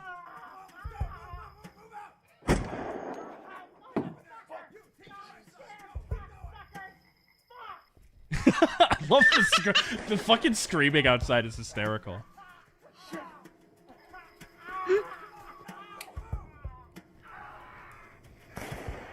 This is shot completely later. Me. Yeah. That's Lucas, by the way, up on with his back to us. That was Lucas in the uniform. I believe that's me and Jacob, right? Yes. I love this one here. This is one of my favorite squids. Right there. Because he had multiple getting pulled at once. And then the trick with you getting shot, Antonio, twirling around, was we just splattered the blood all over you in the beginning. Yeah. We just had you twirl, and it made it look like you were shot. These are some good shots.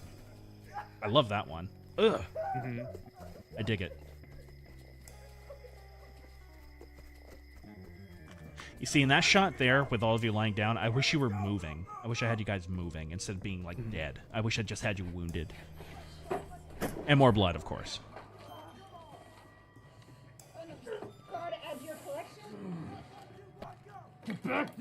I really want to kind of re-edit this and recolor it, because I don't mind the color at all. I just know I can do better now. Mm-hmm. I'm about to die a second time. Or a third time now. Yeah. This is a good squib.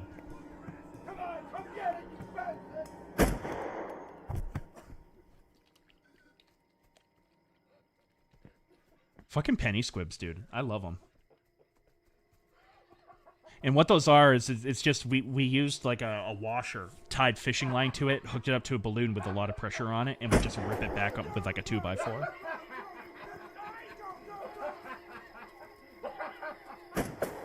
This entire bit here, I wish I would do differently. This is a good squib. I love this one because you just spit it out of your mouth. Yep. And it looked great.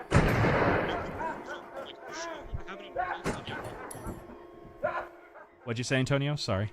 Yes, I remember you guys kept being like, "Are you sure? Like, it's okay, like having it in your mouth?" I'm like, "Yeah, whatever." And then you did like multiple takes, and you're like, "Are you sure?" I'm like, "Yeah, it's fine." Like, I just want you to get the shot. This is a good shot. I like that shot because the camera's focused on the dew, on the that had formed on the thing.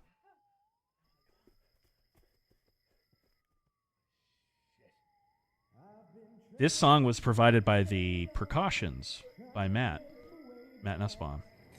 Back when they were still the Precautions. Not the Precautions, sorry. Kaleidoscope. Were they Kaleidoscope at that point? Yes, they were. You're right. You're right. This is shot on a skateboard dolly that we had on 2 PVC pipes on the ground, and we took all the wheels off of 2 separate skateboards and just put them on top of it with a piece of plywood on top of that. I didn't know where else to go. This is a shot. I remember we shot this with dual cameras too. Yeah. For a couple of those. Because this was we shot this on anamorphic widescreen was for one camera, and then the B camera was we just cropped it.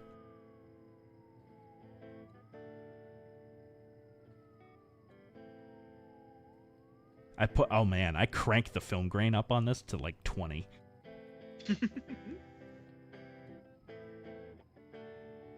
But he looks actually dead. Yeah. Like the paleness in his face. Yeah, he does. Really yeah. Do you guys have like makeup for that, or was that yeah. just all? No, that was makeup. We put a lot of money into the makeup. The blood looks fantastic on that too. Yeah.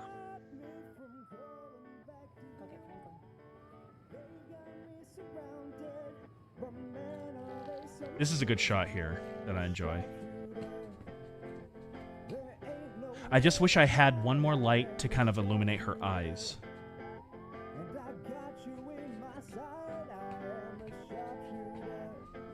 And that's me. That's my fat ass because we fired him by that point.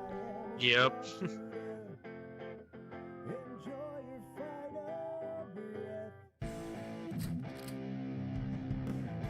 Yeah. You know, I don't hate that at all.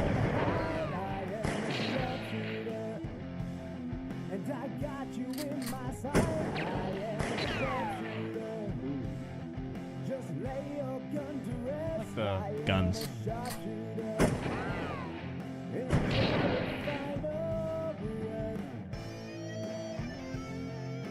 If I had one thing,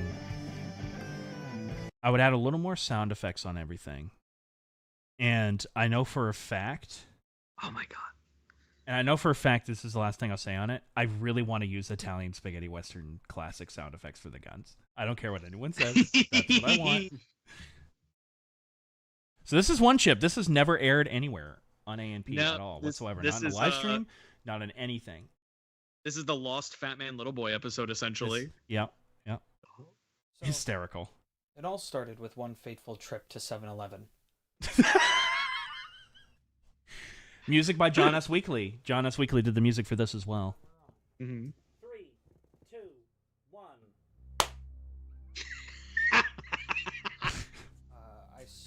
I saw. I love the atmosphere of this. Chip. Almost like it was fate.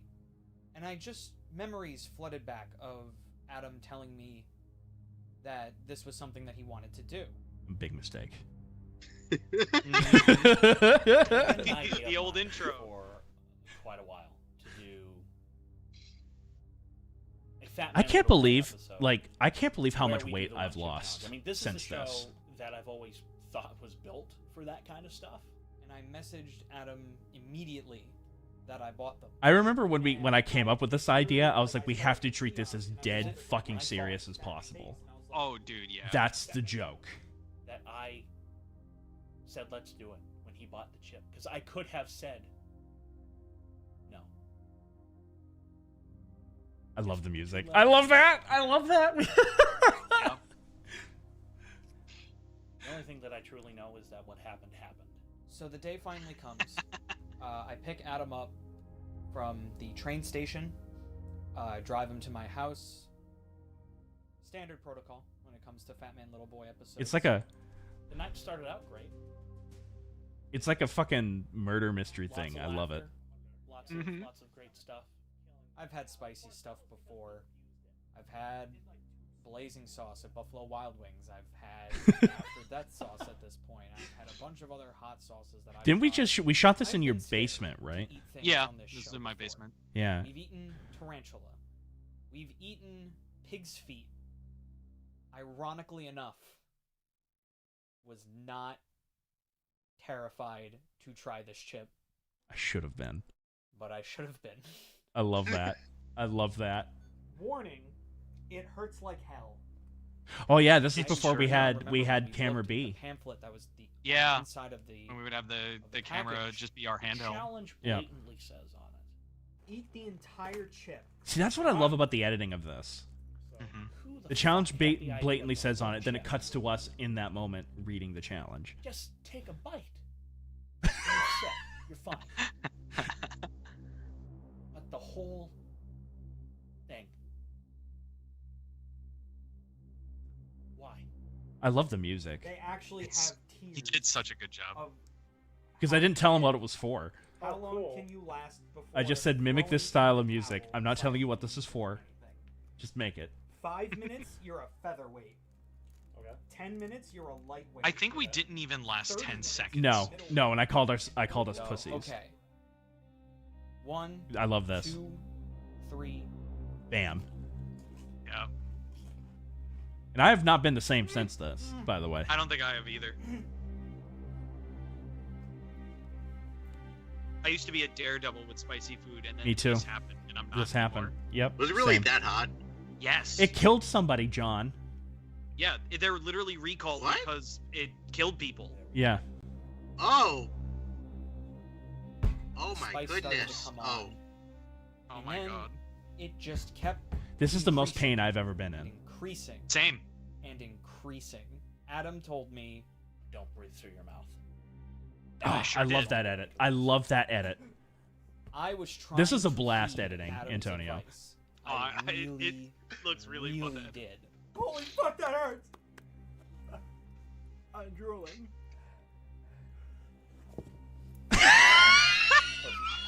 That's exactly what we are. Pussies. That's exactly what we are.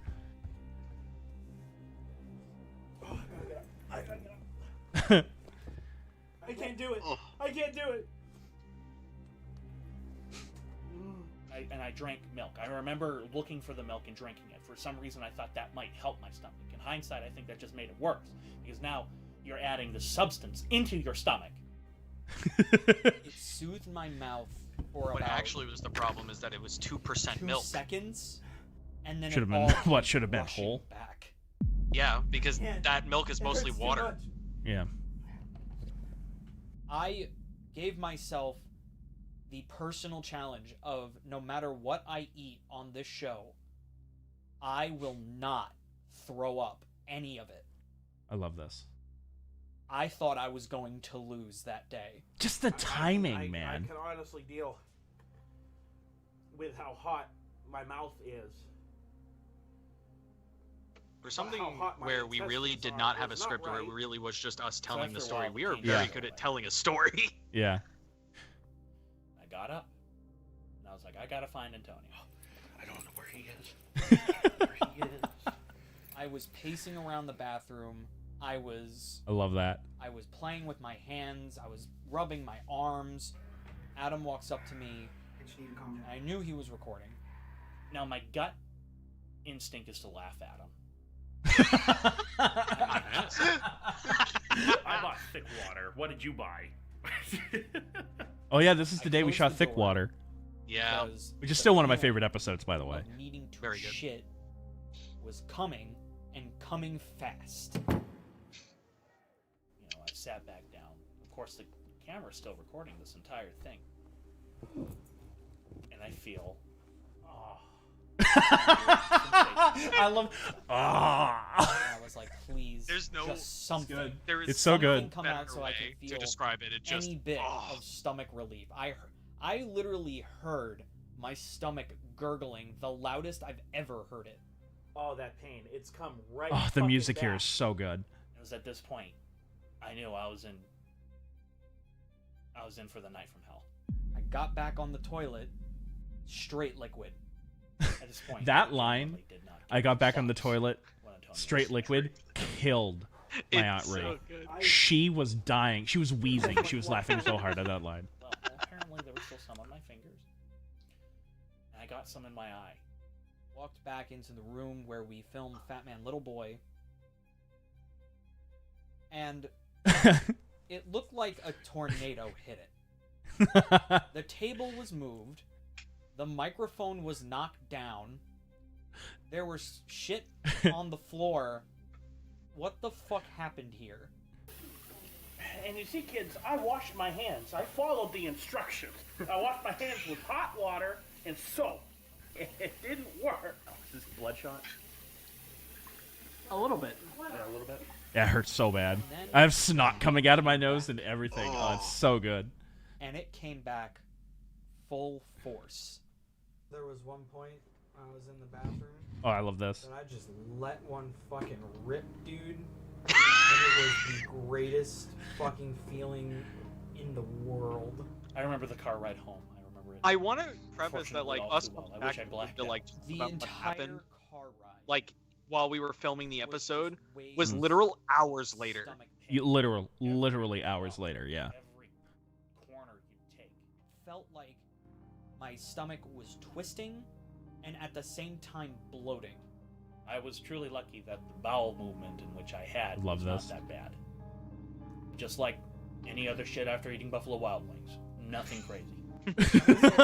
It's how serious it is said that I think it's so just funny. Didn't feel right.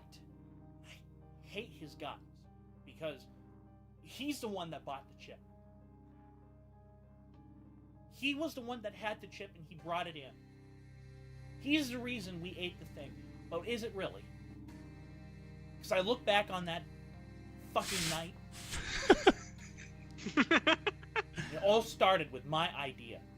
Hello, everyone. I'm Fat Man. And I'm the little boy.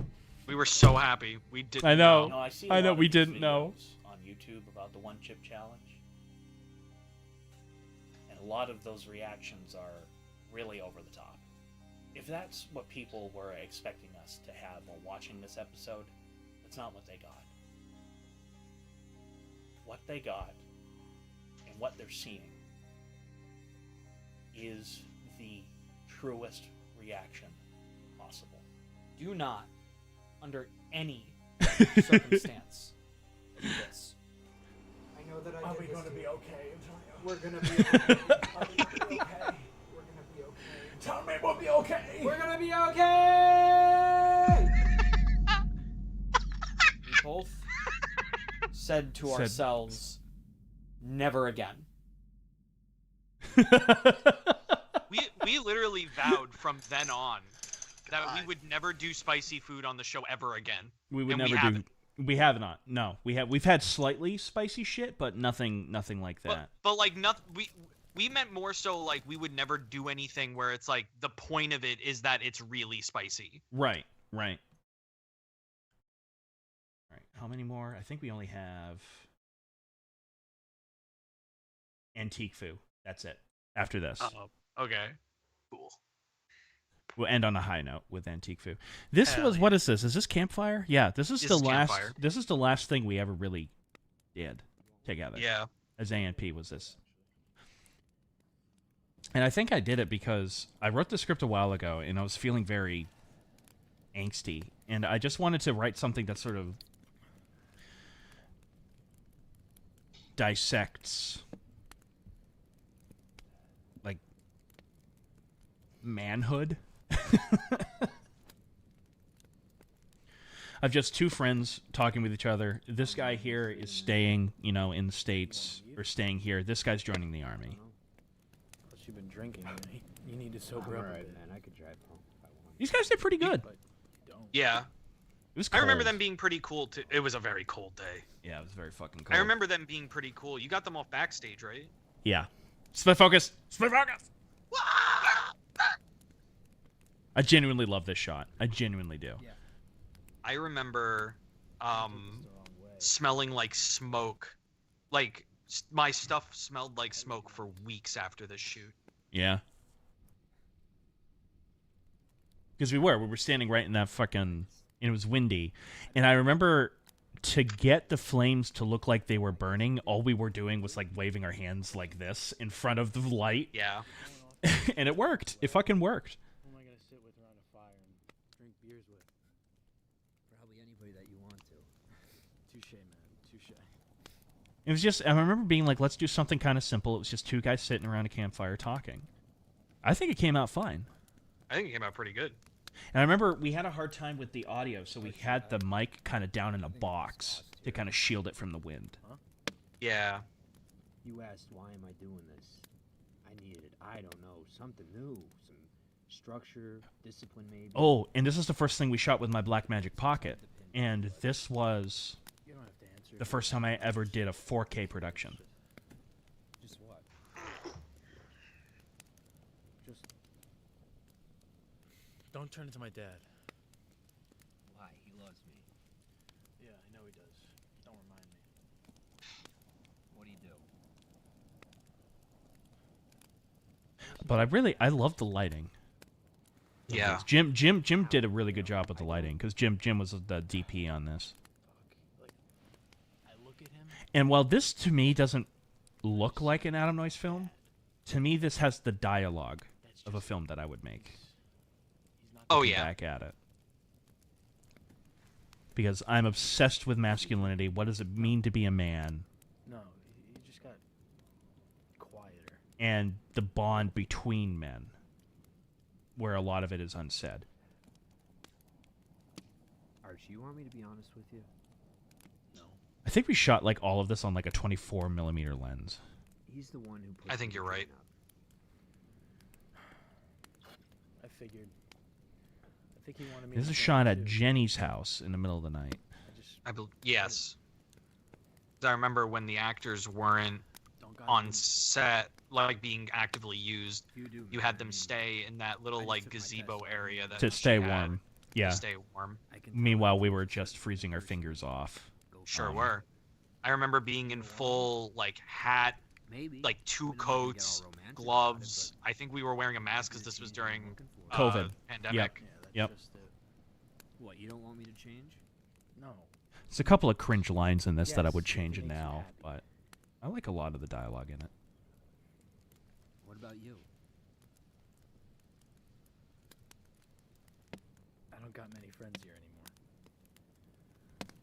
I either pissed them off, scared them away, or we just grew apart.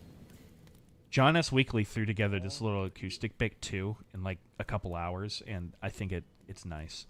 What if we do grow apart when you leave? We might. But I don't want it to. Me neither. But it might happen. Yeah. It might. And even if we do stay friends, what if It you won't. know? But you just said Archie, it will not happen, I promise you. You know what I really wish I did with this? I wish instead of it taking place today, it took place in the 50s. This is a nice shot. It was a very good shot. I would have toned down the lighting behind the smoke just a tad, but other than that, fuck yeah. Solid. Very solid. Just a short little thing. Was this the first film where I was officially a producer of A&P? It was, yeah. Well, I mean, technically it was, what the fuck was the web series that we did? Antonio, Adam, and Lucas. Yeah, AAL. Yeah. Oh, Antique Foo. All right, let's end this on a note. This is a 72-hour film festival you guys did, right? Yep. This was 2018. You know what? This is our senior year. I take this back. This is my favorite thing you guys have done. Thank you. I love this to no end. I was in stitches watching this in theaters because I went to see you guys. Because coming from Arbor Day to this, I feel like it's just a huge leap. Yeah, it was such a huge difference. Night and day different. Best antique shop in the West. I just love there's the fact that the Chinese guy is black. Just it kills me inside. Like genuinely, like it's so funny. You look familiar. Don't know how that could be possible. Dude, Chico is so good in this role. Oh no, Chico's a great actor. You ain't one of them wanted criminals. What was the genre, line, and prop that you guys needed to do? Martial arts and Western. Those were the genre, because we got to... Yeah, Kung Fu Western. I love combining shit.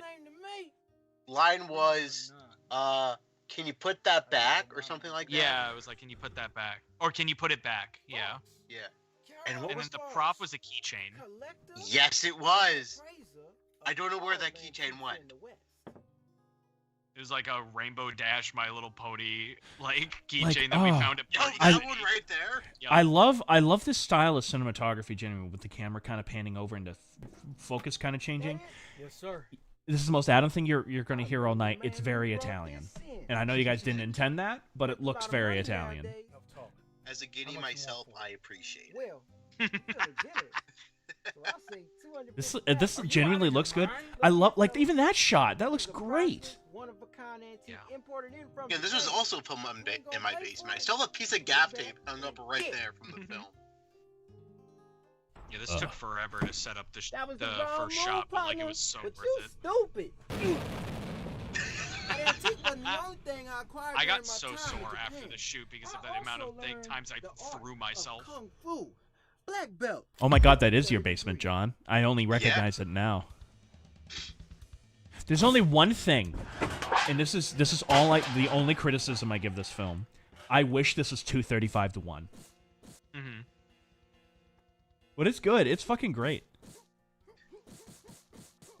I think the only reason why I think we swept that awards, and because one team handed in their stuff late.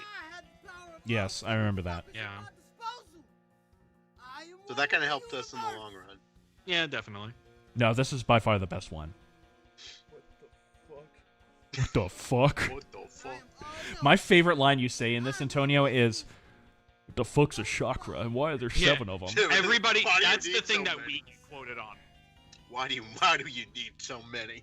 Why do you need so many? I love that. Fuck's a chakra. Shit. I love how there's no sound effect for that. I don't know why. That's Seems like you done lost your head there, kid. God, I love the coloring of this. Yeah. What the fuck?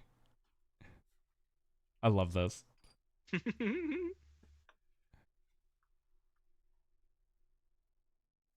Hello? Can you put it back? What even is a chakra? Why are there even 7 of them? There's something about that fucking line and your delivery of that line that is so fucking funny. You sound so defeated, like... Why are there 7 of them? Can you put my head back? What's a chakra? Who's that? That's Abe. That's Abe. That's Abraham Lincoln? Yeah, it's Abraham Lincoln. No, but he was another pilot. I think he was in the audio department or music department. Oh, okay. Yeah, he looks like he'd be a rock star. Well, my pleasure. Have a good one. All right, now. You have a good one. My pleasure. I love that. What in tarnation is a Halloween? I genuinely think this is the best thing you've ever done. I think it's so fucking funny. It's not too long. It looks gorgeous. Thank you. And it's extremely well acted, and the lines are really snappy, and I like it. I was genuinely blown away by this when I was seeing this. I was like, this is fantastic. Yeah, 'cause I remember I was when jealous. we got...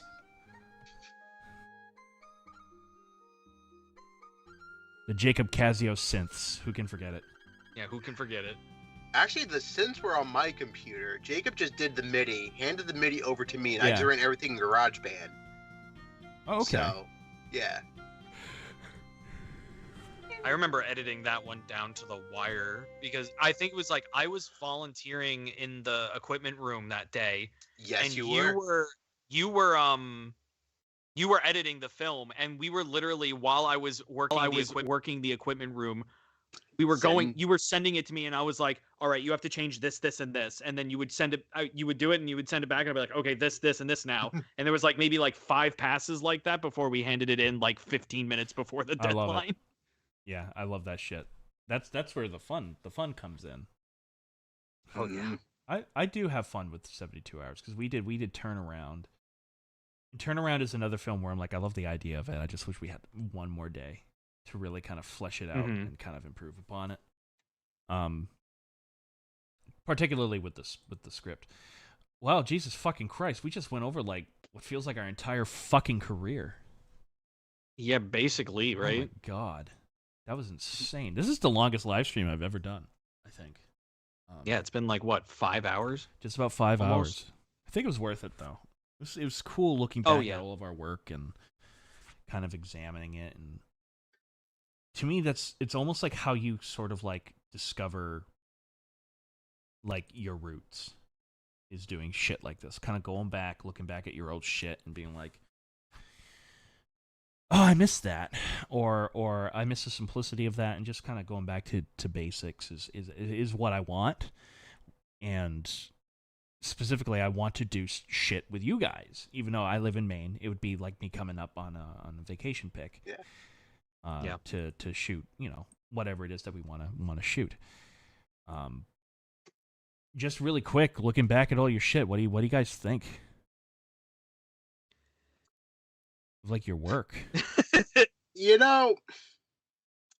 I wish I made more in college. Yeah. I wish I made more in college, but I think given the stuff I did, I'm happy where I am now and what I'm doing. Especially that I'm not actually I'm doing more than filmmaking. I'm also doing animation. So it's like I have more of a plethora of, content that's just waiting to come out. And frankly, again, if I didn't meet you guys or I didn't have my internship, I don't know where I'd actually be. It is pretty crazy how that all came kind of to fruition, because like had we not been these weirdo rejects in fucking Five Towns College just kind of being freaks, we never would have fucking met. Had I not had the balls to make Pineapple when everyone said don't make it, Antonio, I doubt we would have ever worked together, Yeah. And it's so funny how that works. It's definitely a butterfly effect there, quite a bit. It's definitely interesting too, because like looking back at like this stuff, like, even looking back at the stuff like Ashura's Halloween that I made when I was like 10 years old, like it's very easy to fall into like that mindset of like, I'm not getting any better. Like I'm the same as I was before. And like really dunking on yourself with that. But like when you really, and I'm not saying the stuff I made back then is like awful either. I used to, but now I do. Now I've gotten a little bit more of a fondness for it as I've kind of had a better mental attitude. But it really just goes to show like we have come very far from where we started. Even like when like going to college, like my films in college versus like in the beginning of college versus like the end of college is such a drastic change. And it's like kind of crazy because like in the moment it really doesn't feel like you change that much, but like you really, really do. Yeah. I mean, we even saw it, I see it a lot going from the first zombie movie I made into the second one. just within a year. You know, just how radically different it was. And then even in college, like I go from Which Way They Walk, which is a piece of shit movie, but I love a lot of the shots in it because I was behind the camera. And I love a lot of the compositions of the super widescreen frames that I use in it because I used a super widescreen aspect ratio on that. It was like 276:1. And just how much I've come since then, where it's like, despite the fact that like I look at all of the stuff that I've made with you guys and say it doesn't really feel like an Adam Noyce film to me. It's not like I regret making any of it, and it's not like I think it's terrible. Like I'm genuinely proud of, in particular, FM 132.9, and I'm really proud of Sierra, believe it or not. And it's a lot of it's because of you guys. You guys were my fucking crew, you know? Even if we didn't work on what I loved about like what we had, especially, even if we weren't working on all of each other's projects, it was almost like we were all there to help out in some way. Yeah, definitely. Like even if we weren't all there doing the same exact project, you were off doing shit, Antonio, while I was off editing something. You know, John, you could be making something with Antonio, and usually, again, I'm off writing something. And it was pretty special what we had. And I think we still do have. It's just slowed considerably. Yeah. Yeah. And you know what? I'm okay with it, you know? It's like, I used to be really kind of depressed about it. And I'm not anymore. I'm not. I feel like I mean, I've it's grown. really like, it really is like a testament to like, you know, not to make it like ooey gooey lovey goo, but like it really is a testament to like our friendship and like how strong our bond is. Because like one of the best things and best examples of that is that like, you know, you came up like a couple months ago and we filmed like the whole season of Fat Man Little Boy together, like all three of us. And like, you know, part of me was a little worried that with the new season of Fat Man Little Boy, because we hadn't seen each other in a while, and hell, you know, we don't talk as much. We definitely don't talk as much as we used to. But like, I was kind of worried that, you know, maybe like the chemistry might have changed, or like the chemistry that we had when we were filming Fat Man Little Boy more often, and we were like more in communication, would kind of be gone. But honestly, it was just as strong. Like you never fucking left. It did, and even looking back at the footage, because I've now edited 3 out of the 6 episodes, which, by the way, I'm trying to push for a March release where it's nothing but Fat Man Little Boy that entire month, including the live stream that I want to do beforehand. But it literally looks like we hadn't seen each other physically for a year. Yeah, but it's like I wasn't gone a day. Like the level of sync that you and I have, where it's like I'll say something really stupid or you'll say something really stupid and I'll just go with it. And it's like we're on the same wavelength, like instantly. And I don't really have that with anybody else. I really don't. And it's one of the many reasons why I love you. And it was like one of the it was really interesting having John there too, because I was a little nervous because I was so used to working with Jen and Jim, but because, you know, Jenny getting married and Jim being a big part of said marriage, I was a little nervous, and you know, it turned out fine. You know, it was like we were laughing our asses off. There's one point where I die laughing because John sees the duck feet, and all he whispers,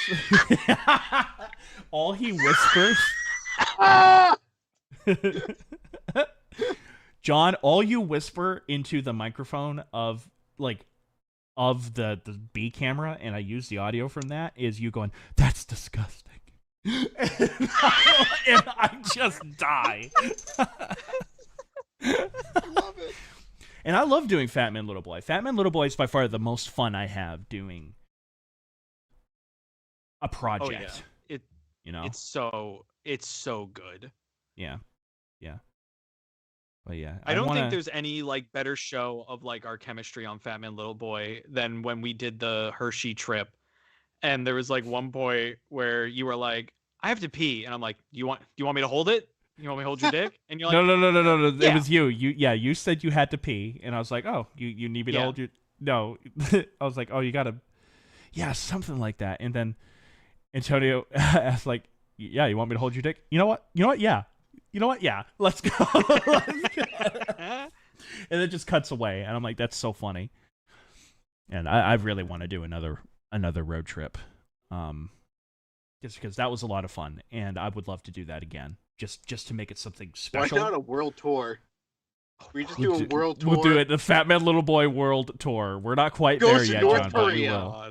We go to Fat North Man Korea. Little Boy go to I don't know North about Korea. that one. I am so fucked. Oh man. We go to Antarctica. We try penguin. We try penguin. I'd try penguin. Well, guys, I want to thank you very much for going on this odyssey with me. You know, this is what it feels like. It was a great big odyssey, and it is interesting to see how much we've grown, matured, changed, and yet somehow we've stayed the same in so many ways. Yeah. You know, it is really interesting, especially if you're an artist, seeing it through your work. It's really interesting. I didn't think this was going to have such a profound effect on me, but it did. It did. Well, that's going to do it for tonight, gentlemen. I am exhausted. Mr. Mr. Bottles, why don't you pimp yourself out a little bit? Sure thing. Hey, so I'm Bottles. I have a YouTube channel called Game Controller Network where I stream video games. I talk about video games. I review video games. It's all about fucking video games. But soon enough, it'll be about other games too. Ooh, is this a tease? Oh, we might start getting into board game content too. So look out for all new types of content that. Shut up, clock. Look out for new types of content that we're going to be putting out soon. I know I've been gone for quite a while, but a lot has been happening in life for the past couple months that I'll probably make a video about when everything is kind of like settled and stuff like that. To answer your question, Connor, when am I doing live streams again? My prediction, probably like, I'd say at most like 2 more weeks I'm going to need. And then everything should hopefully be back together. But hit yeah, the ground so running. yeah, I'll hit the ground running. We're gonna come back with live streams. We're gonna come back with content. It's gonna be great.